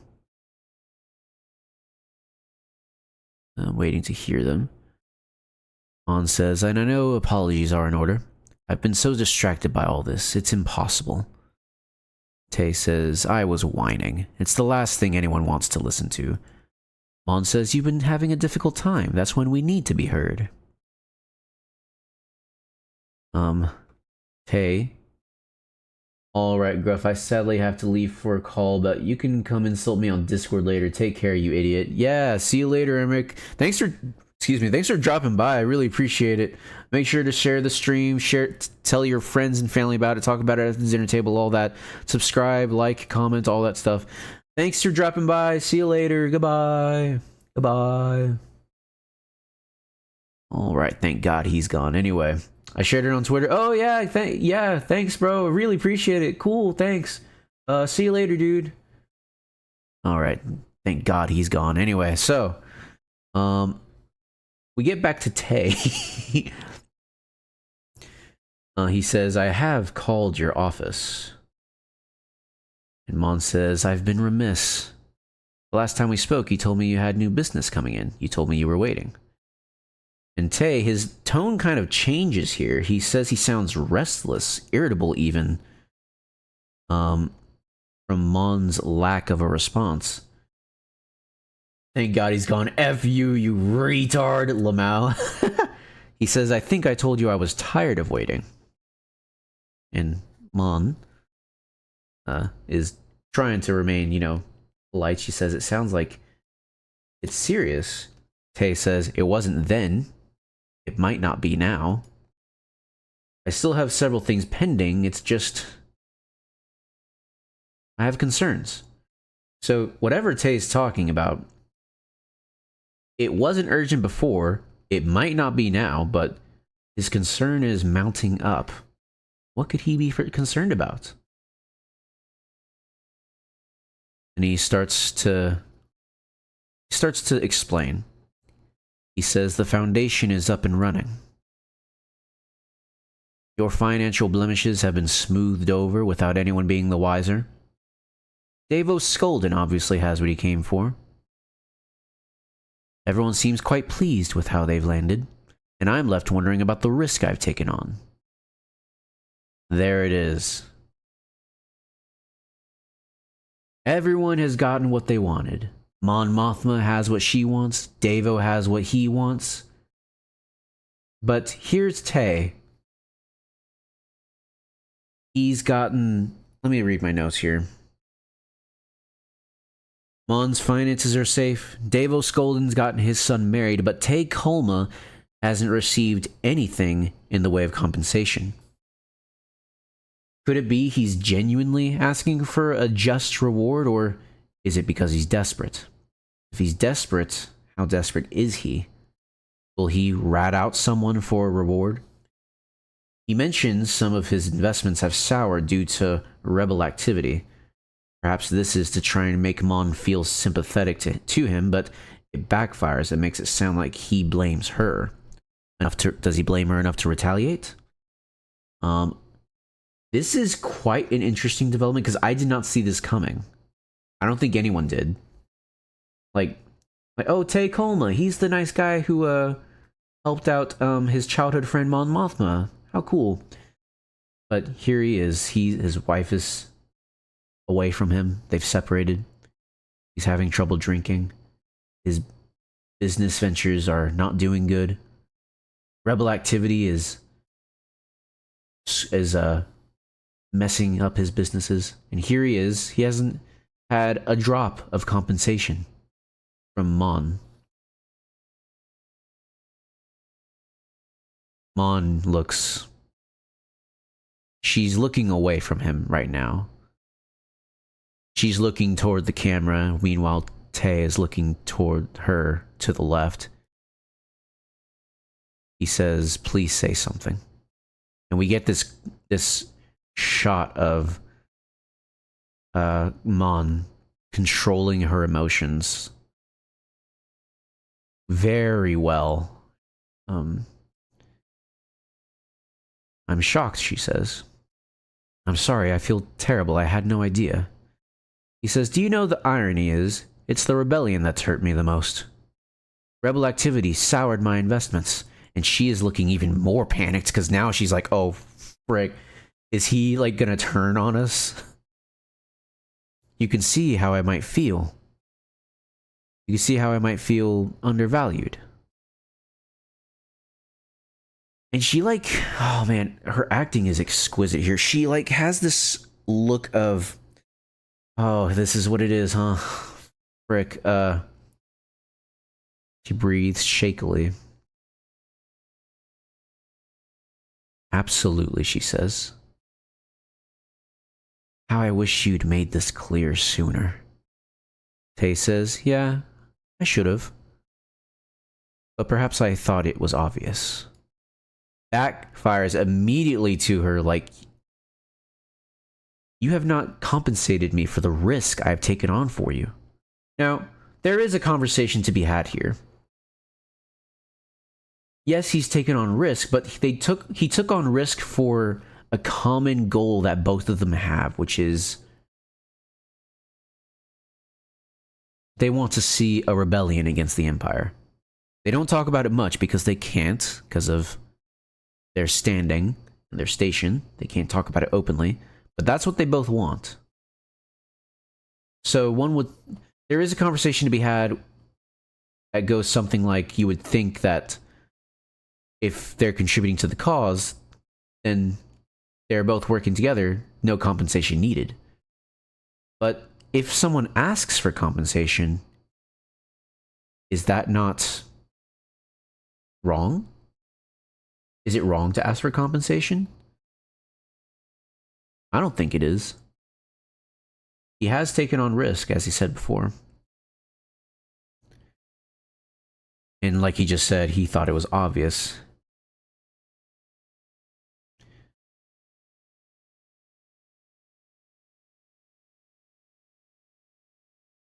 They're sticking with each other for now, and he says, well, or Mon says, let me get through this weekend and I promise we'll figure something out. And here's something I like about Tay here. He has this face of slight urgency because, again, they have to control their emotions in this venue. And he says, I hate having to say all this, Mon. And Mon, smiling through it all, she says, oh, to an old friend, after all you've done for me, please. Now, let's celebrate. And Tay, seemingly satisfied, with a smile on his face, says, indeed. Now, Tay looks genuinely satisfied here. Like, I had the talk, I did it, yes. Mon, her smile is not... If you look closely, it disappears fast, and Luthen heard it all. He heard all of it. So now they are both aware of this situation. Tay thinks it was obvious he should have been compensated, and I kind of agree with him with everything going on. But with everything going on, it slipped Mon's mind.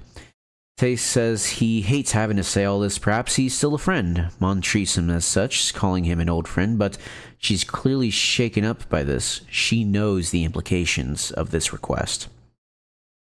Meanwhile, Luthen heard everything. So we go back to Mina Rao. Kellen is talking to the Ferrex survivors, talking about what he's found out about the audits, and they discuss what they want to do.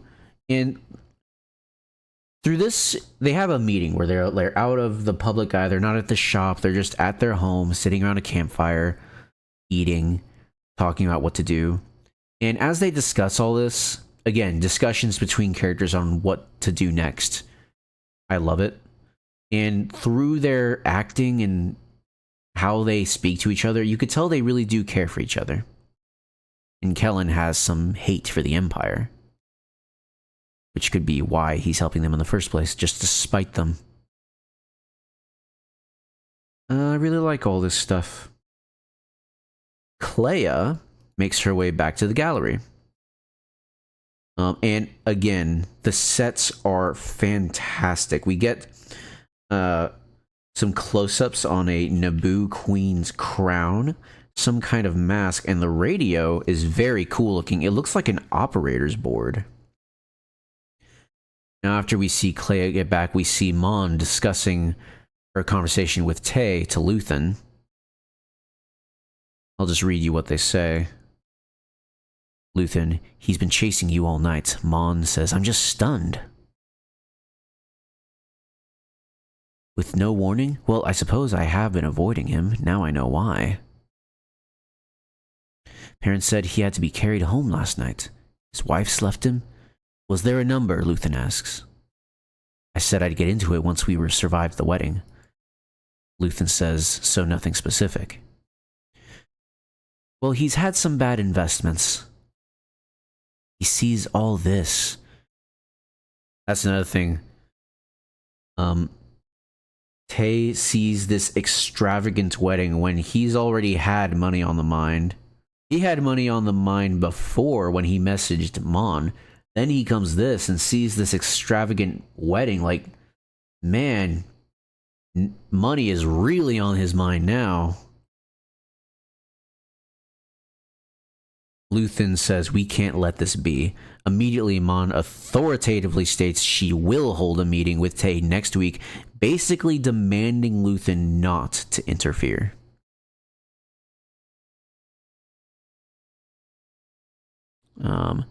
She keeps saying, we'll find a number. He asks, is there any chance he'd go to Skulden? She says, no, there's no chance. He can't. Anyway, Aaron gives speech, and I actually really like this speech. I want to read it to you guys because it's addressed to Lita and Stekken, the bride and groom, but I think it's applicable to our characters here.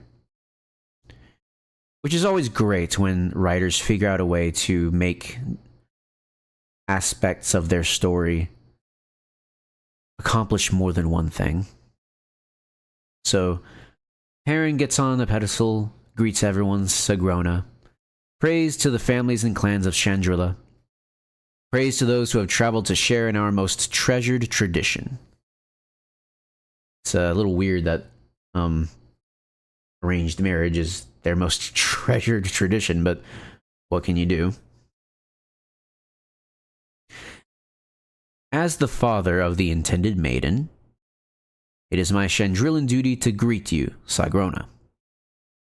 To toast your health, Sagrona Tima, and in our very old, ritualistic, and, well, insanely economic fashion, it is also my duty to share just a single truthful insight. Sagrona Tima Salom. He addresses Lita, my sweet Lita. Stekken, the groom, Stekken Skolden. Pain will find you. Trouble and disagreements will arrive without summons. There's no choice in this. There's no effort required. You simply stand still and the galaxy will deliver a daily basket of fresh anxieties to your door without fail. As he's saying this, we see Lita sitting in a chair on the left and Mon on a chair to the right. Lita, she can already tell where Perrin is going with this, and I'm sure Mon does as well, but speaking about pain and anxiety being thrust upon you without warning, it's really hitting Mon. You can tell it's affecting her to an extent. Again, she's very good at hiding it, but it's all in the eyes, you know? The very subtle movements, not the subtle looks they give, you know? You're still going? Brother, I'm barely halfway through. Alright, and it's affecting Mon. But my Salam Sena, the elders know what I'm talking about, right? I wonder what that means. We see Vel, she's also slightly aware of what's going on. She has the same look. Perrin continues, he says, my hope is that you learn to reach past this constant cloud of sadness. Pleasure, gaiety, amusement. These are the hidden things. The music buried beneath all that noise. Joy, joy, joy. And we also get a shot of Luthen taking a glance at Tay. Let me see, let me read my notes here. Luthen eyes down Tay. Tay looks angry, frustrated. Mon silently stirs at the mention of joyous memories. Are they memories? Are they only memories to her, never to be relived? Let me go forward. Joy has no wind on its back. Joy will not announce its arrival. You need to listen for it. Seeing Perrin talk about joy, and you see these characters with so much anxiety in their lives. Mon, Tay, Luthen, like, kind of heartbreaking. And Tay, like, again,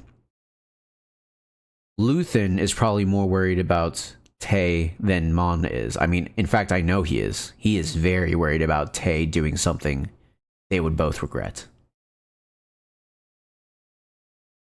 It's an uncomfortable feeling, hearing all this and seeing these pained faces. But search out these treasures, Perrin says. A moment of pleasing sensation. The memory of laughter and good company. The comfort of a fine meal. And for me right now, it's the smile that I can't hide as I see these two young people sharing our greatest tradition. And the speech is coming to a close. Sagrona, and everyone yells or shouts Sagrina or Sagrona Tima Salom. But yeah, like, talks about joyous memories, and you gotta, if you were in this situation, would you not think the same thing? Like, the memories, the joyous memories I have, will I ever get to repeat them? Will I ever relive those memories? Will I ever have joy again? Because they're in a very stressful situation. All right. The rebels are shouting from their two ships at each other. They're preparing to propose a challenge that will end their conflict. We get a very brief scene of Bix just sitting underneath the stars, maybe hoping that the Imperials leave. Is she hoping Cassian is okay, that he comes back? Probably thinking all this stuff at once. She's just stewing in her anxieties right now. There's not much else she can do, unfortunately. And this is, you gotta remember, this is all on top of the trauma she suffered. She is very, again, the acting, it's on point. She's very worried. All right, well, the rebels are lowering their guns. They're coming out. So before they lower the guns, they come out and they meet each other in between both ships. Now, they all count to 3 before they lower their guns. I should note they leave a guard over Andor. Just that's important. They're smart enough to do that. They're stupid and everything else, but they're smart enough to do that. So they all meet in the middle, and they decide on 3 they're gonna drop their weapons. And At first, I thought it was stupid that they. So what happens is they slowly lower their guns to the ground once they count to 3. And at first, I thought that was stupid. I was like, why not just drop them immediately? But now I think it's I think it's okay because one, if you drop your gun immediately and the other person doesn't, well, you're dead. It's over. If you all drop your guns slowly, you'll be in sync with each other, and it's better that way. There's still the danger of them not doing it, but I suppose it's... You do everything slowly, it's more calm that way. Also, all these guns were just recently fired, so if you drop them, there's the chance they might fire again, because that's how guns work. I don't know if that was intentional. You know, you never know if these rioters know anything about guns and how they work or not. But anyway, that's how it is. So to decide who gets to be in charge, they play some weird game of rock, paper, scissors. And it's like a game with like multiple rounds. It's multiple rounds within one round. It's very strange. It's like a weird Star Wars version of rock, paper, scissors. And it requires 4 people to play. 2 people on both teams. Very strange. But while they're all distracted and the guard, he's not looking at Cassian. He's looking at the rock, paper, scissors game. Because I guess he wants to know if his team wins. Oh yeah, they have torches. I'm not sure where they got torches. Maybe they had some supplies to make some. Who knows? Anyway. Cassian, this is his ship after all. He's not in the TIE Fighter. He's in the ship. His ship that they escaped Ferrix on. So, he knows this ship. And he has a secret compartment that has a gun in it. And he slowly reaches for it. And once the first round is done, everyone starts cheering, yeah! And apparently that's enough for Andor to grab the gun and shoot off his restraints with enough... And like, no one hears this because I guess everyone's yelling. I don't know. I feel like they should have heard the shot. Anyway, he gets the gun and catches the guard and tells him to drop his weapon. And so they're still playing freaking rock, paper, scissors while all this is happening. And he says, don't move, don't speak, or I'll kill you. He doesn't say don't speak, but I guess that's implied, you know? He goes to the cockpit of the ship, grabs what looks like a radio, and he prepares to leave. And he's about to leave. He's running. Now, here's the thing. Let me read in my notes, because I said it in my notes. The rebels should totally have heard the shot or seen the flash from the ship. Like, they should. It's a gunshot or a blaster bolt. They should hear it. It's unmistakable. Kind of dumb that they don't, but whatever. Let me fix myself. I'm kind of leaning. But anyway, as they're playing rock, paper, scissors, they start hearing some grumbles coming from the woods. Turns out it's the monsters, and the first people to get eaten are Gertis and Barty. I think that's their names, right? Yeah, Barty and Gertis are eaten first. The subtitle is called The Animals Doodar, which I think is just a funny name. And Andor uses the confusion to escape. He takes off in the TIE Fighter, and it turns out the planet that they were on the whole time was Yavin 4. We see him take off, and we see the stone temples and the large red gas giant looming over the planet. Like, oh, okay. Interesting. So that means that 4 years before the rebels were there were these, like, wild beasts roaming the planet.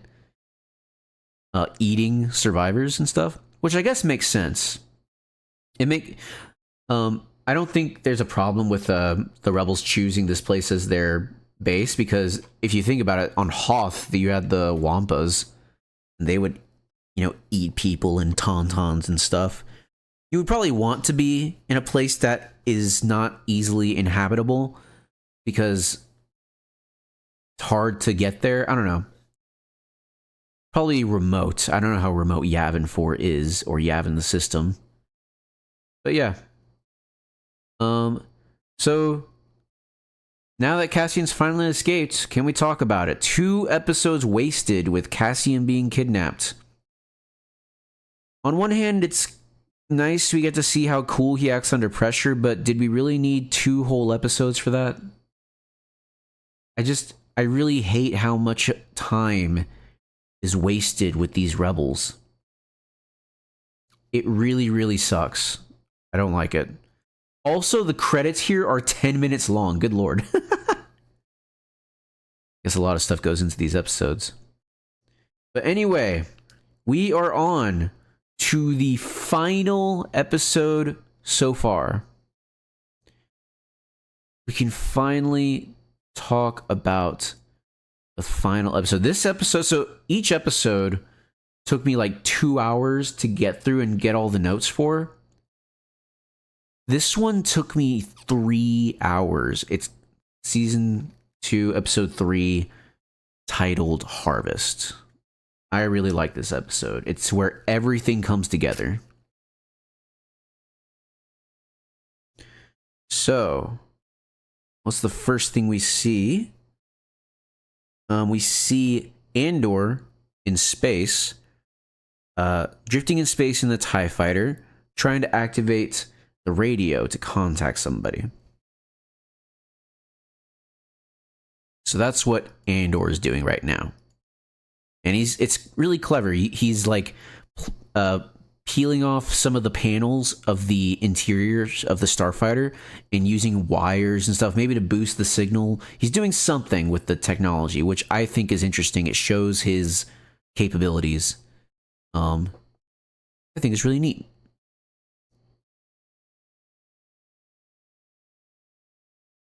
And he accidentally makes the ship fly forward, all that. Then we see a bunch of people on Mina Rao. They're all eating in a really long table, like it's Thanksgiving or something, all outside, having fun. BMO, or B2 Emo, I call him B, or I call him BMO by mistake sometimes.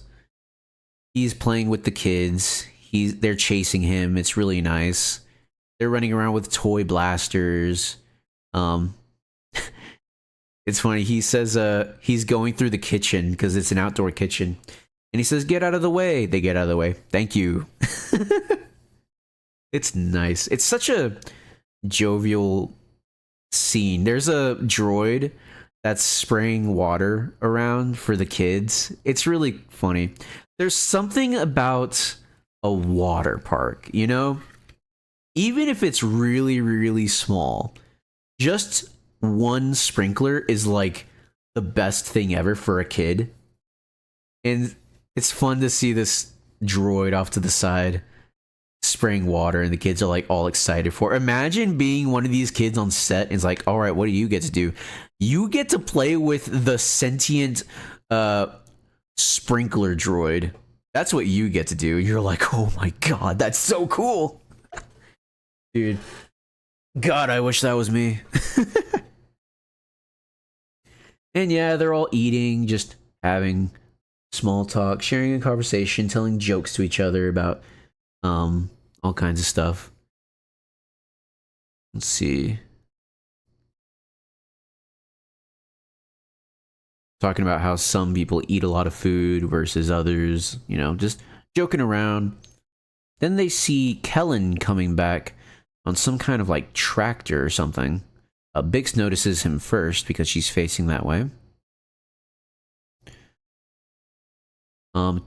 Kellen gets off of the tractor.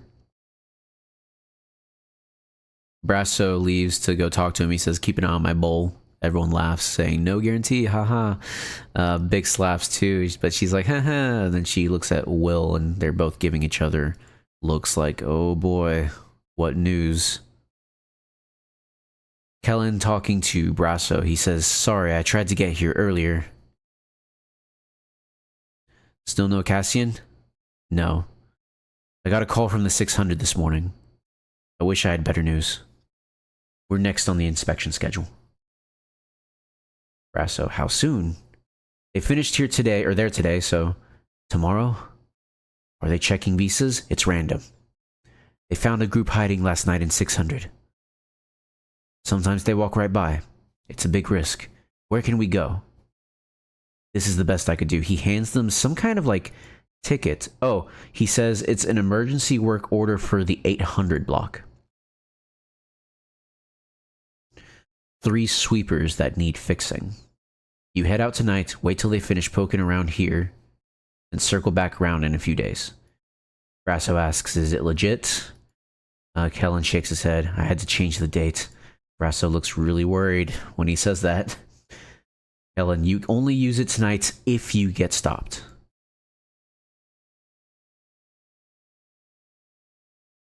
Brasso, he looks at Kellen, this look on his face. He's anxious, but he's also thankful for everything Kellen's doing. He says, I'm sorry about this, Kellen. You've been a savior. And Kellen says, please. You know Cassian's friend? The big boss? If you do and don't want to say so, that's fine. But someone needs to tell him what's going on here. Brasso replies, it's going on everywhere. Kellen says, why can't they just leave us in peace? And they hug, and I'm just like, man, these guys really care for each other. Like, they really do. It's in their performance, and it's just really, really well done. I do have one hiccup though. When Kellen says that someone needs to tell Luthen what's going on here, and Brasso says it's going on everywhere, what are they talking about? Because we haven't actually seen anything bad happening from the Empire. All we've seen is peace, but although the communications blockade, that's pretty tyrannical, that's something. But they say that, you know, the Imperials don't come, like, they haven't come in like the last 10 years. So what are they talking about? I don't know, man. I mean, that it's got to be the audit, right? Like, it's got to be the audit. I don't know. I don't know. In the next scene, oh, and before we move on, I do want to reiterate just how awesome it is that how much these characters care for each other is demonstrated not through like stilted dialogue that says, hey, remember the time I saved you on Blubber Wumber Nuts? That one time when the Schniggle Dangle Dingle was gonna eat you, but then I shot it in its cloaca. Like, it's not like stilted dialogue like that. It's just like, it's demonstrated through their acting. They're very, very solid acting. I love it. It's great. So, next scene. Oh yeah, there is a little girl who has a puppet ATST. She has like the little puppet strings attached to a piece of wood, and she's making it walk around, and that is awesome. I love it. It's just, it's something that they would have as a toy, you know? As farmers living in the middle of nowhere, harvesting grain. Next scene. So, Lita has donned her wedding outfit, and she meets with Mon Mothma right before they go out and perform the ceremony. And Mothma gets to speak with her before walking her down the aisle. There's no aisle, but I don't know what else to call it. She tells her of the time when she was in the same position she was back when she got married.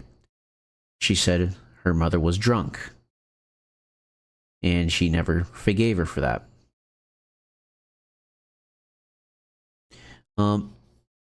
It is worth saying that she was drunk in this exact situation that Mon is in with her daughter right now. She is in the room where they are standing. She was standing with her mother the same way, and her mother was drunk. And she never forgave her, but possibly because she never understood that her mother probably had the same disagreements with Chandrilan tradition that she does now. She tries to explain her experience, what she's learned, and she asks Lita to reconsider the marriage, tries to get her daughter to learn from her mistakes. She says that the others on the people on the other side of that door, they can wait. None of the gifts, all the trouble that's gone into this wedding, none of that matters. And Lita asks, "What are you trying to say?" And Mon Mothma says, "We can walk out there right now, tell them all to have a lovely afternoon, but that it's not yet time for a marriage. We can put it off. And it will be remembered as an act of great bravery. I promise you. You do not have to go through with this." And dude, Mon's face, she is pleading with her daughter, "Please don't do this. I have done this, and it is not a road you'd want to go down. This will ruin you." And all Lita has to say in response, with a pretty disgusted face, might I add, is, "I wish you were drunk." And the music starts playing. So, or not yet, that's the show's music. So, once she hears that, Mon, devastated, she remains stoic. She's clearly greatly affected by that response, but she has a duty to carry out as whatever the title is in this marriage ceremony. Right before they walk out, Maud wipes away a tear. Now, this wedding, it's a little indulgent. They show the whole wedding ceremony. It doesn't last too long, but it is, some people might find it indulgent. We do get one shot of Lita before they walk out, and Lita's face is obscured from Mon because she's facing away, and she looks nervous because she's about to get married, but I also wonder, is she considering what Mon said? I wonder if we'll ever find out what Lita thinks about this later on down the line. The sets and costumes are amazing once again. It reminds me of Lord of the Rings. And as they're getting married, they do this ceremony where they walk around in circles. And the way they end up falling is Lita is looking into Mon's eyes before the final act of marrying takes place. So in the Chandrilan wedding, it doesn't look like there's a ring. Instead, the bride has one long braid and one short braid. The groom, instead of putting on the ring, cuts the long braid to match the short braid in length. And that is what confirms their marriage. And right before he does that, Lita is looking into Mon's eyes, and it is something to see because it's the final act, and I wonder what these characters are thinking at this moment. Is Lita childishly thinking, ha, look at me, I did it? Or is she wondering, is this the right thing to do? And of course, Mon is just despairing inside for her daughter. And he cuts off the braid. So, a bit of a heavy scene there. Then we see Cyril and Daedra again. They're getting ready for someone to drop by. They have a very retro-futuristic apartment. Their kitchen is... It gives off that 50s retro-futuristic vibe. Especially since Cyril, he's wearing, like, overalls, too. Daedra is trying on different clothes. She looks really good in black. We never see her wear black. She looks good in black. And she... What's it called? And we see Daedra grin into a mirror for the first time. And it was pretty funny when this happened because I was watching with Texan and he got scared. And I kind of feel bad for the actress. Or he didn't get scared. He said he thought it was scary. Like she has a scary smile. And I feel bad for the actress because imagine someone saying your smile looks scary. I think Daedra is quite attractive, but that's just me. She looks good in black. It's funny because after she smiles, she stops smiling and she seems to disagree with her own smile. She has kind of a sneer after it. Cyril, walking past the table, notices a utensil that is slightly ajar, so he makes sure to straighten it out. He wants today to be perfect. They are both completely dressed up, like very, very dressed up. And then they are seen waiting in the foyer for whoever is arriving to arrive, and they are both fidgeting. The ISB agent and the worker for the Bureau of Standard are both fidgeting for someone coming by. I wonder who it could be. And when this started happening, when I saw, oh, they're preparing a meal in their apartment.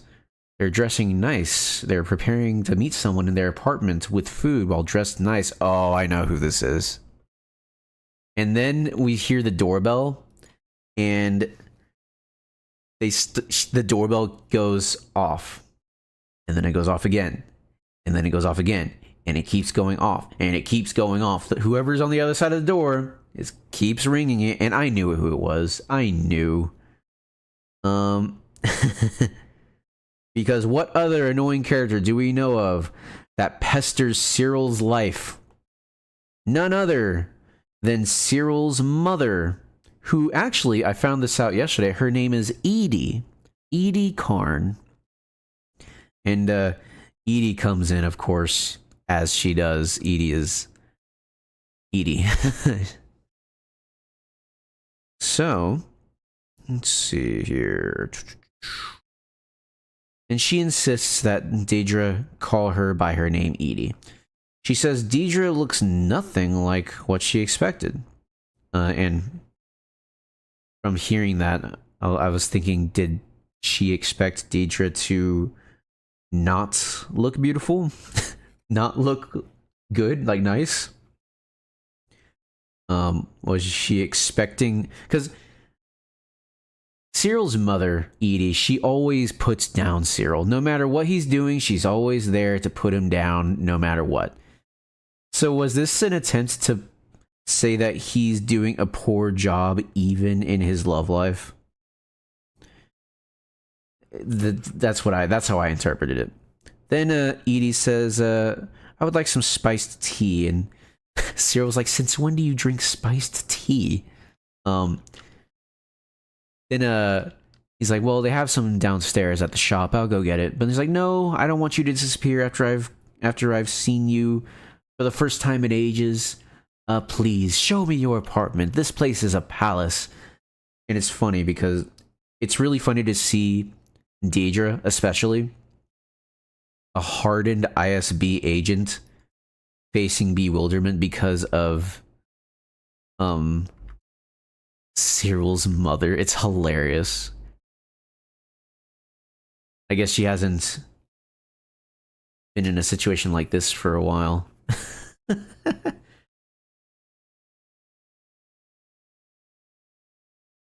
She gives this look. I wish I could show you guys. It's such a funny look. Like, oh boy, what did I just do? What did we leave in? She like, what did we just do? Who is this person coming into our house? Cyril looks quietly terrified. He's like bracing himself. Like he just let a monster into his home. Now, Cassian, next scene, radios Clea. He tells her that they're speaking in code. He basically tells her, hey, the drop is compromised, and I can't fly the ship. So that we need to figure something out. While they're doing that, Cassian says, I'm gonna phone home, and Clea says, don't do that. He's like, what do you mean, don't do that? She tries to be subtle and says it's crowded there right now. He's like, what does that mean, Clea? He doesn't say Clea. I don't think he knows her name, but she basically has to tell him, hey, there's a frequency blockade. Don't do anything yet. But as soon as he hears that, he immediately hangs up and floors it to Mina Rao. But it's going to take some time to get there. Now, back at Cyril and Deidre's apartment, we see they have plates of food, and they have what look like skewers, and it seems like the main idea here is that you skewer something, then in the center, there's a bowl of sauce. What you do is you take that skewer, dip whatever you have skewered on it into the sauce, and put it on your plate. Now, if I were doing this, I would take my plate, move it toward the bowl of sauce. That way I don't drip everything on the bowl, on the base, on the table. That way I'm not dripping everywhere. That's not what Edie does. She just skewers the meat, whatever it is, puts it in the sauce, and puts it back on her plate, dripping all over the bowl, all over the base, all over the table. Like, she doesn't care. And it is... The camera work is funny because you could see it's only her side that has any like mess. She has made a huge mess of sauce on the table and on the plate, on the bowl. Cyril tries to point out that Edie's dripping sauce all over her side, but Deidre shuts him down. She says it's fine. She clearly wants to avoid any and all conflict. Edie starts talking about Cyril's father. Apparently, he fancied himself an adventurer, and one day he just disappeared. Now, this is a interesting thing, because this is the first time we ever hear anything about his father, I believe, as far as I can remember. His father being an adventurer and one day disappearing. I wonder, is that why Cyril is so devoted to being good at every single thing he's a part of? To prove that he's not like his father? That he can support himself and a family? Or was he inspired by his father? His father was an adventurer, and so he wants to do well in everything he does, because maybe he can't be an adventurer, but he can be adventurous? Question mark. I'm leaning towards the former more so, but that's just me. Let's see. Edie looks a little worse for wear here. It's something in her eyes, in her mannerism. She looks like her age is getting to her. Like she's... I don't know, just the way she looks. She's got that crazy eye, you know what I mean? That crazy eye that old people get when they're starting to slip and they just talk about whatever. Now, Cyril offers his mother something on the table, and she loudly and rudely says, "I'm getting to it," or something like that. Let me see.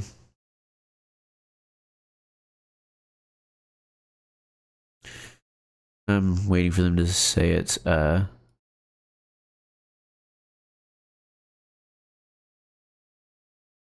So yeah, Cyril gets up. He's just offering something on the table. Just politely offering, "Excuse me, mother, would you like some more sauce?" And she yells at him, "I'll get there!" And he's like, "All right." And he sits down. Clearly uncomfortable that he has to deal with this because he doesn't want to cause a scene in front of Daedra, and they're trying to remain amicable. They're trying to be good.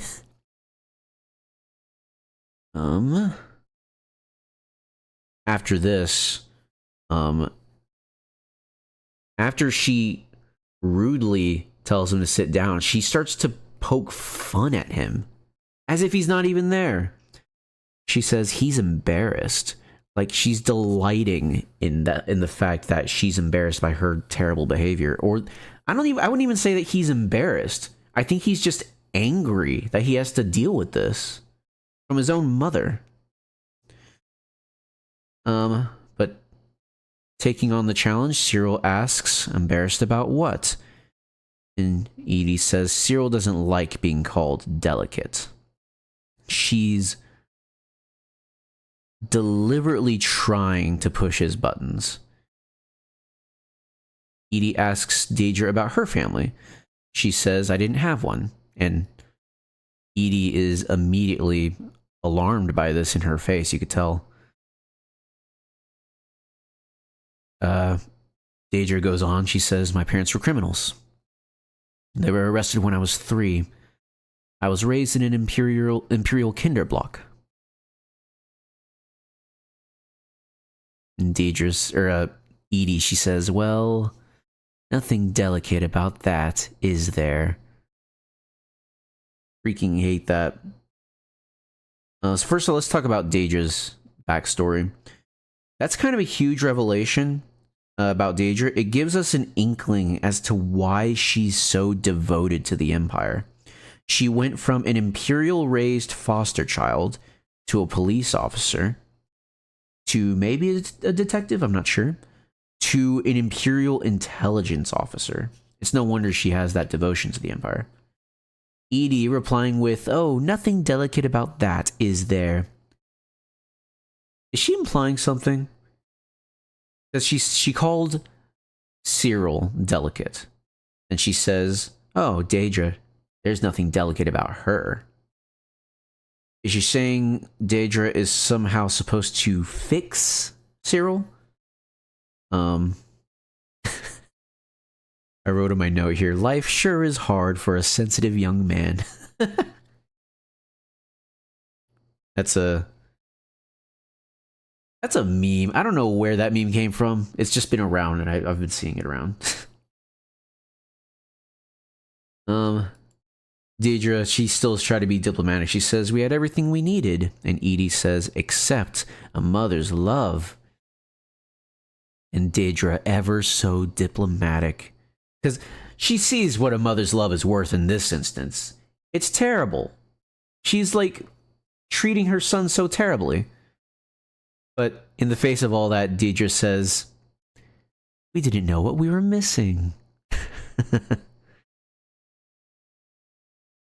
All right. And Cyril's dish loudly clangs as he reaches for more sauce. He is clearly not enjoying being with his mother.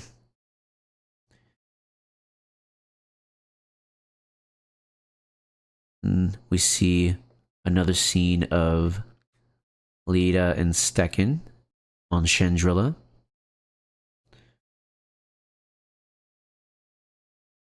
And Mon just watches them with sadness in her face. And the Ferric survivors, they're packing up to move.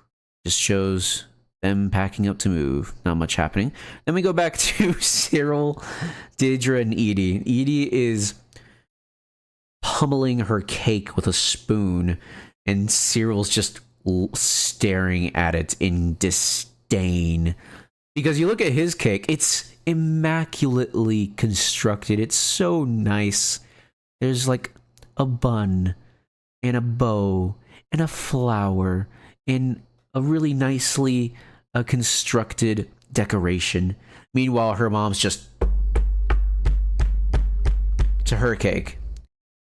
And she's doing it loudly, and it's just annoying. His face is so... He hates her so much. Oh, no. And, of course, Daedra just eats it like normal.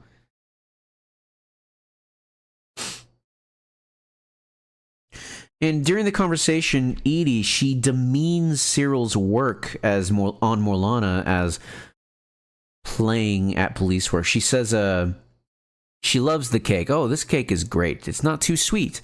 It's the pleasures of Coruscant. That's what I told Cyril when he insisted on playing at police work on Morlana. When she insisted on playing police work on Morlana, that the benefits of life here would become clear by contrast. And so clearly she's like, oh, your work wasn't serious. You were just playing at being a police officer.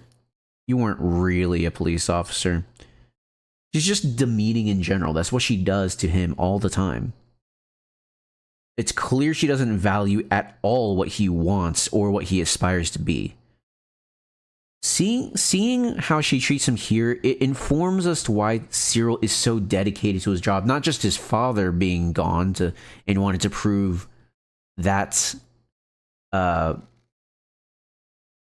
what's the word I'm looking for? Shoot. That precedence of men leaving the family. He wanted to prove that wrong. Also, his mother wants to prove to himself and to her that he could rise above her deprecation. Cyril is clearly bothered by what she has to say. He says, "Are you saying I came home for the cakes?" And it's clear that Edie has hit quite a sore spot for Cyril. She says, "Well, the less said about that, the better," she replies, being dismissive yet again. She doesn't take Cyril or his attempts to do good seriously, and it's getting Cyril worked up pretty bad. He says, "I wasn't playing at anything." He's clearly bringing up a conversational act of defiance to his mother, and this time Daedra isn't stopping him. She's just watching him. I think she believes it's important for Cyril to defend himself. She looks softer somehow when she looks at him.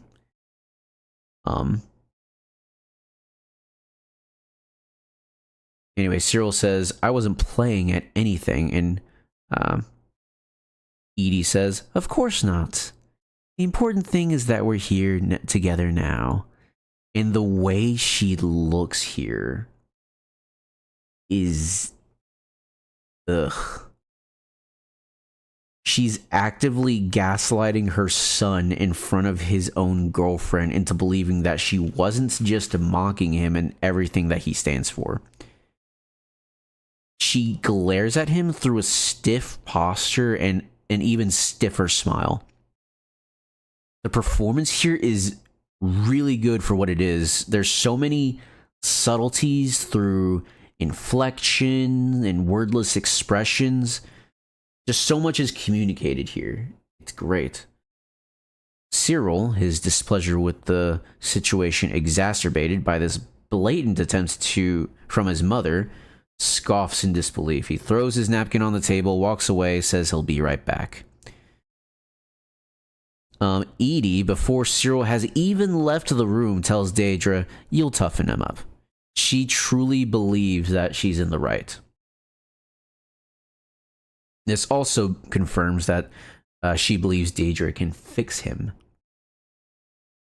Daedra, immediately after Cyril's gone, she springs into action and she puts forth a different plan. And I wrote down what it was in my notes, but honestly, I'm just gonna read you what Deidre says because I think it paints a better picture.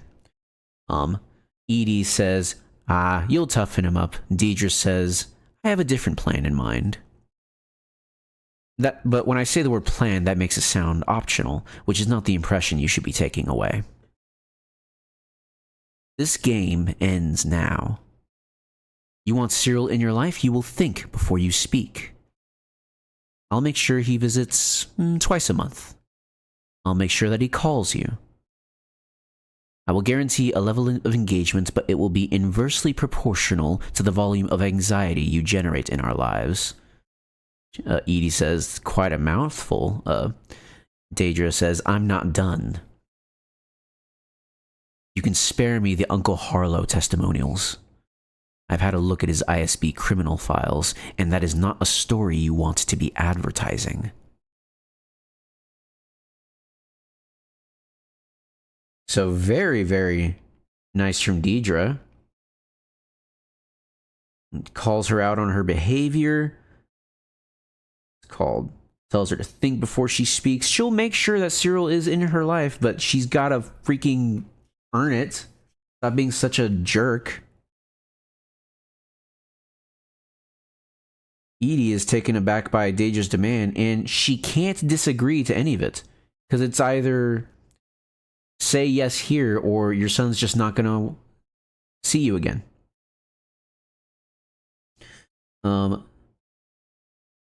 And it cuts to Cyril taking a break on a bed, which, might I say, I think there's only one bed, so Deidre and Cyril sleeping together? In the same room?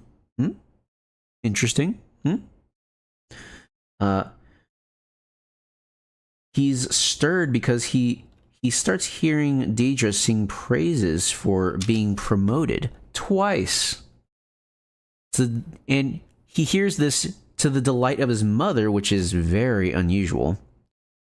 Not letting his guard down, he braces himself before going back in. And he's surprised to hear the praise continue even after he's back. Edie's toying with him becomes heartfelt pride in her son's work and station. Edie gives a nervous glance to Deidre. Deidre gives a cold glare back at her, like she's saying, good. Now keep going. Stay that way. Cyril can't quite believe it, responding to his mother's praise with, that's interesting. He looks very confused here. An ever so slight smile graces Deidre's face, gone in a flash. She delights in helping Cyril, and I love that.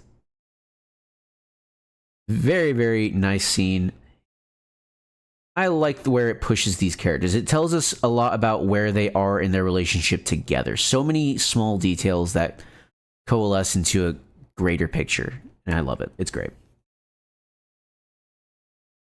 Now we go back to the wedding. Davos Skolden shows off a statue called a Shandy Murrel, an ancient artifact that hasn't been seen by the public in over 25,000 years. Let me read you what he says. So they unveil it. They reveal it, and everyone gasps. He says, yes, it is real. For those of you who are visiting today, this is a Shandy Murrel.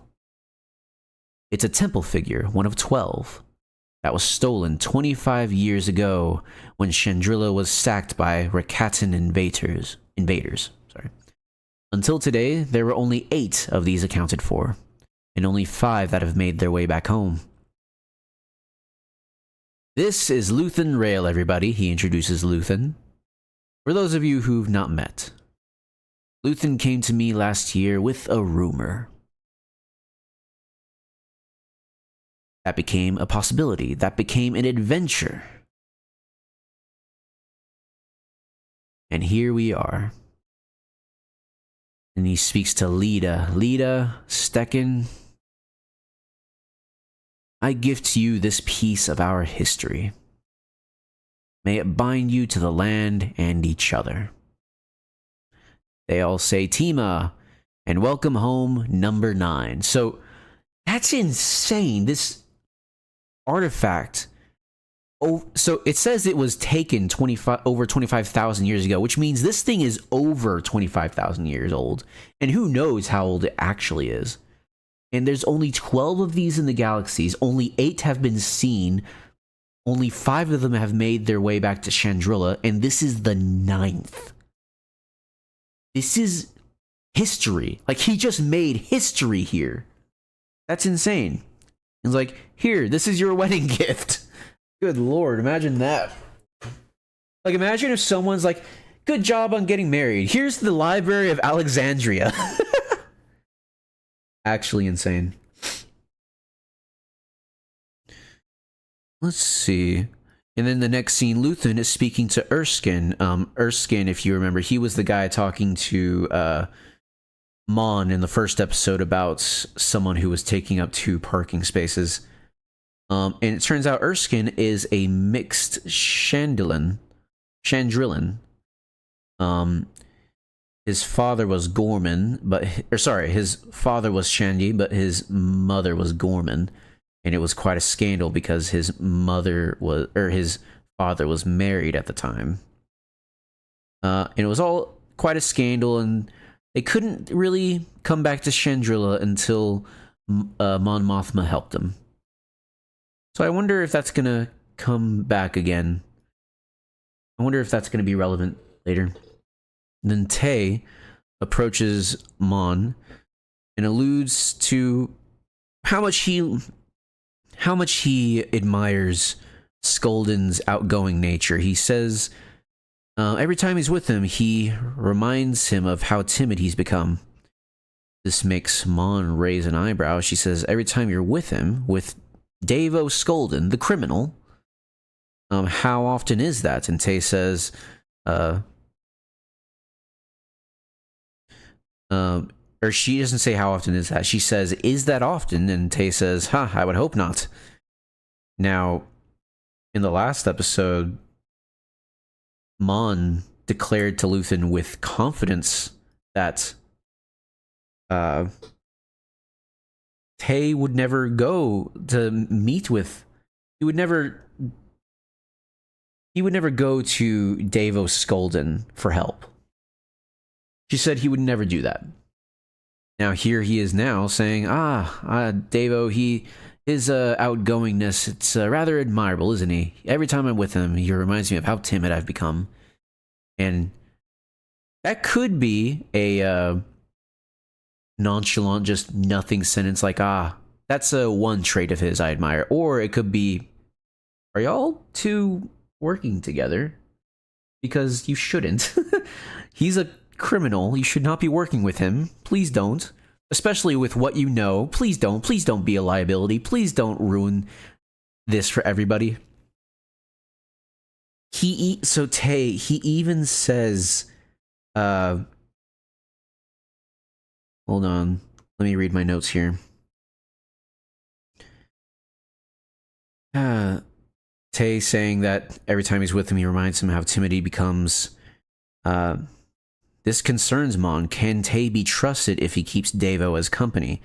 He even says Davo could really help him out right now. Stopping himself, he says they can discuss this all on course on next week. It's just the way he says it, he's like, he could really help me right now. Like, oh no, Tay, why did you say that? No.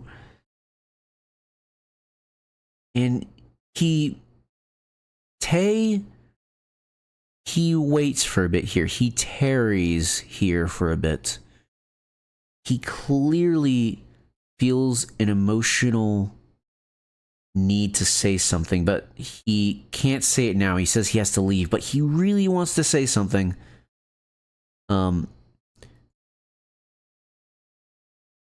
He's clearly feeling that emotional need to say something further. Mon notices it. Could it be guilt, torment, regret, backing off? We never find out. Tay bids Mon Sagronatima, and he leaves, tabling the discussion for next time. The dance floor is being cleared. And Mon, as she's, getting out of the way of the dance floor, she has all these ideas bouncing around in her head. What should she believe? She passes by Luthen, who also looks worried. And then Stekken and Lita start dancing. As Mon watches, you can see the stress in her eyes, dude. It's just so much happening all at once. Vel is also there. She watches in silent disappointment at the wedding. As the crowd cheers for the dance, Mon is fighting back tears of sadness with a smile on her face. It is... These people are so good at acting, it's kind of insane. Seeing someone fight back tears of sadness with a smile on their face, there's just something incredibly heartbreaking. The human connection here is insane. Like, I see the pain in her eyes. She has a smile on her face, and I see so much pain. It's heartbreaking. And the next scene, Brasso is trying to comfort B. B has now been told that they're leaving him behind with Talia. And it's sad because I like B. He's nice. As they're talking, a ship flies overhead, forcing the Ferric survivors to leave early before their scheduled departure at sundown. They were going to leave at sundown, but shoot, the Imperials are here early. We gotta leave now. But due to the confusion, Will, he's not there. He's out in the field saying goodbye to Bila. He thought that they were leaving at sundown, but now he's caught in between the Imperials and everybody because he thought that they were going to be leaving at sundown. Now they're caught. For some reason, Bila's is surprised that Will has a blaster. I don't know why. I guess she wasn't expecting him to fight back. And when I say that he's caught between the Ferric survivors and the Imperials, I mean that in between him and them, there's the the Imperial transports with the 50 on them. He can't get to his speeder, so he's just gonna have to book it. After the Imperials approach the storefront, because it's the storefront that they're going. Kellen. It's Kellen's storefront. They approach there, and Bila's mom comes out and tells Bila to get inside. She sees the speeder and immediately understands the situation that they're in. She knows that Will is out there somewhere, and she needs to keep the Imperials here to get him a chance to escape. Just try to do something, but do it covertly. Brasso, what's it called? He goes out to look for Will on a speeder, which makes me wonder. Will doesn't realize the Imperials are here until they're already at Kellen's shop on their transports with the 50. Shouldn't he have heard the fighter fly overhead? Shouldn't he have heard the ship just like Brasso and Bix did? And why not? Why didn't they do that? Anyway, while all this is happening, we go back to Chandrila. I'm fast forwarding a bit. Luthen approaches Mon and he says, "You told me Tay would stay away from Skulden. He's been pestering him since he arrived." Mon seems to doubt him. She seems to doubt Tay as well. She says, "I can't believe it. I've known him my whole life." Luthen calls her into question. He says, "What would have happened if I wasn't here? Would you have told me?" Mon, seemingly insulted by the question, simply states, "I'm meeting him next week." She wants to warn him off and get a number, a price to keep Tay loyal. Luthen ominously says, "You know the number." I think a better way of saying it would be, "You know the price." His face here, it's deadly. It's deadly stern when he says, "You know the number." And she says, hold on, let me make sure I get the dialogue correctly. Or get the dialogue correct.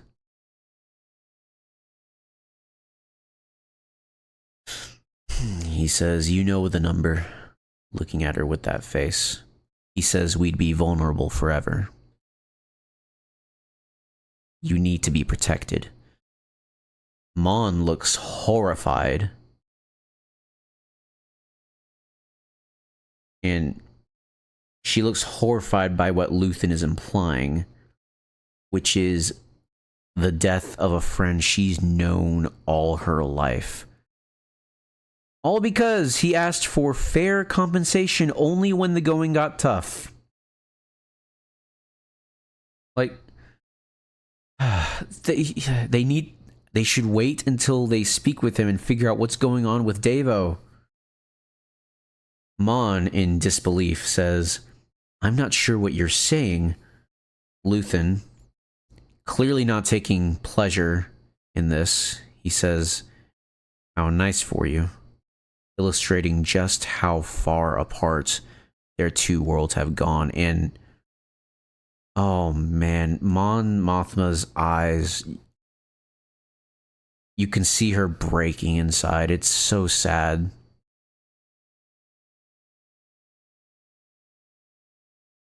This is part of Luthen's sacrifice that he talked about in season 1. Him having to stoop to the tactics of his enemy to defeat them. It's here again, and it rears its ugly head. Niamos remix starts to play, which is the dance music they're playing at the wedding. Luthen uses the jovial commotion to get away to give the kill order. Uses the jovial commotion to get away and to give the kill order. Mon retreats into the chaos of the party. The upbeat music, it's haunting because it juxtaposes both of the characters' expressions, especially Luthen as he's walking away knowing what he must do. It's not a good situation for anybody. Like, at all. They are both devastated by what they must do. And here we back at Mina Rao. Lieutenant Kroll is riding towards the house where Bix lives. Then we see Cassian arrive above the planet. And we're like, oh no, everything's coming together. Oh no. And we're back to Mon again. She is thrust into a juxtaposition. She's at a party. It's supposed to be upbeat and happy, but she is stressed out probably more than she's ever been. Her daughter's being married to a thug's son in an arranged marriage that has followed her. The pain of the arranged marriage has followed her entire life, and that's happening to her daughter right now. She's watching it happen. Her best friend, her lifelong best friend, is about to be killed by one of the only other people she trusts in the galaxy. And through all this, a friend hugs her, hands her a drink, and says, "How weird is this?" Jeez, bro, this is... It feels a bit morbid, like, man, oh no.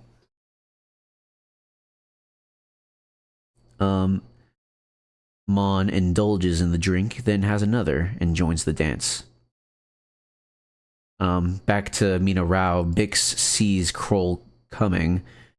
And Kroll, he notices how, hey, looks like y'all are leaving. Bix says it's because someone needs help in the 800, but Kroll clearly doesn't believe it. Getting to another scene here. Oh yeah, let me look at their dialogue here. It just showed like how much he doesn't believe her. Looks like you're packing up. Vic says there's an emergency repair in the 800, so Kroll says it's a long way to go. There's no one closer. Vix, it's harvest. Everyone's busy. Kroll, he looks at a face like, sure, buddy, and his face twitches as if he's angry that she's lying to him. Now, Brasso, he's gotten off of his speeder looking for Will, but he gets caught by a stormtrooper. The stormtrooper, once Brasso is caught, he puts his hands up and he turns like towards the stormtrooper. And as the stormtrooper approaches him, he says, "I got one," on the radio, and he gets like really close to Brasso. Like, to the point where, like, you would expect Brasso to, in a bad Star Wars story, to punch the blaster out of his hand and beat up the stormtrooper and make his escape, but not here. The stormtrooper just gets unreasonably close, but nothing comes of it, so I guess that's just a nitpick. And it's jumping all over the place. We're back to Mon, we're back to Brasso, we're back to Bix, we're back to Cassian. It's jumping so much here because it's all happening at the same time. Mon continues to drink. She looks longingly into the direction of the exit. Like, the look she gives as she looks towards the exit is sad. She drinks another drink.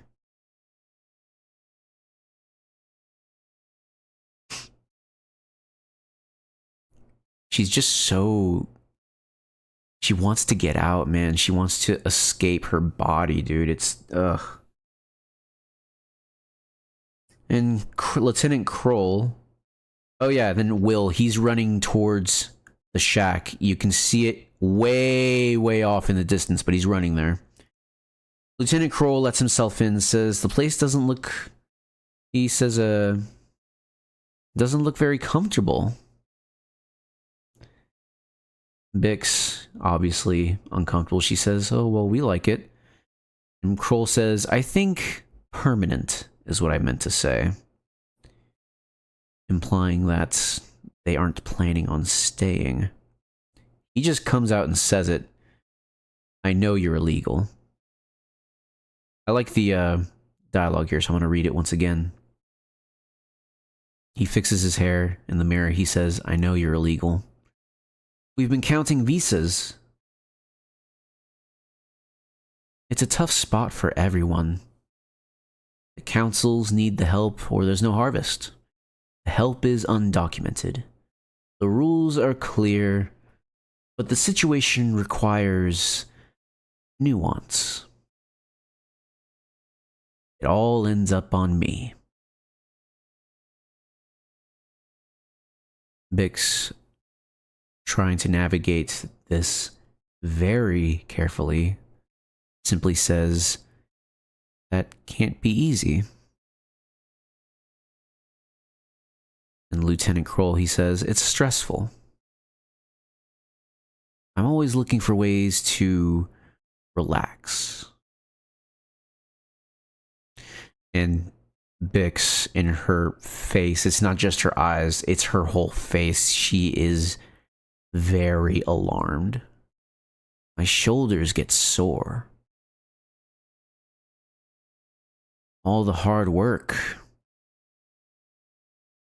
You must have strong hands." I don't like it. I don't like it. I don't like it. I don't like it. It's creepy. It's creepy. We're getting to that plot point Rabid was mentioning earlier. We'll talk about it once it's played in its full entirety. Cassian, it jumps back to Cassian because again we're jumping between characters very rapidly now. He sees a Star Destroyer in a distance to the point where the TIE's targeting system highlights it. I think it's weird that we don't get any indication that the Star Destroyer has noticed him enter the system. They don't try to hail him at all. Like nothing. After that, Cassian, he dives the TIE fighter toward the surface. He's obviously focused on getting his friends out of there. Then we see Brasso. He's getting taken to the soldiers at Kellen's shop. Brasso, once he sees Kellen there, he decides to make a sacrifice of some kind. One of the Imperials, he asks Kellen, "Hey, he's one of the mechs up the road, isn't he?" Kellen comes out and sees Brasso. Brasso sees Kellen. Brasso says, "You're gonna pretend you didn't tell him?" He laughs. "I'm gonna kill you." And he runs for Kellen like he's gonna kill him. Calls him a betrayer, a betraying bastard. He says, "You use us up, turn us in. You'll pay for this, Kellen." But then he gets hit by a stormtrooper and he's on his knees. And one of the Imperials, he says, "You're lucky we were here." So clearly Brasso is taking the fall for Kellen to ward suspicion off of him. And I'm so thankful the show did this. There's just one look between them, and it's enough to tell us that they both understand each other. I guess all the Imperials here are assuming that that Kellen spoke with Lieutenant Kroll.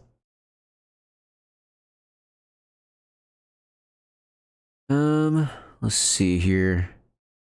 We jump back to Bix, and it's a rough scene. She accidentally knocks over a glass because Kroll is approaching her, and we don't like that.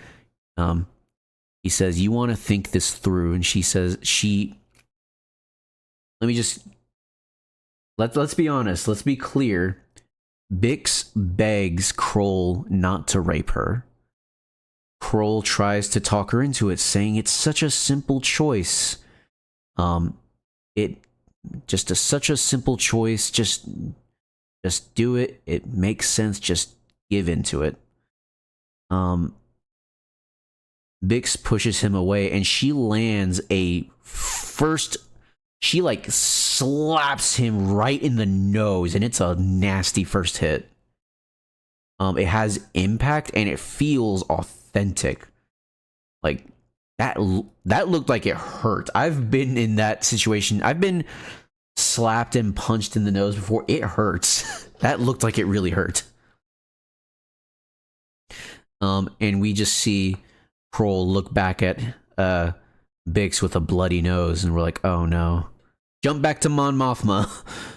Mon, she's losing herself to the music. Her face, it looks pained while she dances. And it's like she's desperately trying to get away from what she's feeling. Back to Bix. She's running away, but Kroll grabs her. She's trying to get out of his hold, tries to grab onto something to hit him with. She can't. Kroll's still trying to have his way. She backs up, slams him into a wall. Still trying to get away. He's pulling on her hair. She elbows him in the abdomen, and he's had enough. He yells and throws her, and she hits her back on the wall. The wind gets knocked out of her. It's the fight here. It's weighty. It's impactful. Bix is landing more hits while Kroll tries to restrain her. He's had enough. He throws Bix back first into a wall, and she is stunned, like the wind is knocked out of her. There's a pseudo first-person shot for a moment. It focuses. Kroll is out of focus, walking toward Bix. Bix's face comes into frame, and only her face is in focus. Everything else is out of focus. She's out of it. She starts getting dragged by her leg, and we see Oh, Kroll is dragging her toward a bed. Bix, she regains herself though, and she starts to kick, and she kicks Kroll in the knee, and then she smacks him in the face with a wrench. It's brutal. Oh, it's brutal, and they are both worse for wear here. They are both like hurting.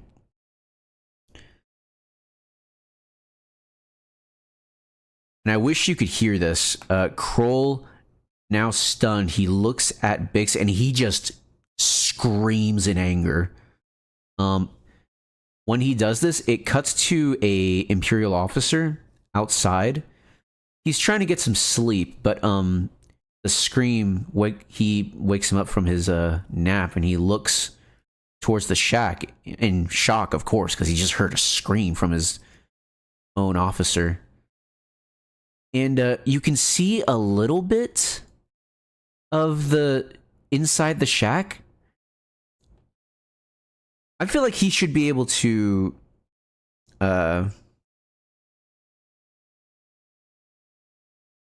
both see more and hear more, like, because the way the shack is arranged, the door leads into the middle area, and that's where they are. That's where they're fighting. So he should be able to see them fighting.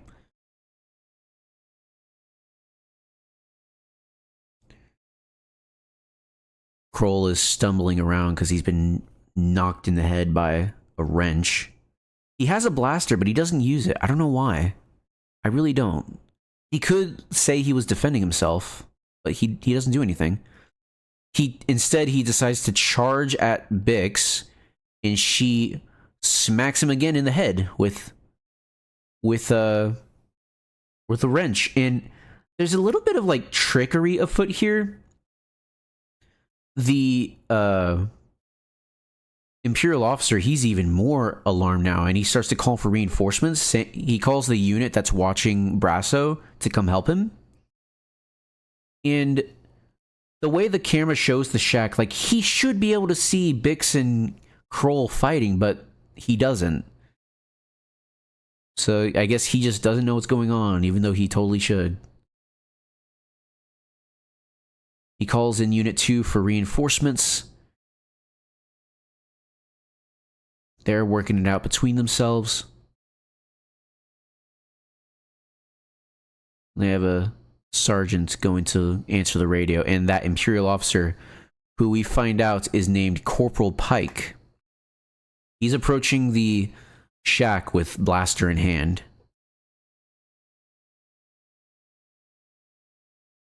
Let me catch up on my notes here.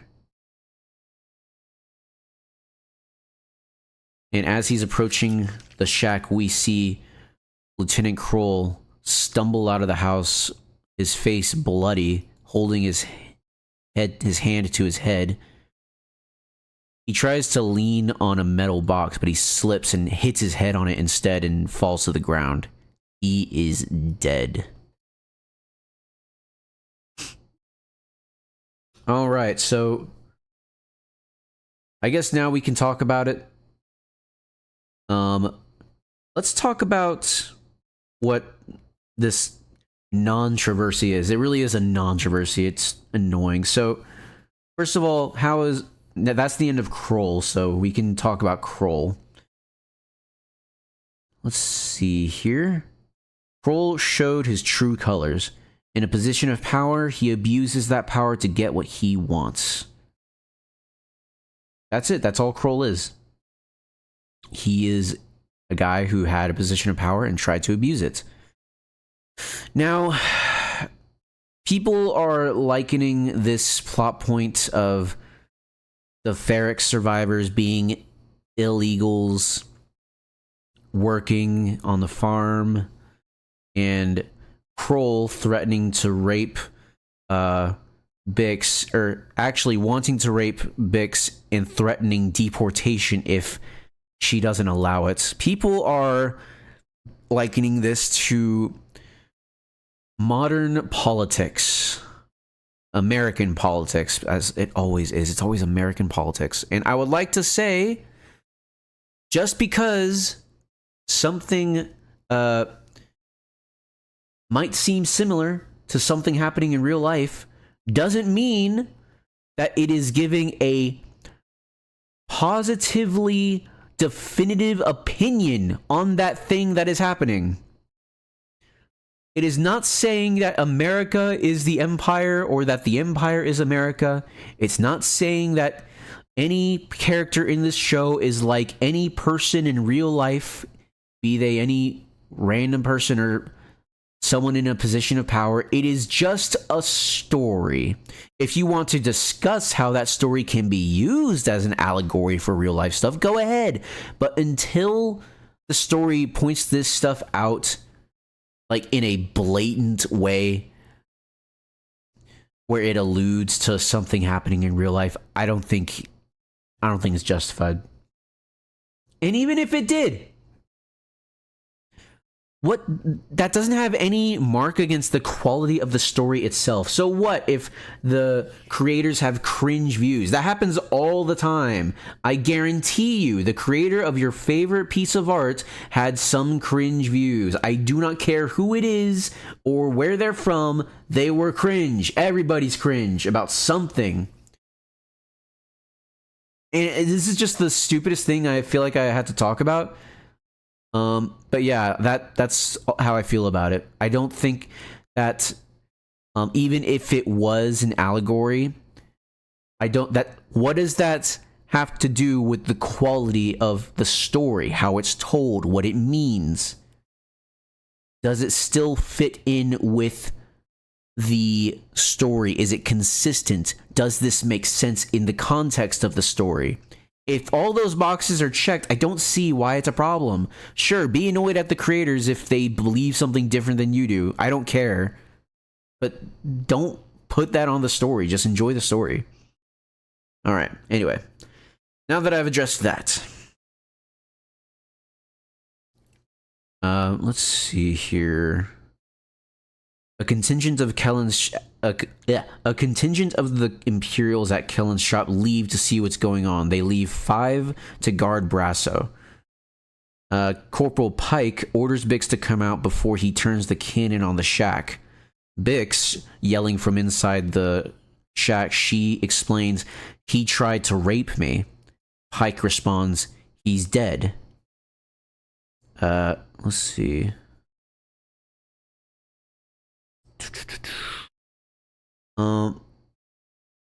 Let's see here. Corporal Pike orders Bix to step out slowly, but then he's fired upon by Will. He takes cover behind some boxes, which turns his back towards Bix, and Bix finishes him off with what looks like a shotgun? It looks like a shotgun, but it shoots a regular blaster bolt. I wish it would be cool if it was a shotgun, because there are shotguns in Star Wars, like the flechette. That would have been cool if it was that gun, but it's not, so whatever. Not important. So Pike is now dead as well. I hardly knew ye. Sucks to be you. Anyway. Then we go back to Mon. This time, with less pain on her face, she almost looks relaxed. We see Tay Kolma catching a ride outside. And his driver is none other than Cinta Kaz. Cinta is here, filling in for his usual driver named Otto, who is casually missing. And Vel is there. Vel and Cinta's eyes meet. They both know the implication of what's happening here. Tay is either dead or he's being spied upon. But I think he's probably dead. Cassian finds the Imperial transport going towards the shack, and he blows it off the road with like unfeelingly. He coldly blows it off the road, blows it up. Brasso's guards are distracted because they just saw a TIE fighter blow up one of their transports. Let's see here. And Brasso takes the opportunity to start running away while they're all distracted. They notice that he's running away. He's about like 10 or 15 meters away. And we know there's like at least 5 of them. So one of them should have gotten a shot off on him. Like, he shouldn't. They don't even hit the speeder, even though the speeder is a bigger target, and one of them explicitly says to shoot the speeder. But no. So Brasso is driving away on the speeder. Cassian is going to make another pass in the TIE fighter to try and protect him. We see this one shot of a stormtrooper slowly raising up his E11, and then he fires one shot. And then Cassian comes by and mows down a bunch of the troopers, and there's 6 of them in this shot, but I think there was actually 9.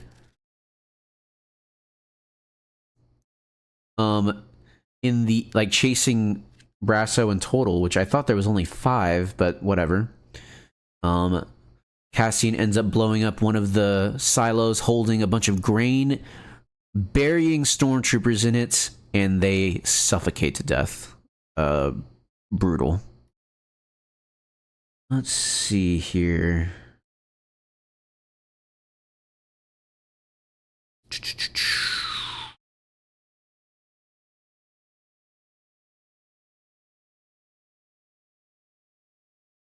I'm trying to get back to where's my there we go. Will and Bix, they see all the commotion happening at the silo, and they say, that's got to be Cassian, let's hurry over there. Cassian, he's gonna go get Brasso, but then he sees his speeder is crashed. And when Texan and I saw this, we were like, no, you can't, no. Cassian lands the TIE to check on him. Bix and Will are on their way on a speeder to meet Cassian over there. So Cassian takes out his blaster before stepping out of the TIE. That's good. I like that. And unfortunately, he finds Brasso dead. It's a mostly wordless performance, but man, it's a moving performance from Diego Luna. I was sad when Brasso died just because I really liked Brasso. Brasso was great. He was such a good friend. Every time anyone needed him, he was there, man. I loved Brasso. Also, I just really wanted to see him fight again. Seeing him fight on Ferrix was something, man. I really liked Brasso. Unfortunately, Andor is forced to leave Brasso's body in the wheat fields, but he clearly doesn't like doing it. Bix asks for Brasso, but Cassian's face tells her all she needs to know as he shakes his head.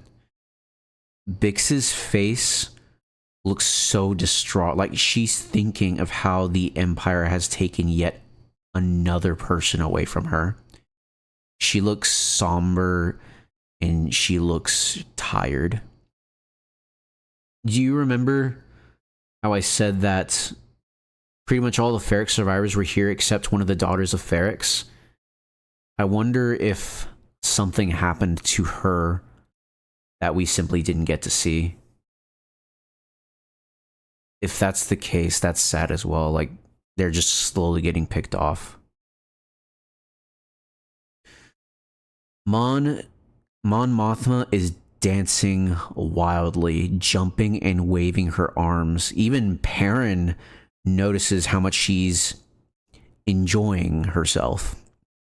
Vel sits in a hallway outside, probably thinking about Cinta either spying or killing Mon's best friend. We see one last shot of Tay as he peacefully looks upon the valleys of Chandrila, unaware of what awaits him. The upbeat song Niamos, it plays throughout all of this. The music, it's upbeat, it's positive, but each scene spells despair. We see one last shot of Brasso as Cassian lifts off to safety. The Ferric survivors are all devastated. You can see it on all their faces, and now they fly to safety within the icon of all of their woes. Cassian holds back tears. One last shot of Mon Mothma dancing.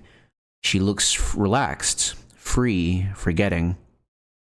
The wedding, while being a source of great sadness for her, is likely the only excuse she'll have for a while to let loose like this.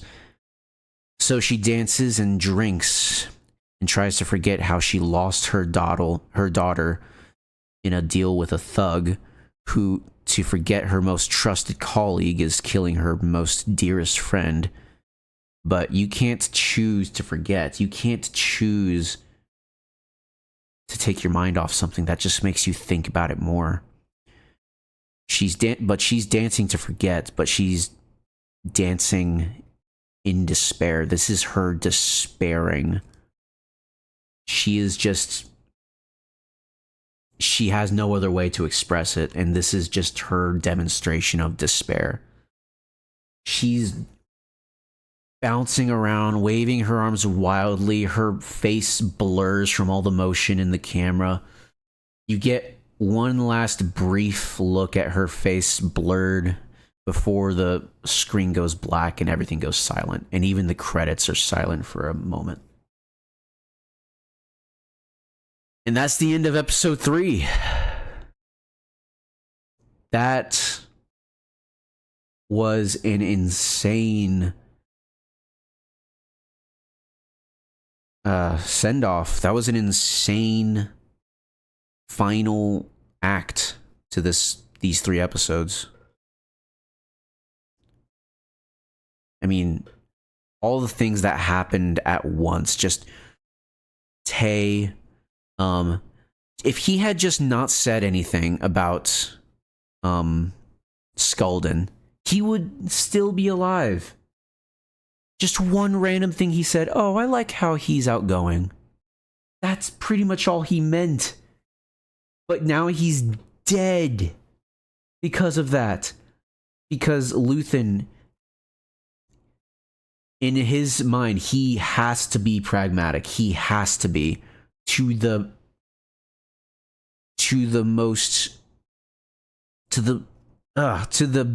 greatest degree he possibly can. He has to be pragmatic. And so now Cinta is tasked with taking care of Tay, whatever that entails. Mon sees this web she's tangled herself in once again. She's lost her daughter, which I'm pretty sure that's her only child. Her only child to a tradition that added so much pain to her life. And we see Cassian finally breaking free from the stupid rebel survivors that had him kidnapped, or had him imprisoned. Finally gets back, but he's too late and he loses one of his best friends.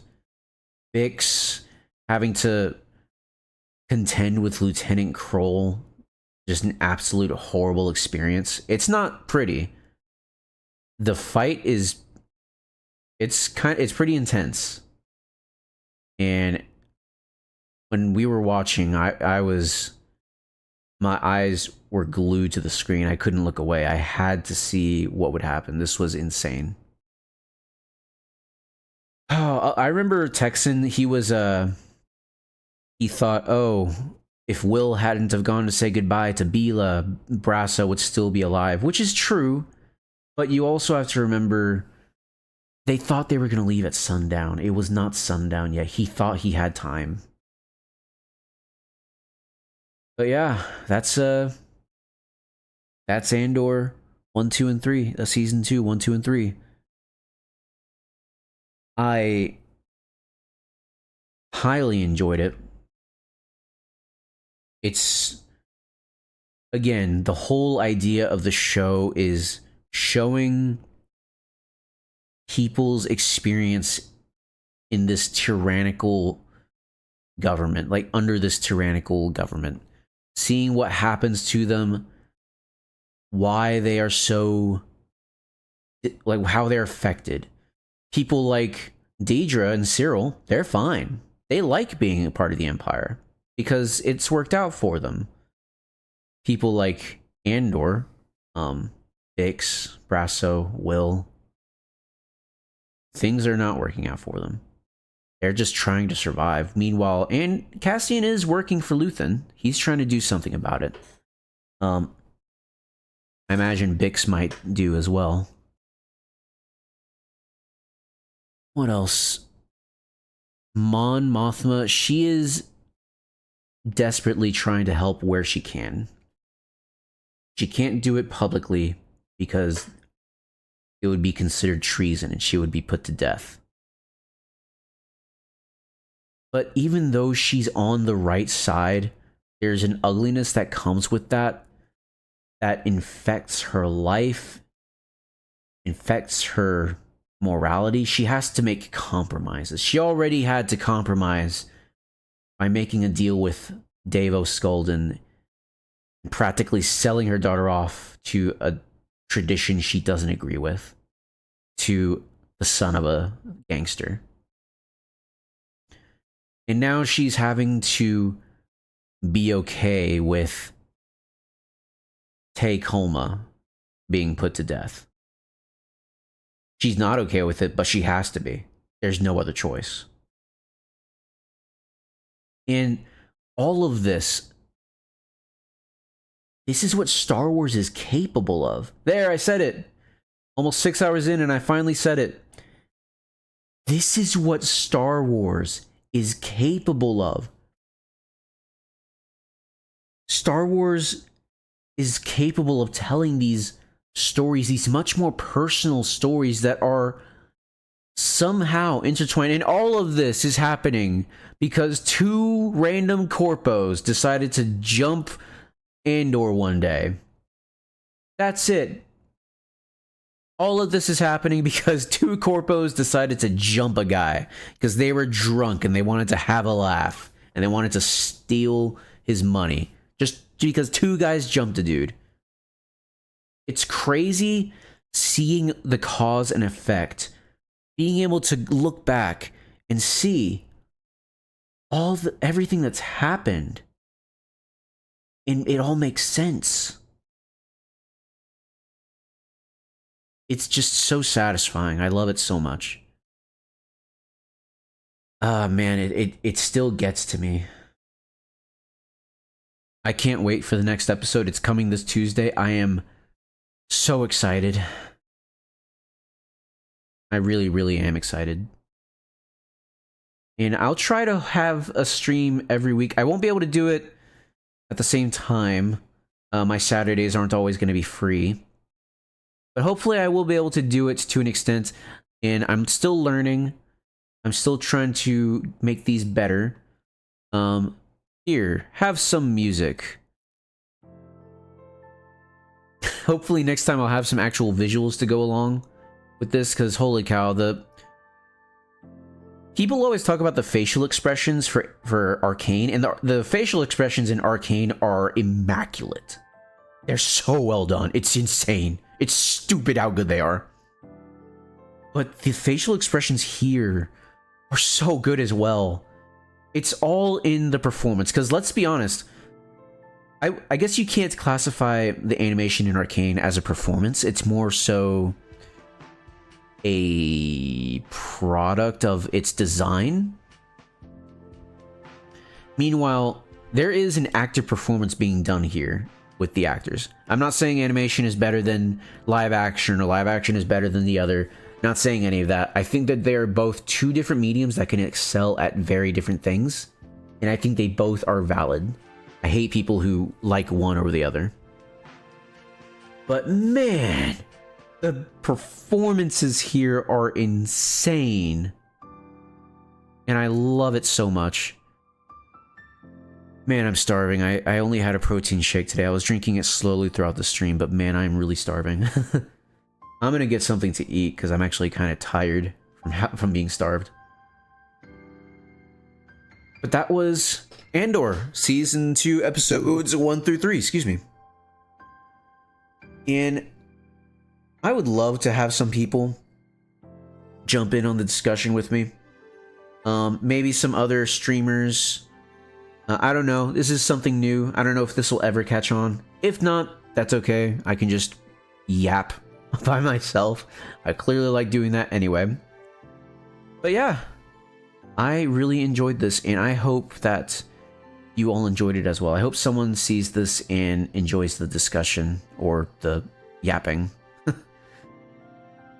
Anyways, we're approaching 6 hours. Let me see if I can stop it on the dot in 6 hours. Or at 6 hours. Again, I really enjoyed it. I'm glad we have good Star Wars. Even if most of it is bad, I'm glad we have some good Star Wars. So I'm going to go ahead and stop it here. I'm going to go ahead and end it here. And I hope you all have a wonderful day. Take care. Bye-bye. Bye-bye. Bye-bye.